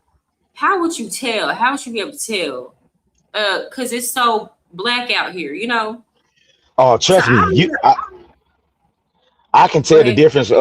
Like, okay, I'll give you a good example. I had went to this club. I think it was called a VIP lounge or event. You got to take an elevator to get to the top. And when I walked in there, most of the Dominican people, they was the same complexion as me, but it was these two tall guys. I think they were 6'8". It was two of them. One had like a Laker jersey on, and the other one had on a white t-shirt and a bunch of jewelry. So I looked at them and I'm thinking, yeah, they got to be from like America or, anywhere else but the DR. And I heard them talking amongst each other about the t-shirt that I had on because I had on the Kobe Bryant t-shirt. I said, yep, they from the States. So we instantly hit it off. I kicked it with them the rest of the time that I was there. But trust me, you'll be able to tell the difference. We kind of look similar to them, but they know we're like, they can look at me and tell I'm not Dominican off top. Like when I went to the zone of Colina, every time I got to walking around there trying to get content, one of the locals would walk up to me. You look familiar. You look Dominican. I take you to meet the pretty women. Then want to charge me $100 to do that. I'm like, hell no, I'm good. If I was Dominican, why are you trying to charge me American prices to go around and look for women and shit? Okay, yeah. But it was cool to me, though. I had a good experience. The only bad experience I had was going to Boca Chica Beach with me and the homies. They tried to overcharge us $120 for a fucking table and a plate of shrimps. Man, terrible. The first week I was here, my homegirl came because it was my birthday. And we went there and she wanted to get, they offered her a hookah. And I was trying, I've been living in Colombia, so I already know how this goes. And I was trying to like tell her because I already saw the setup coming. But sometimes you just gotta let, because they don't know. So you just gotta let it happen, even though you try to explain. But like, okay, so he came and he was like, asked her if she wanted a hookah. It was like $18, right? And then he kept on like offering her, you want a refill? And I was like, girl, now you better ask him if that's extra. And she was like, no, well, in the United States, the refills come with the hookah. I said, that ain't how that necessarily works. Nah, they charge. Yeah, it ain't and she free. was like, no, I'm sure it comes. So guess what? It comes time to pay. He charged her for every single one of them refills. And the last one, she ain't even smoked. She really, every time he offered a refill, she would sound good. He would fill it anyway.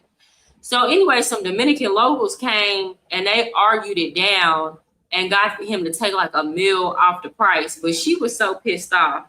My homegirl. My homegirl is extra fine. That was her. She from Texas too? What part of Texas you from? Dallas. Yeah, I stayed there from 2011 to 2015. Oh, how did she like it? It was cool. I lived in when I first moved, I was living in Fort Worth. Had my first that's another story. It was crazy. That's all I got to say. The racism is strong. So I left there and I lived in East Dallas, around Live Oak, right there, not that far from where John F. Kennedy got assassinated. Then I moved to McKinney, Plano, Grand Prairie. I was all over that joint. Las Colinas. Oh yeah. So, but now it was dope. But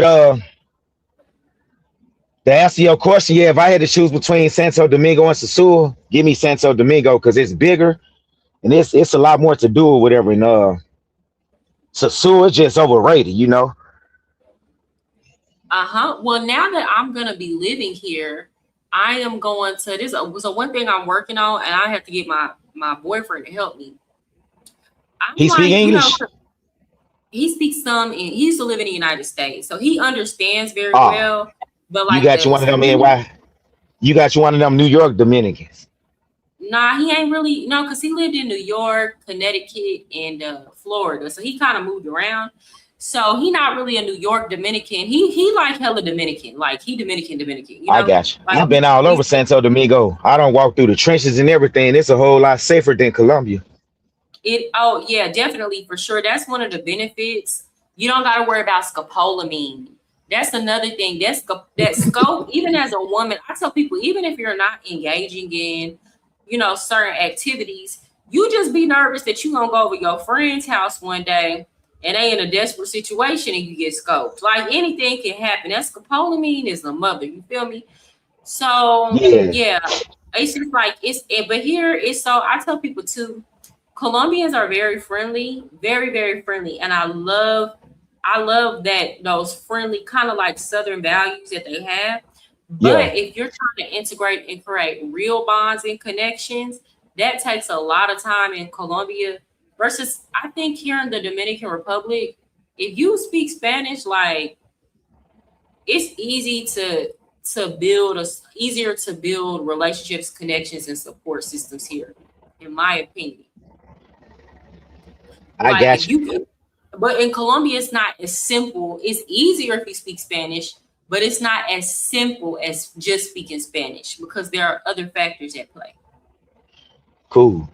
But let me ask you this. You got any more? Because I just tuned into your live like 20 minutes ago. I didn't even know you was live. Somebody in Thailand, they sent your video and they were like, man, she doing a reaction to you. So I tuned in. I'm like, damn, why she talking about me? But I forgot I had brought up the situation with you and old Born Raise a Raise show. What? I didn't see that. No, I was just talking about you because I watched your video earlier today and it was just in alignment with what I was talking about. So I was like, okay, if I didn't react to it today, I would have did it tomorrow. But they wanted me to stay on longer. But no, I always react to your videos. It's normal. Yeah, a lot of people disagree with you being in the space, but shit, I'm like, it's about time here. I get tired of looking at these. Huh? What was you about to say? Paul, they dragged me into the space. Now that don't get me wrong. Now you want to know what's funny though? Because when I seen your Instagram, I said, well, I know her from somewhere. Like I seen your face. Then I thought about it. I'm like, oh yeah, you left a couple of comments on some of my videos back in the day, like a few years ago. Yeah, let me tell you, Paul. I was on here. I was talking about relationship first. Then people wanted me to talk about politics, so I switched to politics. Then I had got off YouTube because I don't know if you remember last year YouTube was tripping. Like YouTube was only paying us for YouTube was heavily promoting shorts at that time. So I was like, this is not good for me right now as a live streamer. So I took a hiatus, right? So then I started making content just about being in Colombia. I wasn't talking about passport bros or nothing like that. I was just talking about my experiences, just regular stuff. And I started getting traction because I was being consistent.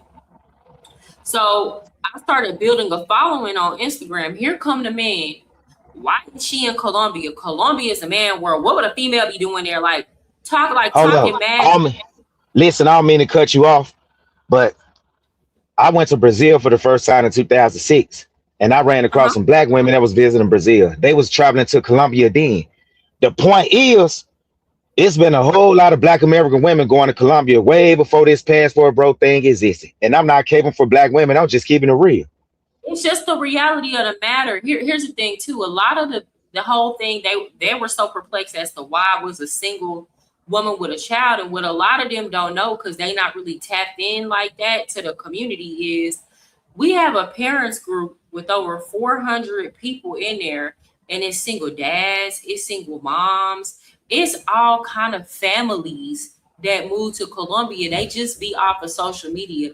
I'm one of the very few single moms that get on social media. But there's I'm not a rarity, or they're just not in the same spaces. A single mom not hanging out in parqueyeras.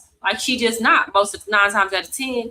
So it's they don't see them. So to them, it was this was something that I was doing that was just so crazy to them. And I'm like, no, it's single moms, it's single dad, all kind of families relocating and resettling in Colombia. So they didn't get that. And even when I try to explain it, they act like it's just such a thrown off concept when I ain't the first, nor will I be the last. So yeah, it's that kind of situation. But I was just documenting my regular life, and they was talking shit. So I made a video responding to it. And then that's what got all these, you know, it made its way over into the YouTube space. But I was originally just responding, not even to the passport bros. It was literally just the niggas that was in my comment talking shit. So I'm talking shit back. And then it made its way to some reaction videos on YouTube. And here we are. But I was just defending myself. I was not intentionally trying to break into this space. I got you. Well, whenever I go live in the future, feel free to come on. Oh yeah, for sure. You don't go live a lot, so it'd be hard to catch you. So maybe we gonna have to like schedule something. I don't think you have an Instagram. Yeah, I do. Hold on. Matter of fact, I can send you a DM right now because I got yours. Hold on 1 second. Okay, my phone finna die. Hold on, I need to go put it on the charger. Hold on 1 second.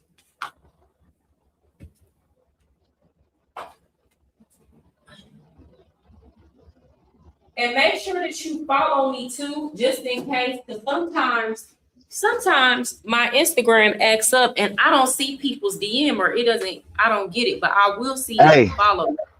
Well, look, check this out. Can you look mine up right quick? Here, I'm gonna go on my actual laptop and do it. Yeah. Is it Travel Time with Paul? Yeah, Travel Time with Paul 2023. Travel Time. I see you got some hater in the chat calling me a buster. Why you say that? That's what I'm saying. Why people be mad? Why you mad? You got hold on with Paul. Jade Moss. He been in here being cool. I don't know why he's saying that. He mad because a beautiful American woman giving me some attention. That's all. Yeah. Why are you not coming up? Travel Time with Paul 2023. Yeah, hold on. Let me see something. Where's my other phone? He say that it don't. Are you sure? Somebody said Travel Time with Paul get a job. Look here, I own my own trucking company. When I record all my videos, I don't know what he talking about. That's why a lot of these dudes got to go overseas to pay for peace leave. Look at them. Look how they think. Get a job. How about you stop tricking? That's what you do.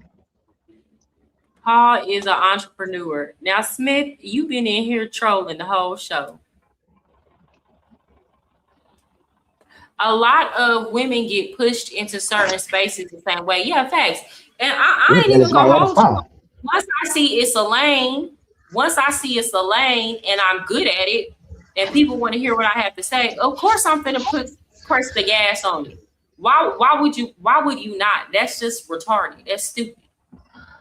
Why would you not? Once you hear, okay, this is what people want to hear me talk about, and this is what they're willing to support. But I've always been very fair and balanced in my assessment. I don't know if you've ever heard anything else I've said, Paul, but I've always said I don't have nothing against men going and paying for coochie. Because at the end of the day, men do it for various reasons. Sometimes men just pay for that because guess what? They don't want a woman to get in their feelings. And they know they're not really necessarily. J-Moss 40. How I make a man with money look bad? What I do? You acting like I came on this woman live to simp out. Ain't no simping going on over here. I'm just being me. You dig? Hey, do you feel like I'm simping right now? No. I mean, what is I don't know simping? what you talking about. When I think simping, I think of like, who said? Listen, see, the problem is I think they got one of them channels where I'm supposed to just be traveling and I'm supposed to be, bashing American women. But my channel was never about that, though. So you think that's why people don't like you because you don't bash American women? Yeah, like you got 1,000,001 channels out there doing it already. Why the hell should I do that shit? I'm just, listen here, I'm gonna give you a little history on me. The reason I started my channel, because basically what happened, I had went to Thailand after the pandemic, after the lockdown. When I got there, I said, you know, because my plan was to go to Brazil. But I said, well, you know what? I'm built up like a hot pocket with legs, so I won't be going there because everybody there fit. And I'm going to have to come out of pocket if I go to Brazil. Then I've been looking at the guys' videos in Thailand. They was like 3 times bigger than me. So I said, yeah, you know what? If they can go over there and get a beautiful Thai woman, shit, I'm young, even though I'm a little chubby. I know I can win, you know? So got over there. And it wasn't what I thought it was. It wasn't like they sold, like how they were trying to make it out to be. So somebody had asked me when I went to this spot called the Marjorie Bar, what you think about Thailand so far? So I basically said, man, I wish these YouTubers would stop capping and tell it like how what's really going on over here. They be lying. Everybody that's doing YouTube that's with a Thai chick, they with, you know, Thai 304s. That's selling peace sleeve for a living. So then I ended up running across Austin Holloman. You know, he had his situation down in Brazil. So he was on the run, living in Thailand. Coincidentally, I ran across him in Bangkok. Never even met him before, and that's how we end up linking up. He from Texas too. So that's kind of how my YouTube journey got started by accident. I know about you and Austin's beef. Now I ain't gonna hold you. I watch both of y'all. I like both of y'all content. I like both of y'all content. Yeah, I ain't got no beef with him like that no more. It was a situation that happened and I had to get it off my chest. But yeah, so long story short, he said I should start doing YouTube. I said, nah, I'm good. I'm a private person. I'm straight on that. I like to travel in peace. I don't like to, you know, expose everything I got going on. But then, you know, I gave him a tour of my condo. We had a segment on his channel where I was giving him a walk around the condo that I was staying at the time when I was in Thailand. And everybody got in the comment section was like, hey, he should do YouTube. What's his channel? We want to subscribe. And he was like, see, I told you, you should do this. I'm like, nah, I'm straight, bro. I don't like being in front of the camera like that. So I said, fuck it, I'm gonna go for it.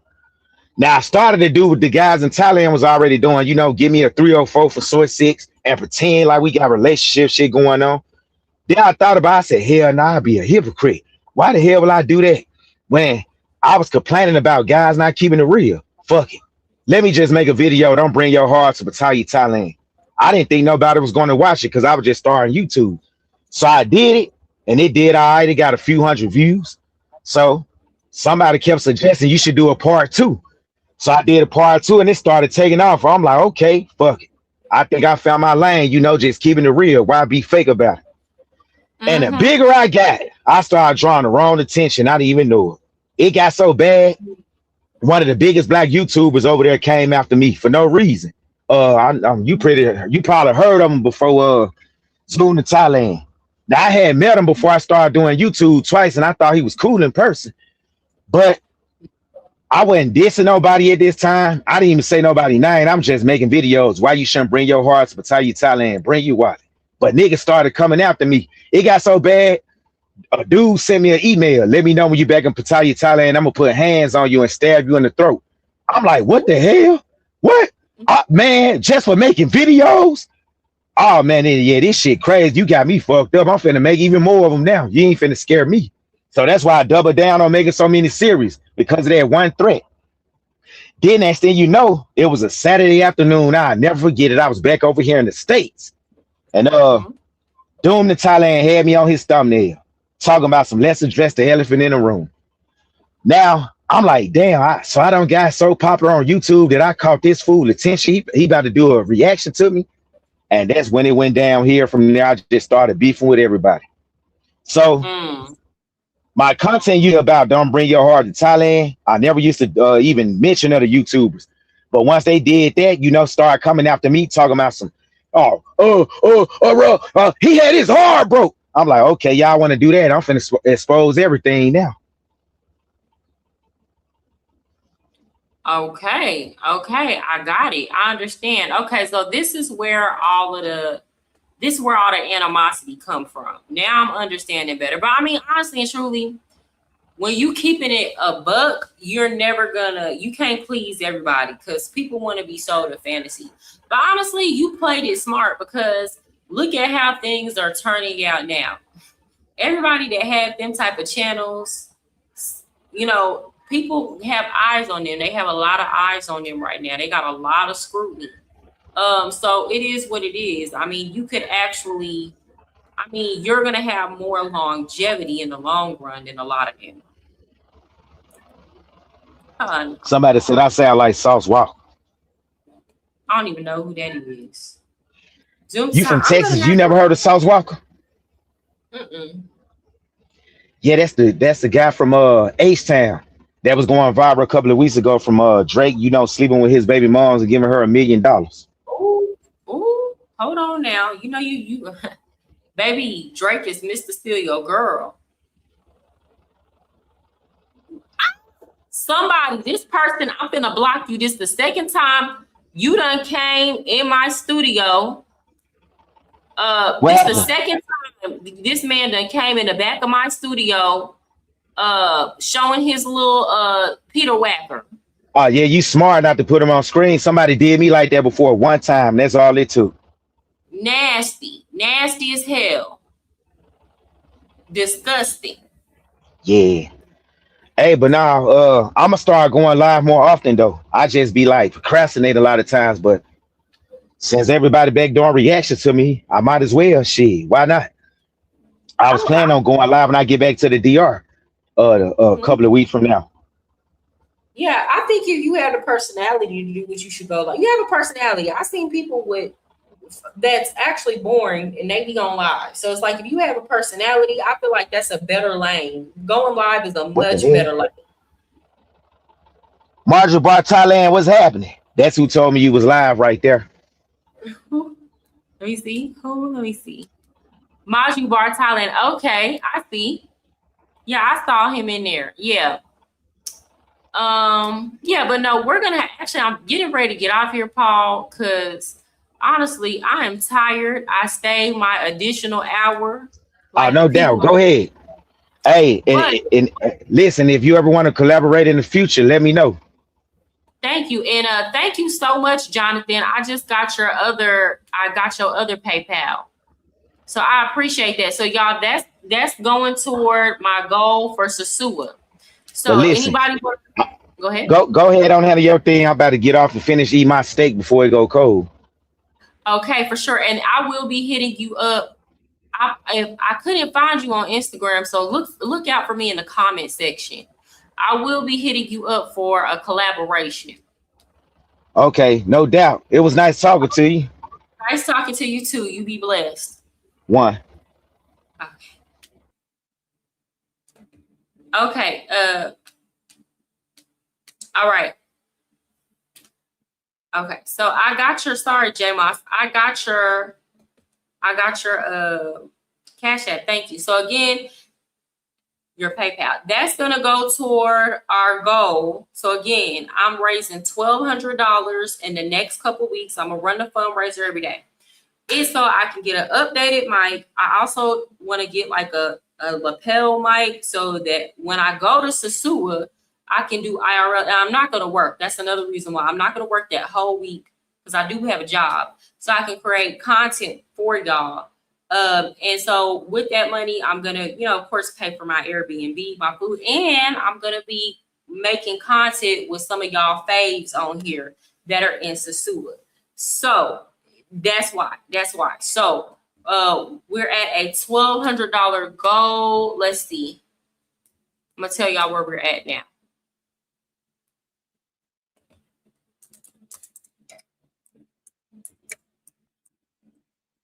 I could have did this in my head, but being lazy. So now we're at $1,075.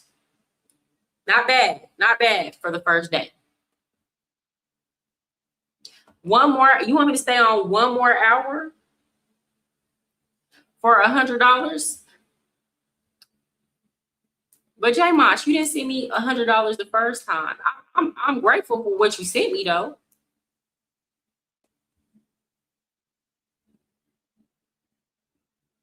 If you genuinely send like $100, no, yes, you did. You sent it up into 3 payments. Is this it? Yes, you did. I'm sorry, J Moss. You did. I didn't see that you sent 3 separate payments. So yeah, you said that. I appreciate that. I'm sorry. I didn't see that. I mean, if you send $100 in, then I will. I didn't see that you sent that in 3 payments. You just broke it up.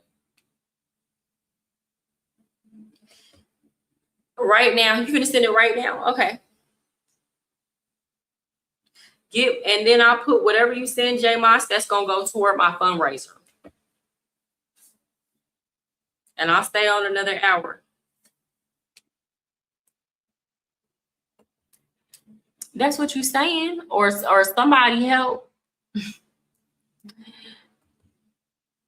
Because y'all gotta understand, I gotta work in the morning. So if I'm gonna stay up for another hour,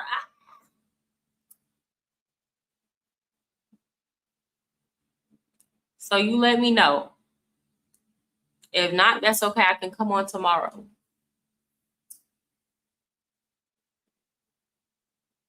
Do y'all want me to get into the whole title? Well, I'm kind of getting into that with the whole travel time with Paul.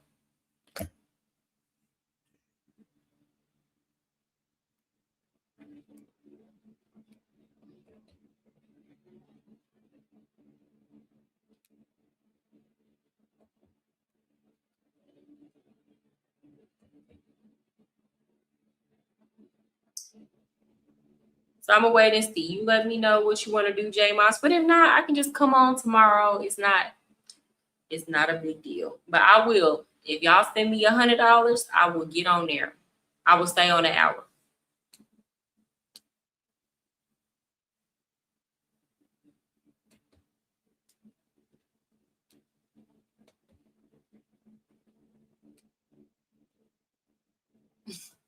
You said we all gotta work, yo. Boy, you hell. He like, I don't give a damn if she gotta get from work. We up and we gotta work. Damn, a girl can't get no sympathy. Thailand is more diabolical than Latin America by far. Okay, why do y'all say that? Oh, I got it. And I'm on. Okay, this is what I'm about to go do. I need to pause the video. I need to go use the bathroom if I'm going to do another hour. So I'm going to pause it. I'll be right back.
Oh, J Moss ain't playing no games. Okay, so I'm gonna continue to review this video with Travel Time with Paul.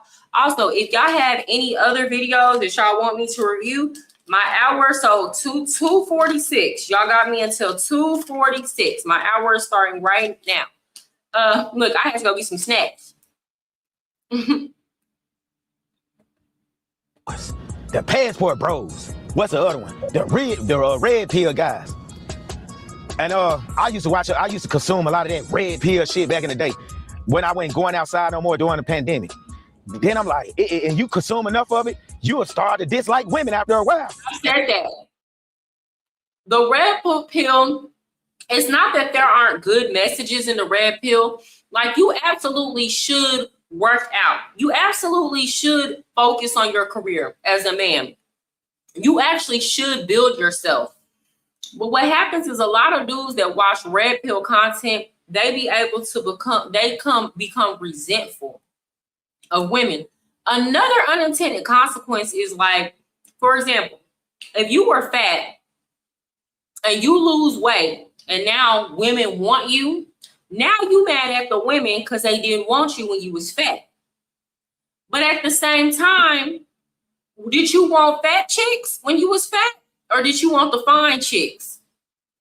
So it's like, why are you mad because you did self-improvement and now you're getting better results? Until you really get outside and touch grass, then you be like, man, to hell with that shit. That shit have you bitter. And then if you do find a woman that really do like you, you gonna end up talking yourself up out of a relationship before it gets started for consuming so much of that shit. Look at your boy over there in Africa right now. This man in a whole relationship and still consuming toxic American content on the dating dynamics over here in the States, when this man in a whole a relationship with a woman from Libya, but he still worried about the dating dynamics over here. Make it make sense. I was rooting for the youngster, but hell, with the rate he going, that shit probably ain't gonna last long, and I ain't even being negative. Cause see, that's a problem with a lot of these passport bro guys. They so fixated on the women here, when a lot of times, and the crazy part, a lot of them, I ain't been over here in a few years. I'm talking about Austin and his relationship with the girl from Namibia. I think Austin is really trying with her. She seems like a very sweet girl. And honestly and truly, she be kind of, I don't want to say it that way because, you know, men in their pride, but she be trying to influence him to watch what he says and to say things more tactfully. I think she's good for Austin. If Austin can listen to her and adjust, I think he's going to soften up over time with her. She's a good girl. They like some BBW. Who like BBW? You still making content on the women here when you supposed to be married to a Thai woman and supposed to be having a child with her, but you still talking about what's going on over here. Why the hell you worrying about what's going on over here when you ain't even been over here and you don't even plan on getting in a relationship over here no time soon? Move the fuck on. But now you couldn't do that. That's why the FBI are watching y'all dumb asses. And now it's not because you're black. It's because you do what the typical ignorant black Negro would do. They want attention so damn bad. They got to let the world know that he don't want to found the 304 for the low. You couldn't just keep it on the low. You just had to let everybody know. To my veterans and for all my fellas out there that wanted to remain low key, that's been living in these countries since the 70s, 80s, hell, before I was born. They done found you a wife, they don't start build you a legacy in these places.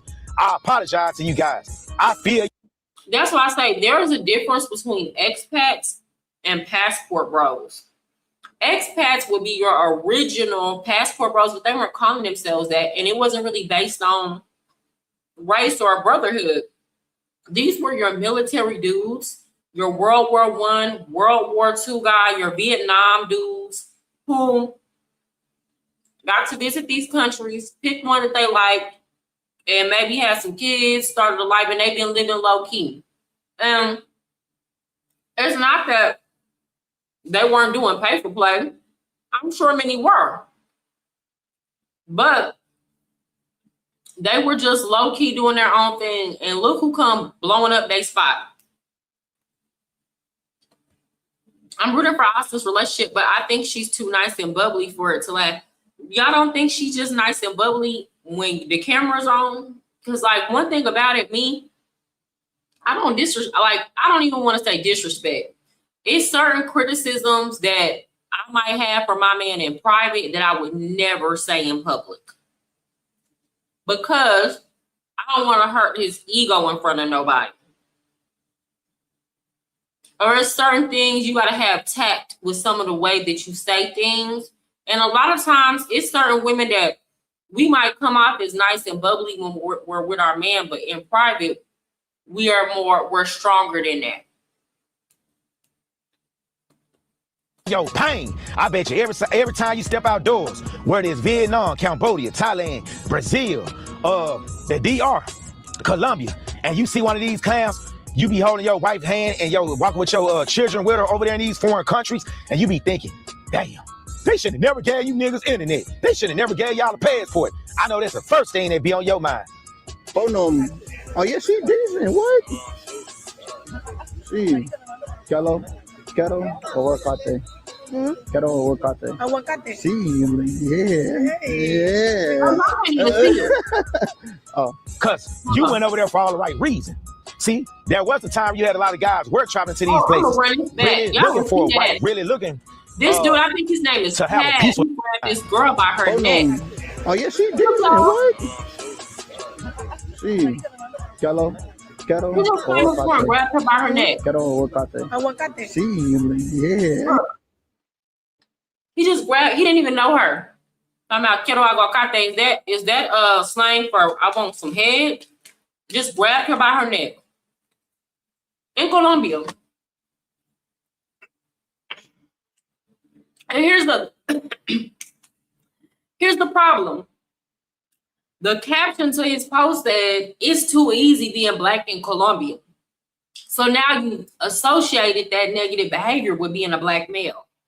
Yeah. Oh, cause you went over there for all the right reason. See, there was a time you had a lot of guys work traveling to these places, really looking for a wife, really looking to have a peaceful life and settle down. These new breed of guys, man, they full of shit. I fell for it. When they was all on the internet going viral with this passport bro shit, I was with it. They like, yeah, I need me a wife that's gonna cook, clean, with some boy shorts on, standing over the stove with no top on, that's gonna love me to death, that's gonna have my bath water ready when I get off the plane from the States. Cause the Keishas, they done me wrong, yo, they done me wrong. So I'm like, okay, well, you're trying for the right reason. Then I noticed, 9 out of 10 of these dudes wasn't even settling down. I mean, if you with a 304, how could you settle down? You gonna always have to worry about her still creeping out on you, tricking off or whatever. Like the one time chick that I met when I was over there had a big fat diamond ring on her hand.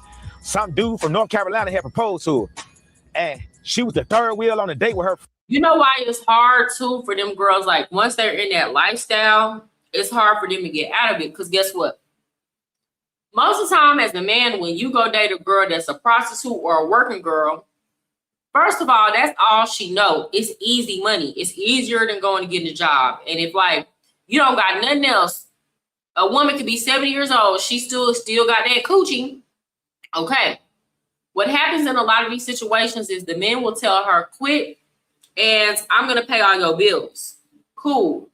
Then once you see that the woman is not bringing in that money anymore, guess what starts to happen? Y'all will start saying no more, right? So like, let's say she want to go get her hair and nails done. You might be like, no, this week. Or let's say she want to, what you were spending on before, you don't want to spend, or you might want to tighten up your funds or whatever the case. So you start telling her no. Or she make you mad and then she asks you for some money and you say no. Guess what? She finna go right back and sell that coochie. Mm-hmm. Yep.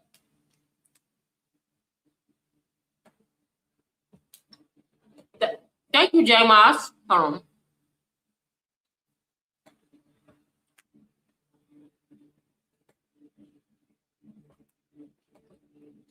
No, I'm not Asian. Did I say that? Maybe you misheard because I'm eating. I thought they were all trying to find any type of woman you want to find in Chicago if you want to just trip. Well, that's true. friend, we was out at some restaurant on Beach Hold Road. on. Every black dude walked by. She broke her neck so damn much. Hell, I thought I was gonna have to take her to the nearest massage parlor to help get all them damn cramps up out of her goddamn neck. I'm like, ain't you engaged? What that's supposed to mean? I'm like, dang, this sound like some shit they would say back home. But according to these guys, the matrix only exists in the United States. And that's when I realized, this was in 2023, the matrix has no borders. The matrix started having borders a long time ago. So for everybody that's getting out the plane thinking because you went 8,000 miles away that you don't escape the matrix, nah, you still in it for multiple reasons. Let me tell you, it's certain things. Here's the thing. People are people everywhere. That would be dumb. Like if a woman moved to another country and she feel like just because I moved to another country, I don't gotta worry about men cheating anymore. What? That never had no borders. Now, what you can do, here is a benefit. Like, for example, I keep telling y'all, when I was in Colombia, I didn't do much dating because the men were not my type. I might have seen 1 or 2 men that was attractive there. I'm not really into Colombian men like that. It just depends. It depends on a Colombian man. But like where I was at in Medellin, let me be clear. Where I was at in Medellin, my type wasn't there. I keep hearing that they was on the coast. They was more in Cali, but I didn't see them. And I didn't see them in Cartagena either. And which was really surprising to me because in the United States, the Colombian men be fine. So I'm like, are all the fine ones in the United States? Anyway, I digress. When I came to Dominican Republic, hell, everybody was fine. My type was everywhere. And all kinds of shades. Everybody was tall, fine, all of that. Then it was just a matter of finding somebody whose personality was compatible with mine. Y'all understand? So like moving to a new location can open up more options for you, but that doesn't mean that you're not going to have to deal with some of the same issues in date. You're going to have people everywhere. People are people everywhere. And that's why when people some of y'all asking me like, are Dominican men better than American men? I mean, what are we talking about? Like, because if we're talking about, I can say I'm getting treated very well, but like, I don't even want to just kind of generalize that because if you ask Dominican women, they men is the biggest cheaters in the world and be having 4, 5 families, 2, 3, you know? So it's like, who am I to get on here and just be like, tell women, oh, y'all need to leave the United States and come date a Dominican man. They're so much better than American men. When they women is not saying that. So I gotta take it on an individual basis. I didn't go to Palenque.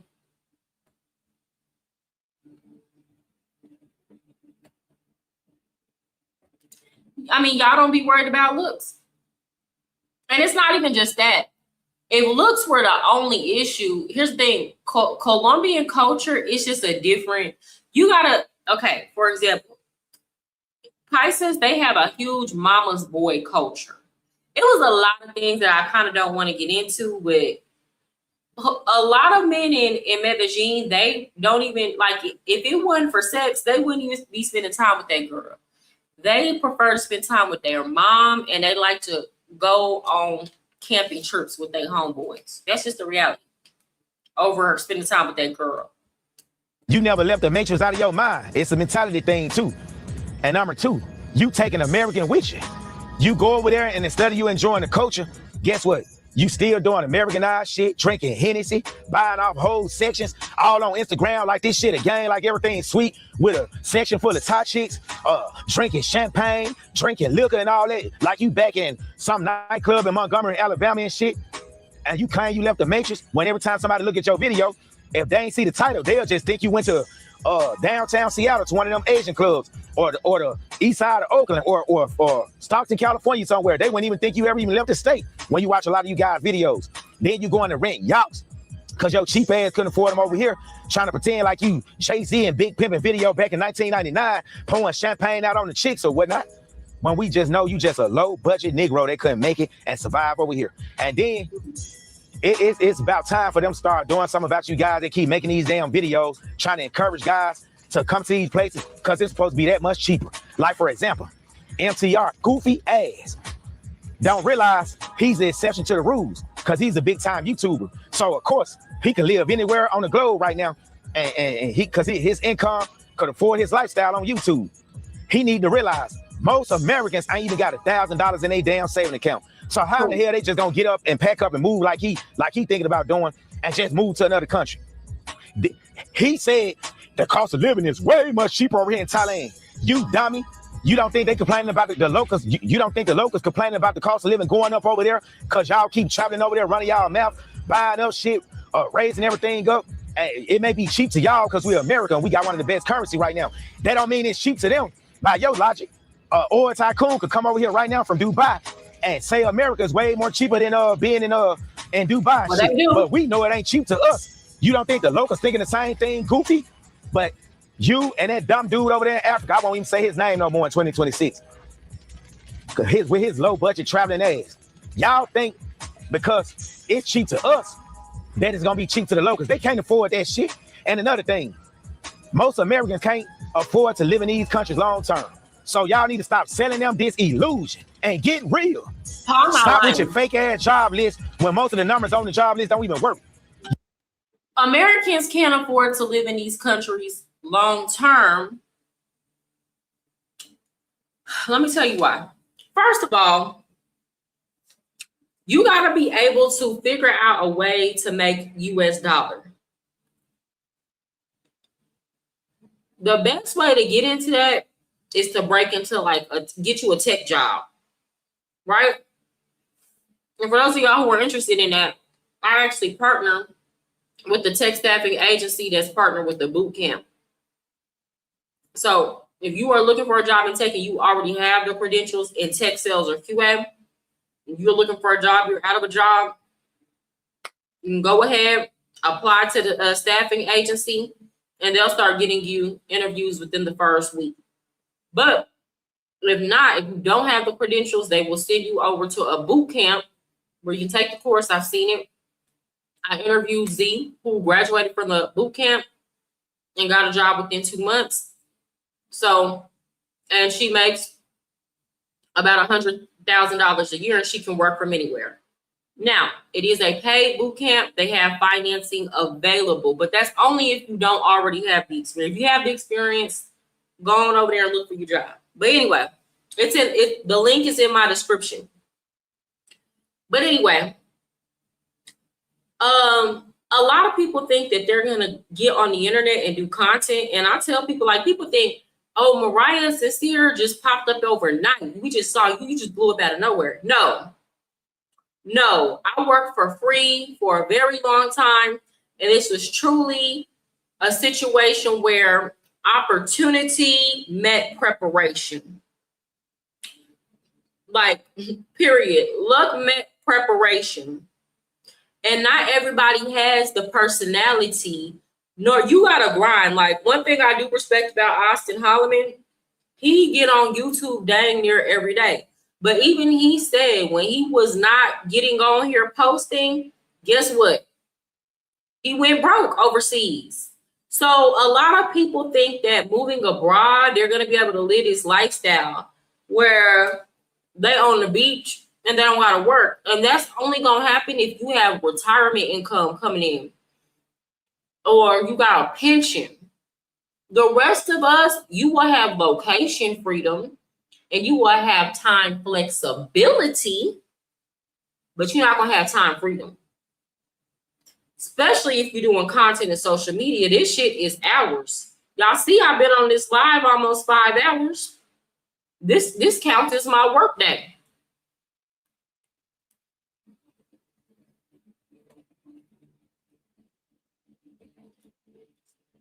They pissed off the wrong dude. They sure did.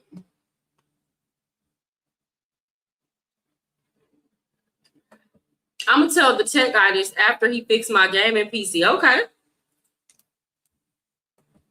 You selling that shit because your money done dried up a little bit on YouTube. So now you around here selling a fake job list to try to stay abroad. Stop it and be real with the people like I'm doing. I'm being honest.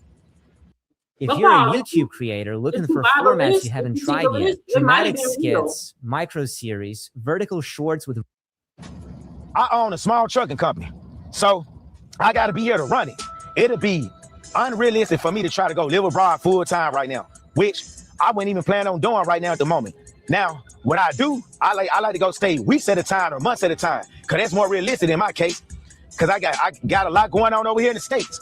And most Americans got a lot going on in the States. So they just can't up and leave. It ain't, these passport bros been selling y'all dreams since this fake ass passport bro shit even existed. It's like a pyramid scheme, like I told y'all before. But now, it seems that they don't got the USA government attention, and you never wanted their attention. But you can't do nothing. But all you can do is look in the mirror and blame your damn self for running your damn mouth. See, I tried to tell bacon, mayonnaise, tomatoes when I first met this clown over there in Thailand. Slow down. I'm talking about these spots all the time. Talking about women, what they doing. Posting their pictures up in the WhatsApp groups and all this shit in Facebook groups. Y'all stubborn motherfuckers wanted to say I'm miserable. Well, motherfucker, I guess you about to be miserable too with the feds on your ass, you dummy. But I digress. Now, make sure you like and subscribe. Leave your comments down below. And P.S. For you fools that's probably gonna get in the comment section and say, how is it a federal crime when the video was recorded in Colombia? First of all, I guess y'all ain't hip to globalization. Women now can put you on child support in other countries. Y'all do know that, right? They starting to do it in Brazil, the Philippines, and a few more other places. Hell, there was a YouTuber that almost got put on child support in Nairobi, Kenya. Y'all do know this, right? And he's an American. He's not even a citizen of Kenya. But the only reason she wasn't successful because of the child wasn't his. So you don't think they can start getting you guys up on these type of crimes where you recording a damn woman without her permission just to show other guys?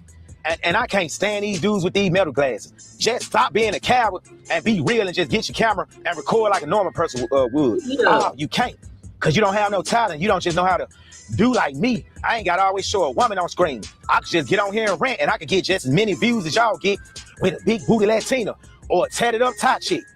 That's got to hurt your feelings with a very low overhead. You know how much it cost me to record this video? $0.99. Well, free 99, my bad, none at all. But you had to go hop on a plane, and because you want to live abroad full time, you thought YouTube was gonna be your way out. So Paul actually have, whether you like it or not, he actually has personality, and he talks very animated. He be cracking jokes. Not everybody gonna be able to get on the internet and make money off of this because they don't have a personality. Thank you, J Moss, for the $2 super chat. Was that sassy trucker in your video? Who are you talking about? Travis on Palm? He's not sassy. He wasn't in my video. He ain't been in none of my videos. I just react to him. He not sassy. Can we get along? Mariah interview beat up. I don't even know who that is. Y'all be trying to tell me to like interview people, and I be wanting to find out because a lot of these people be in the space, they low-key done spoke, they done talk a lot of shit, which is fine. It's just we can't never work together after you done sat up and did a whole live talking shit or throwing shade. I'll never work with you. Being creative like a real traveling content creator, and I ain't never said I was a real one. That's just going around, going to different restaurants, trying shit. It always had to be about you sneaking, creep camming females just to get the views. And then, let me ask you this. Why y'all Negroes act like y'all ain't used to the peace sleeve? It's almost like the first time you smelled peace sleeve was when you jumped on a plane and touched down in Medellin somewhere and you had to pay for it. There was a dude on Razor Ray's show, I want to say Sunday night when Razor Ray's went live. He got a tour with this light-skinned woman from Texas named Mariah. He spent the live trying to talk about how she's a stripper, how she was selling box. You around here buying box. How the hell that make you any better? Ain't y'all in the same? Okay, that's me. That's what you was talking about me in your video. Yeah, like, first of all, I never sold box. Let's start there. Stripping and selling box are two different professions, and sometimes they overlap. Sometimes women strip and they sell cootie cat. All of this talk about, oh, well, do y'all really believe her? Most strippers sell box. Okay, unless you can come out and prove that I sold box, you shouldn't be saying going based off of what most people do. If I said I didn't do it, I ain't do it.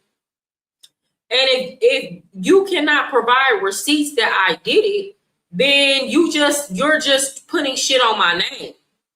At this point, I never sold box. I've had dudes, I've had celebrities, I've had all type of men offer me absorbent amounts of money for less than what I've been offered. A lot of these men would get on their knees and go down south on a man. And I said no every single time. And a lot of these men would be gay for the pay in private if they were offered some of these same amounts of money. A lot of these men speaking on me.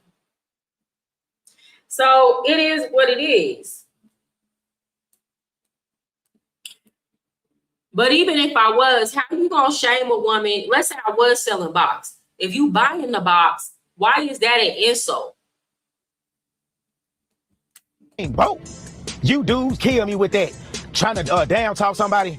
The pookies, they gonna mess it up. Oh, they gonna mess it up from you buying box? Cause it ain't like you was going over there macking like it's the 90s on the female. You was paying for the box. What you scared? The pookie ain't gonna have to pay for the box. He just gonna get out the plane and walk up on one of these 304s like they doing in Thailand now with his natural charisma and just get off the street and without coming out of his pocket. Is that why you mad? You trick ass. I do think, I do know this, because my whole thing is you can't be sitting up calling man Pookie and Ray Ray. Oh, Pookie and Ray Ray ruined it for us all. When I be seeing Pookie and Ray Ray in Colombia, first of all, they not Pookie and Ray Ray. He coming to cheat. He either coming to cheat or he came because his homeboy involved. Pookie and Ray Ray got a woman at home because he never had no problem getting a woman. 9 times out of 10, Pookie and Ray Ray is your cheater passport, bro, right? And when Pookie and Ray Ray come, he really be trying to pull some off the street first. Paying is like the last. Pookie and Ray Ray really ain't trying to pay. He's trying to get what he can pull in the wild. And it's like, I think a lot of these men have animosity towards men that can just naturally pull women, or got enough confidence in themselves to accept what they can pull. I saw your video hating on passport bros. Okay, then why you ain't over there? If you had women better looking and more feminine than me, then why the fuck are you over here? Go over there with them. Go where you happy. Why are you over here? Go where you love it. What? You could have kept scrolling though. Then you gonna try to say, she a stripper, she selling box. Man, you a career box buyer. So you can't talk about nobody selling no box when you buy. If dudes like you didn't exist, she wouldn't exist. She wouldn't be able to sell the box if you wasn't around here buying. Does that logic make sense to you, Clown? I know it gotta make sense, right? Man, and y'all wonder why everybody got their eyes on y'all. Y'all can't get mad if nobody come in the comment section and critique y'all for doing this goofy shit when you put it out there. So of course, we gonna react to it. If somebody reacts to my video, how the hell I'm gonna get mad when I'm putting it on YouTube? It's out there. They gonna react to it. Can't get mad. I can disagree with what they saying, but you really can't get mad. Well, you can't expect everybody to kiss the passport bros ass. And this gotta be one of the worst. Out of all the groups that done came through, these passport bros, they gotta be some of the worst. And what I mean by that, y'all remember when the vegan lifestyle first became popular, and it's like, they just couldn't go be a vegan by their damn self and enjoy a meatless lifestyle. They had to try to act like a Jehovah's Witness, and everybody they met, they tried to convince them why they didn't need to eat meat anymore, why they need to become vegan. These passport bros act the same damn way. You traveling. So why does it bother you that the next man still being successful over here in America dating women? Yeah, I went and talked to her. If I was you, she masculine. Get your passport, bro. You need to go over there to Colombia and do what? Trick off? Why would he need to do that when you just seen him get this woman based on his whole style of what she was feeling him? She was the best relationship is when a woman actually look at you and she like, all right, I like what I see, and she want to be with you. You know what that mean, right? You ain't gonna always have to come out of pocket just to keep her around or whatever, because the feeling is mutual. She feeling you, you feeling her. And then y'all dummies, y'all don't never have no end goal. All you keep saying is get your passport. Okay, when I get my passport, what I do after that? Because and I'm not talking about me, I'm talking about the average guy. I'm only gonna be able to go to these places as a weekend warrior, like they call them, not me, but I'm speaking in general, or for a few days. Then I'm gonna have to come back to the States and go back to my warehouse job, driving a forklift, being miserable once again, not getting no peace leave. Like I said, I'm not talking about myself. I'm speaking in general to the guys that the passport bros be trying to convince to get their passport. Like the passport is going to sustain their lifestyle to stay abroad where they'll never have to come back to the States. All you're going to have to do is just get your passport and leave. And the passport will be sending you money every month. That's how these guys be talking. They don't never just say, find you a trade or find you some type of income. Just get your passport, get your passport, get your passport. Like that's the key out of an incel lifestyle. Not knowing when you get overseas, you still got to put in work. You still got to work on yourself. You know how I know? Because when I went to Thailand, yes, I got shoes and signals, but for all the wrong damn reasons. The bigger I were, the bigger the trick they probably assumed that I was. Now, of course, if you're in good shape as a black man, you could win in a lot of these countries you go to. If you in shape, you gotta respect it. But for all these big dudes that's bigger than me, you gotta respect it because he keeping it real. Like he not sugarcoating nothing.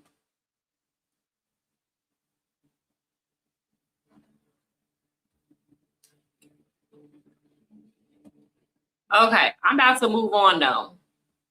I'm about to move on. Okay. Now, I saw Austin Holloman. He made a post about dating in America. Hold on.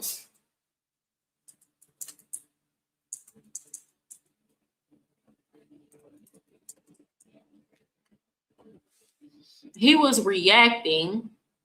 Let me see.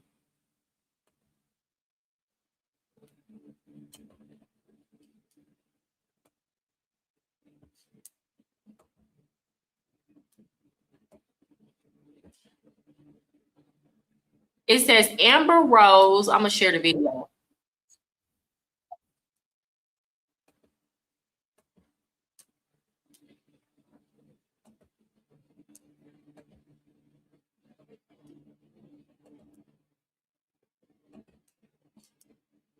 Amber Rose proves why American women are done. So Amber Rose proves American women are done. Create a 3D model using just one image. And the best.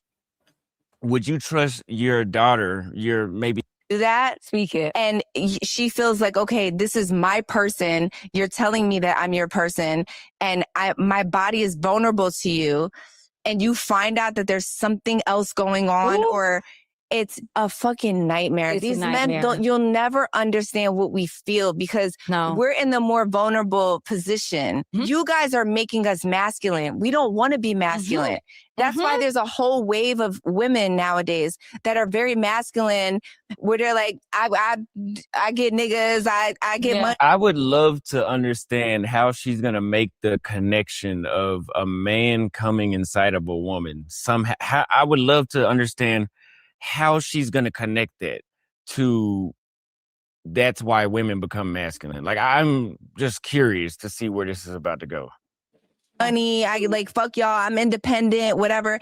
This is why women have that attitude because we're not being protected by the leaders of society. You don't want to be protected, fool. What do you not understand about that?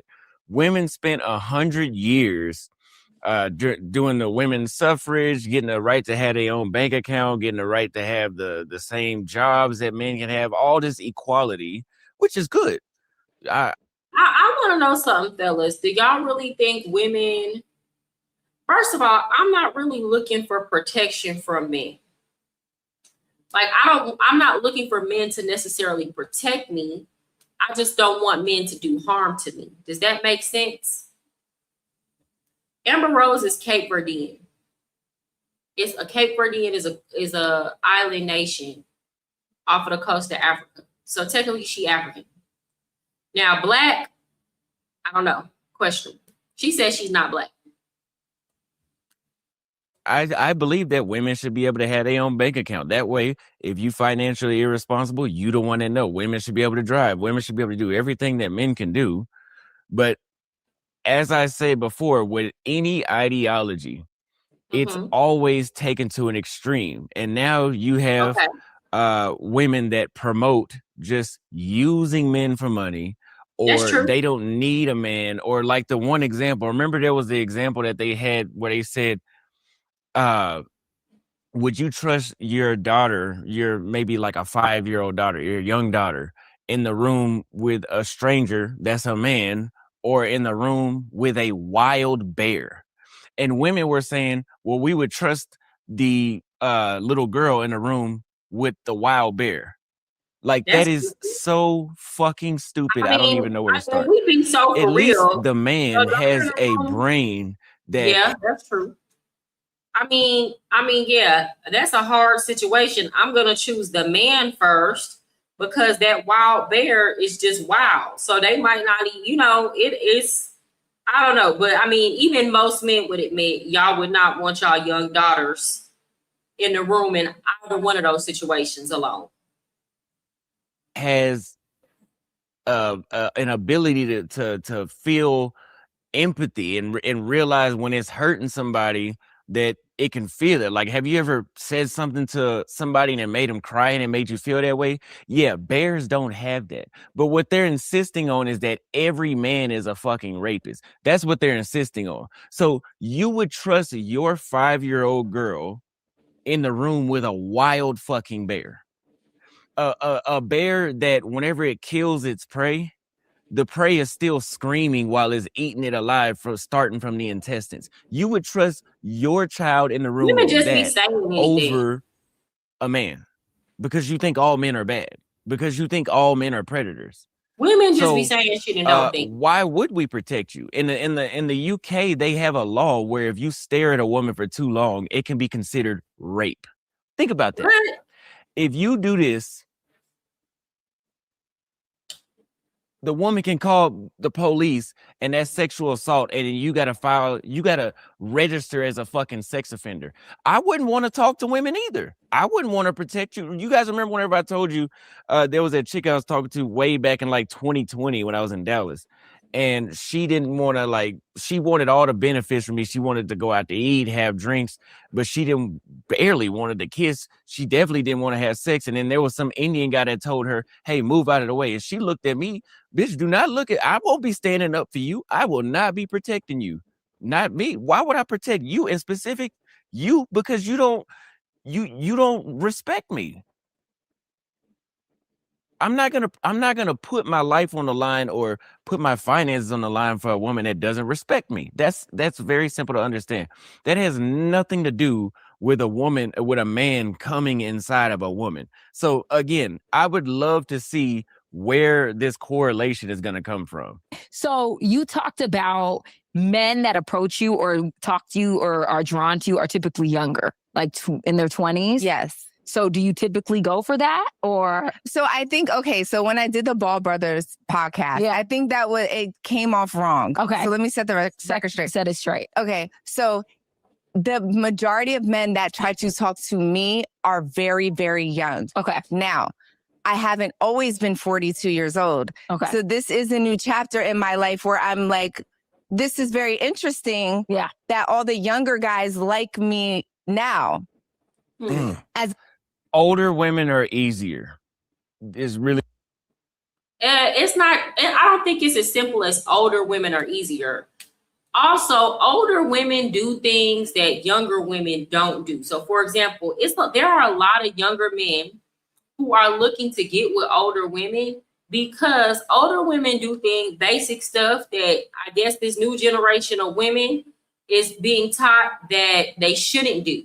Like, this new generation of women is being taught that it's okay to sleep with a whole bunch of young men, but to cook a meal is like, no, that's wife duties. Like, if we're not married, I'm not cooking you anything, right? Versus older women, that's just regular stuff to older women. So a lot of younger men say that they date older women because they get treated better.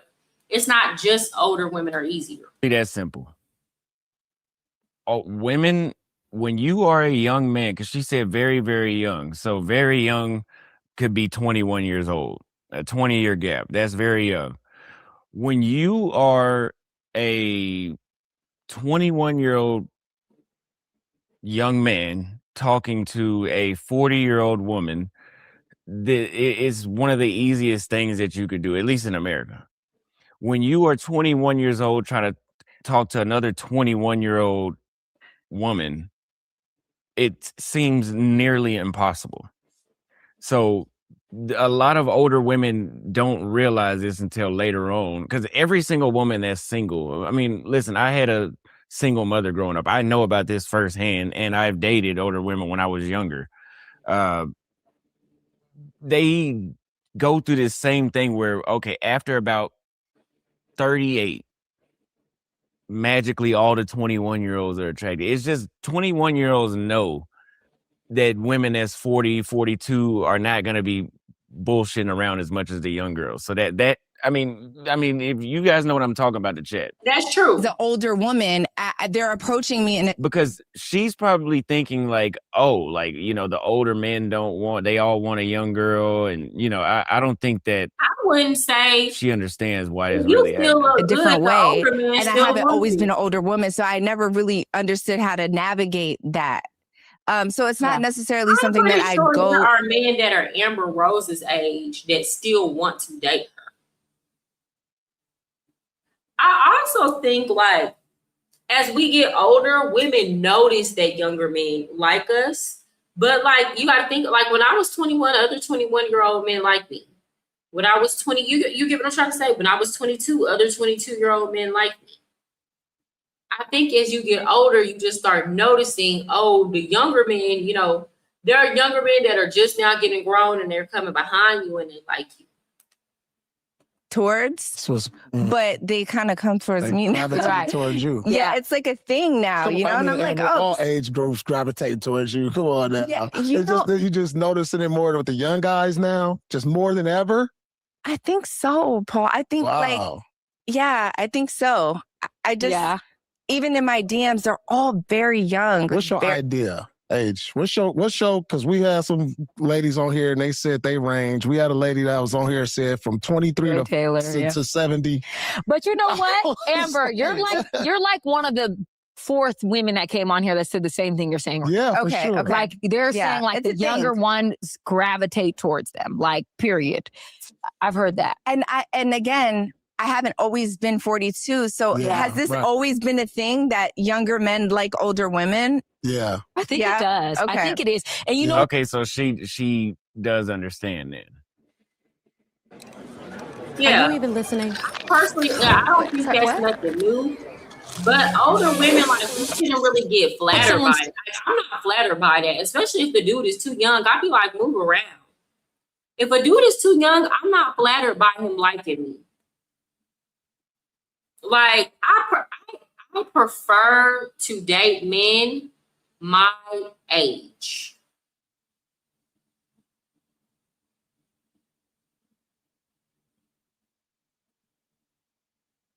Who did that? Do you have a particular? I'll do it, but is it a particular one in mind?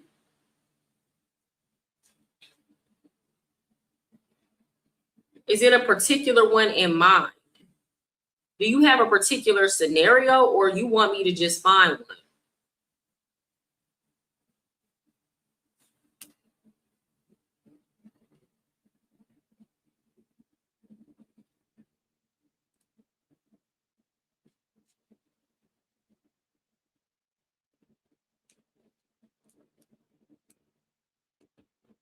Younger, yes. If you're a young man in America, and I've always said this, if you are a young man in America and you want to get actual practice in,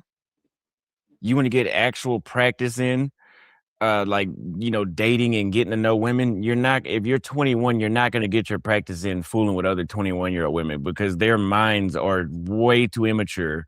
I mean, those are the women that are still chasing behind drug dealers. Those are the women that are still dating a dude that's giving him a black eye every month and letting him do whatever. Those women don't understand that being a total bitch to a man does not make him want to talk to you. Usually by the time women hit around 28, they start to understand something that's so simple.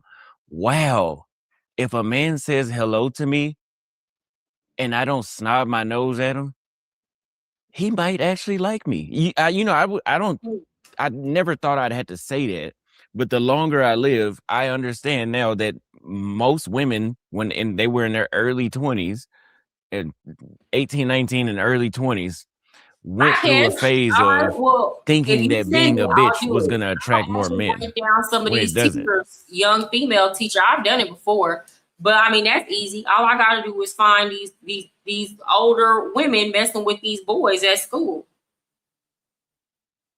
Really.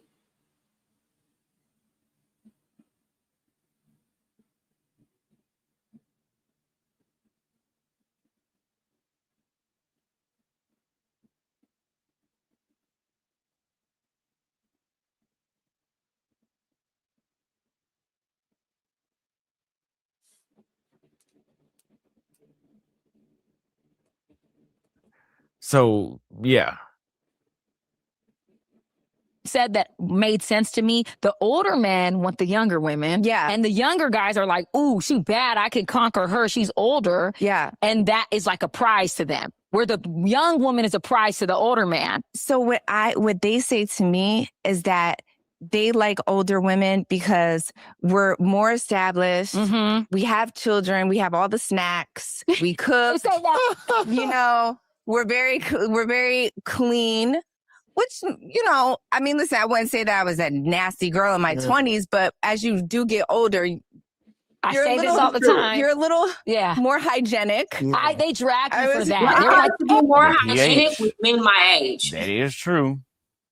but girls are I like hygienic to in their be more 20s. I'm like, hygienic it's with men different. You who are my are, but age. like the oils, It's different It's as you get older. It's true. It's different. It's different. So She's in that eucalyptus phase. That's what it is. I think they just appreciate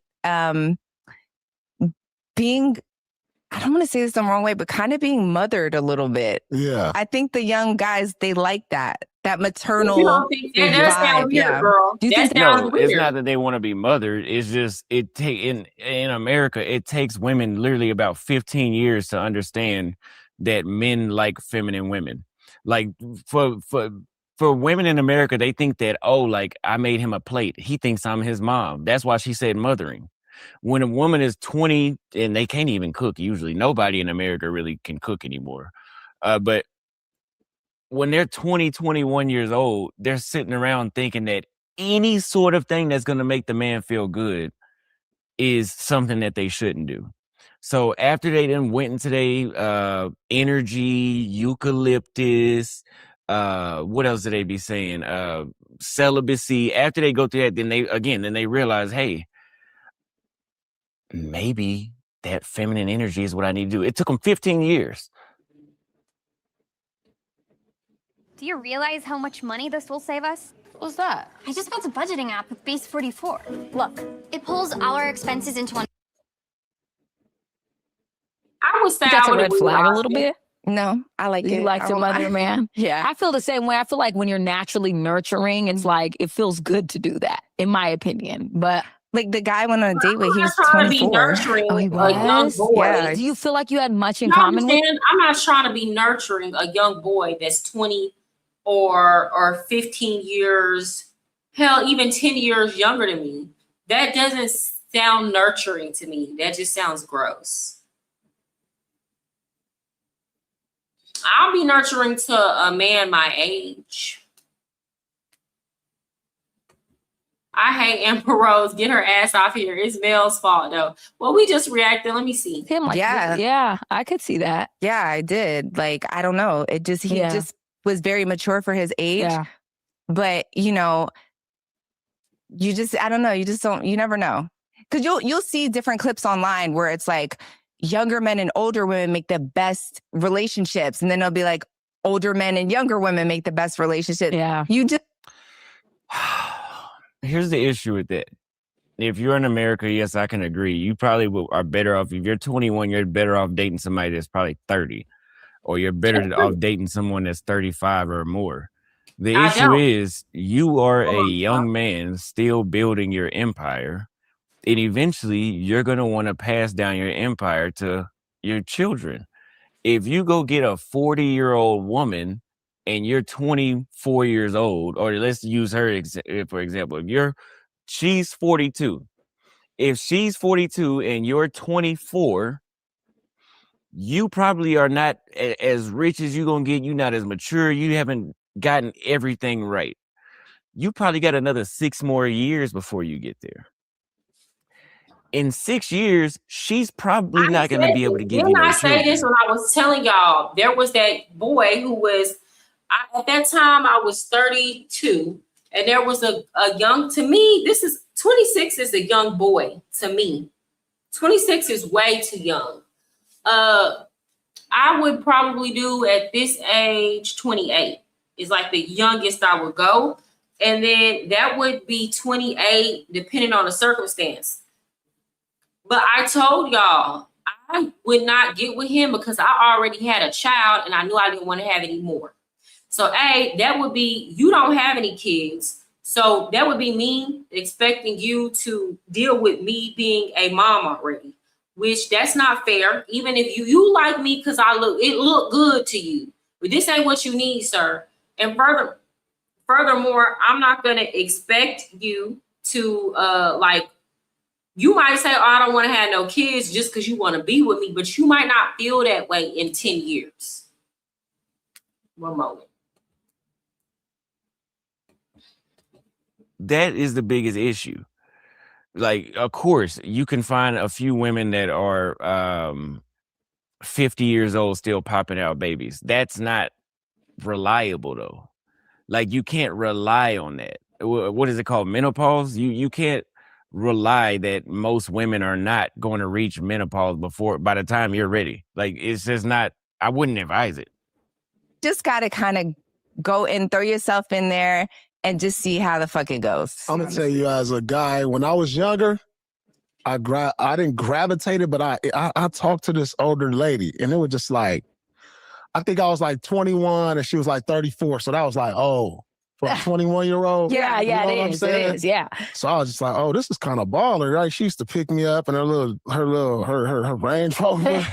I was like, okay. She was like, I feel like the younger, and why I'm saying this is I feel like the younger guys feel like getting with an older lady because they can show them something. Yeah. You know, because she showed me something. I was just like, oh, that's okay, that's how you do it. Mm-hmm. You know what I'm saying? Because they older. Yeah. Yeah. So they know some things that the younger don't know. So they like wiser, where you just running around like a chicken with your head cut off with these young girls. Yeah. You just fly by night girls. You know what I'm saying? With older women, you can kind of like, damn, you can kind of watch her move, how she go to the restaurant, you see how classy she is when I'm still learning class and I'm still trying to learn. You know, to be an adult as a young man, you learn something from an older woman. That's why I think younger guys too. I would want to be with you if I was a young man. But no, what I was gonna say is Paul says women over 30 are cooked. So he always says I'm cooked. What do you think about that? He's always like, you're cooked. And I'm like, well, I think and I do see those clips. Yeah. So I was like, let me come up on you. And he's entitled to his opinion. Yes. I think that to each his own. I think everyone has a different opinion about that, and that's valid. You know? Yeah. So, everyone could feel how they want to feel. Yeah. So what's the age range? Okay, go back to the age range. Right now it's 24 to what? I wouldn't even say it's 24. It's like, I can't say it has to just be the person. Mm-hmm. Ideally, I wouldn't want to be with a 21-year-old either. Yeah. Amber Rose, you shouldn't be willing. How old is Amber Rose? Let me see. I don't understand. I understand that the young men are fine. They got more stamina, I guess, if that's what you're looking for. But Amber Rose, let me see. Amber Rose is 42 years old. Girl, you shouldn't be trying to be with no 20-nothing. 20-nothing, girl. At 42, you shouldn't want to get with no 20-nothing. At 42, the youngest you need to be trying to get, like the youngest, absolute youngest, I would say 32 with kids. Like he needs to have already had his children.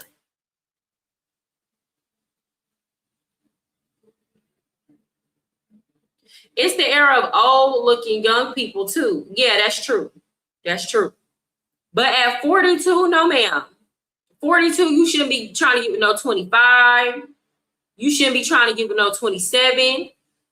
The responsible thing at 42, especially as a woman and you dealing with a younger man, because here's the thing, a lot of younger people, they end up wanting kids later on. Get you one. Look, I say this.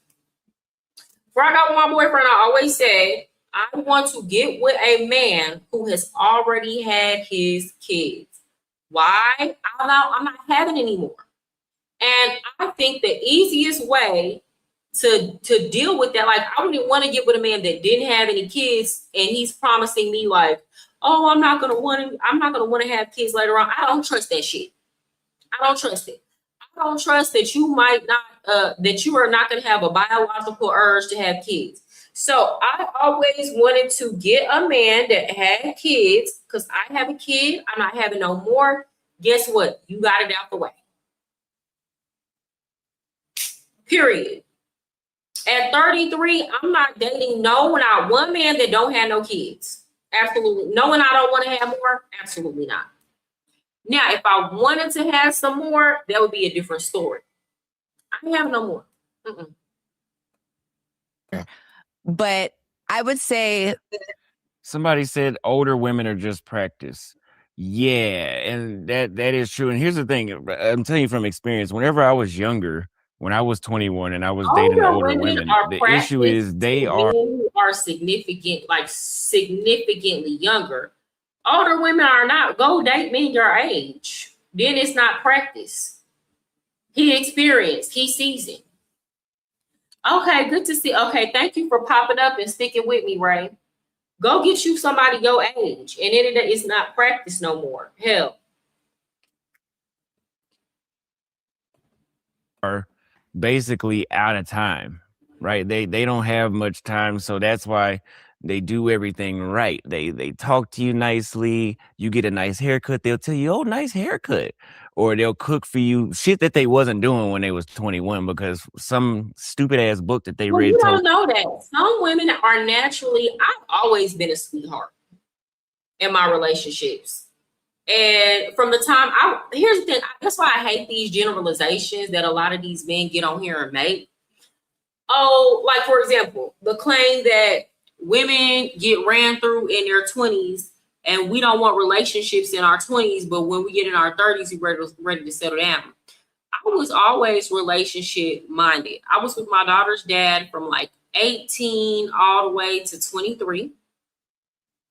So I was in a relationship during the time where most people was out here in these streets, okay? And then I was single for like a year after we broke up. And then I got into another relationship for 2 years and I would have stayed in that relationship, okay? But he was on his Donnell Jones. He didn't know where he needed to see where he wanted to be.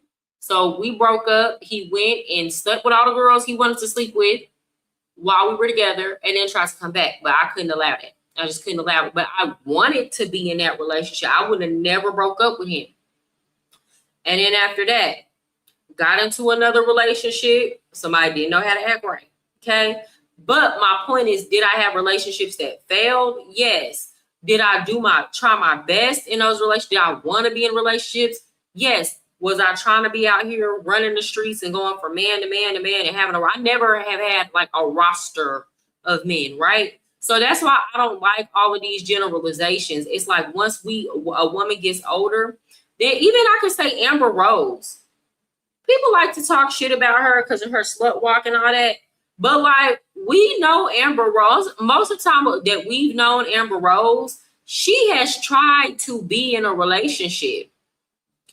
For example, she was with Kanye West for years. Then she got with Wiz Khalifa and she was with him for years. I don't know what happened between her and 21 Savage. I know she wanted that relationship to work out. He didn't want to be in a relationship no more. And then she was with A1. A1 went on the internet and said he wouldn't quit cheating. He cheated on her with like 12 different women. People blamed her for that. That man was out here wilding. And guess who he's with now? Now he's with Cher. And Cher don't care because Cher's like, I'm the rich man. I'm going to pay this young man to be with me. And when I'm done with him, I'm done with him. So we've seen Amber Rose spend most of the time she's been in the spotlight. She has tried to be in serious relationships. And none of the men have ever really came out and said nothing bad about her except for Kanye West when he was trying to front. for Kim Kardashian. With them that telling the guy he has a nice haircut when he just got his haircut is bad. But so they'll do all that, but after about maybe a month, because they'll be real consistent. Oh, I mean, if you've been a young man dating an older woman, there's nothing that they will do wrong. I mean, nothing. The issue is for a 21-year-old, what the older woman will do is pressure you into a relationship, because they'll be like, hey, well, what are we doing? Well, y'all are at two different phases of life. Like, again, if I would have met Z when I was 21, she wouldn't have been my girlfriend. I would have probably I just said that before. kept it moving, and Said if he would have probably would have met talked to when her, he but was I wasn't in younger, the mind state of doing that. So this why you again, got attachment. That's why I say all of this trying to date these young men and pressure them into certain stuff. Just pressuring a man in general, you got to leave that alone. When a man is ready, he gonna all of it is gonna be his idea. You're not gonna have to ask him for nothing. You're not gonna have to pressure him for nothing. It's all gonna be his idea.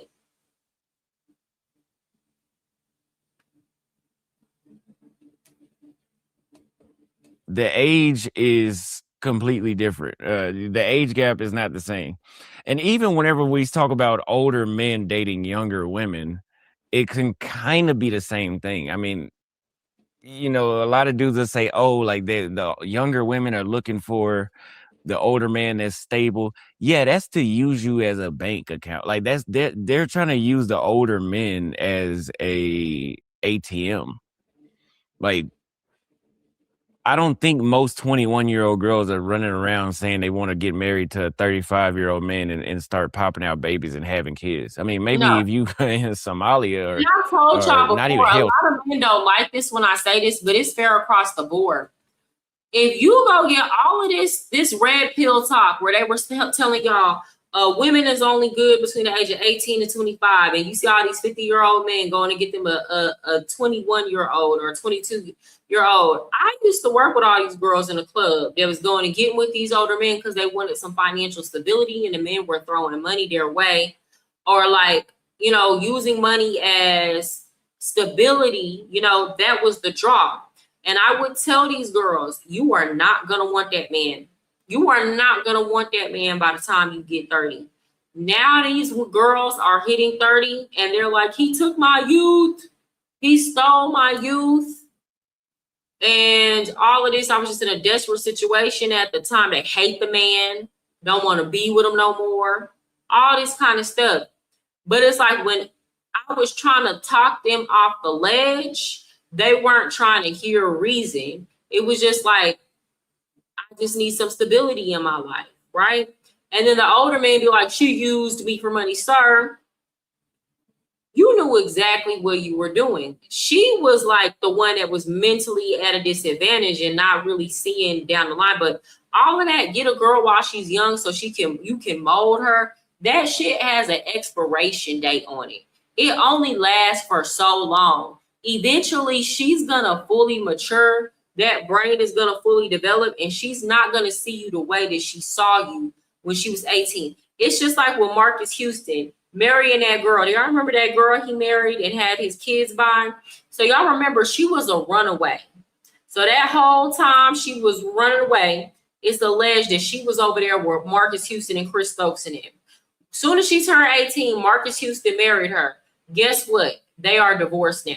I don't even think that marriage lasted 4 years. Once she matured, got older, started seeing some things, recognizing some things, she did.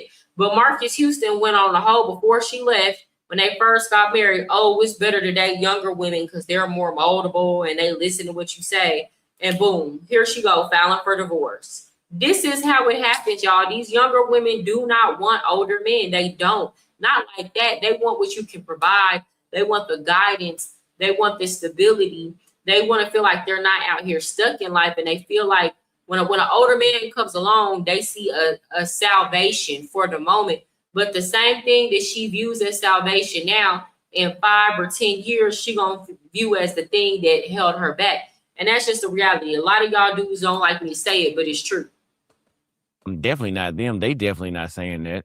But maybe one of those Middle Eastern countries, Afghanistan or something. I don't know. But I don't think that young women are. I don't think it's happening. I think honestly, like the best range is like a 5 to 7 year age gap at most. No more than Outside of 10. that, y'all are going to be living in two completely different realities. 7 is a lot. 35 years old, you go get a 19-year-old girlfriend, you marry her, knock her up, and then eventually when she's 25, she's going to be looking at other women like, I've never got to experience in my life. I never got to experience my life.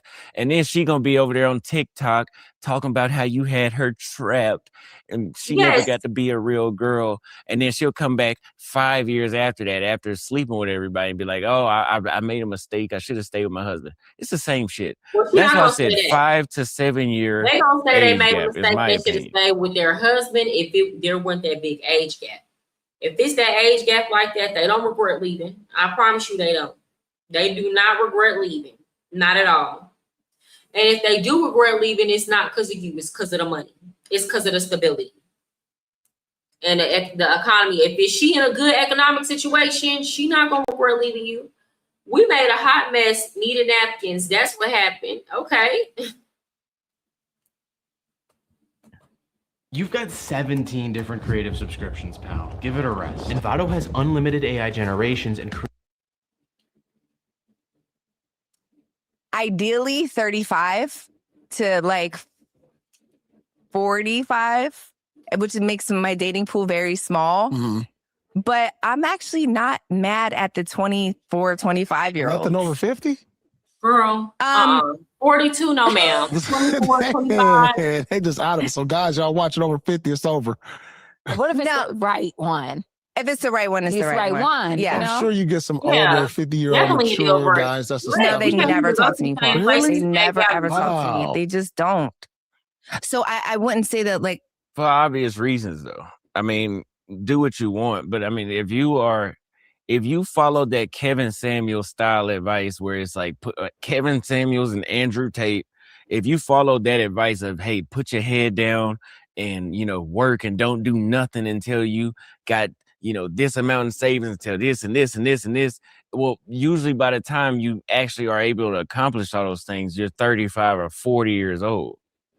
And so a 50-year-old man that has no kids, I'm assuming, let's just say, if he has no kids, is not going to want to seriously date her because he fucked off his whole life working. So now he has to hurry up and have a kid before he... I'm going to say this. This is why... I'm going to say this and I'm going to be gone because I've done my hour. This is why it is very important. It's a lot of women out here that are like, I don't want to date men with kids. I don't want to date men with kids, but they don't want to have any children either. And this is why it is so important. This is why it's so important, especially if you don't want to have any more children and you're over the age of 30, to consider dating men who already have children. It is not a negative. To me, it's a benefit. And the mother having the kids, and the kids, a lot of times with men, the kids live with the mom, or he has family members that are willing to help.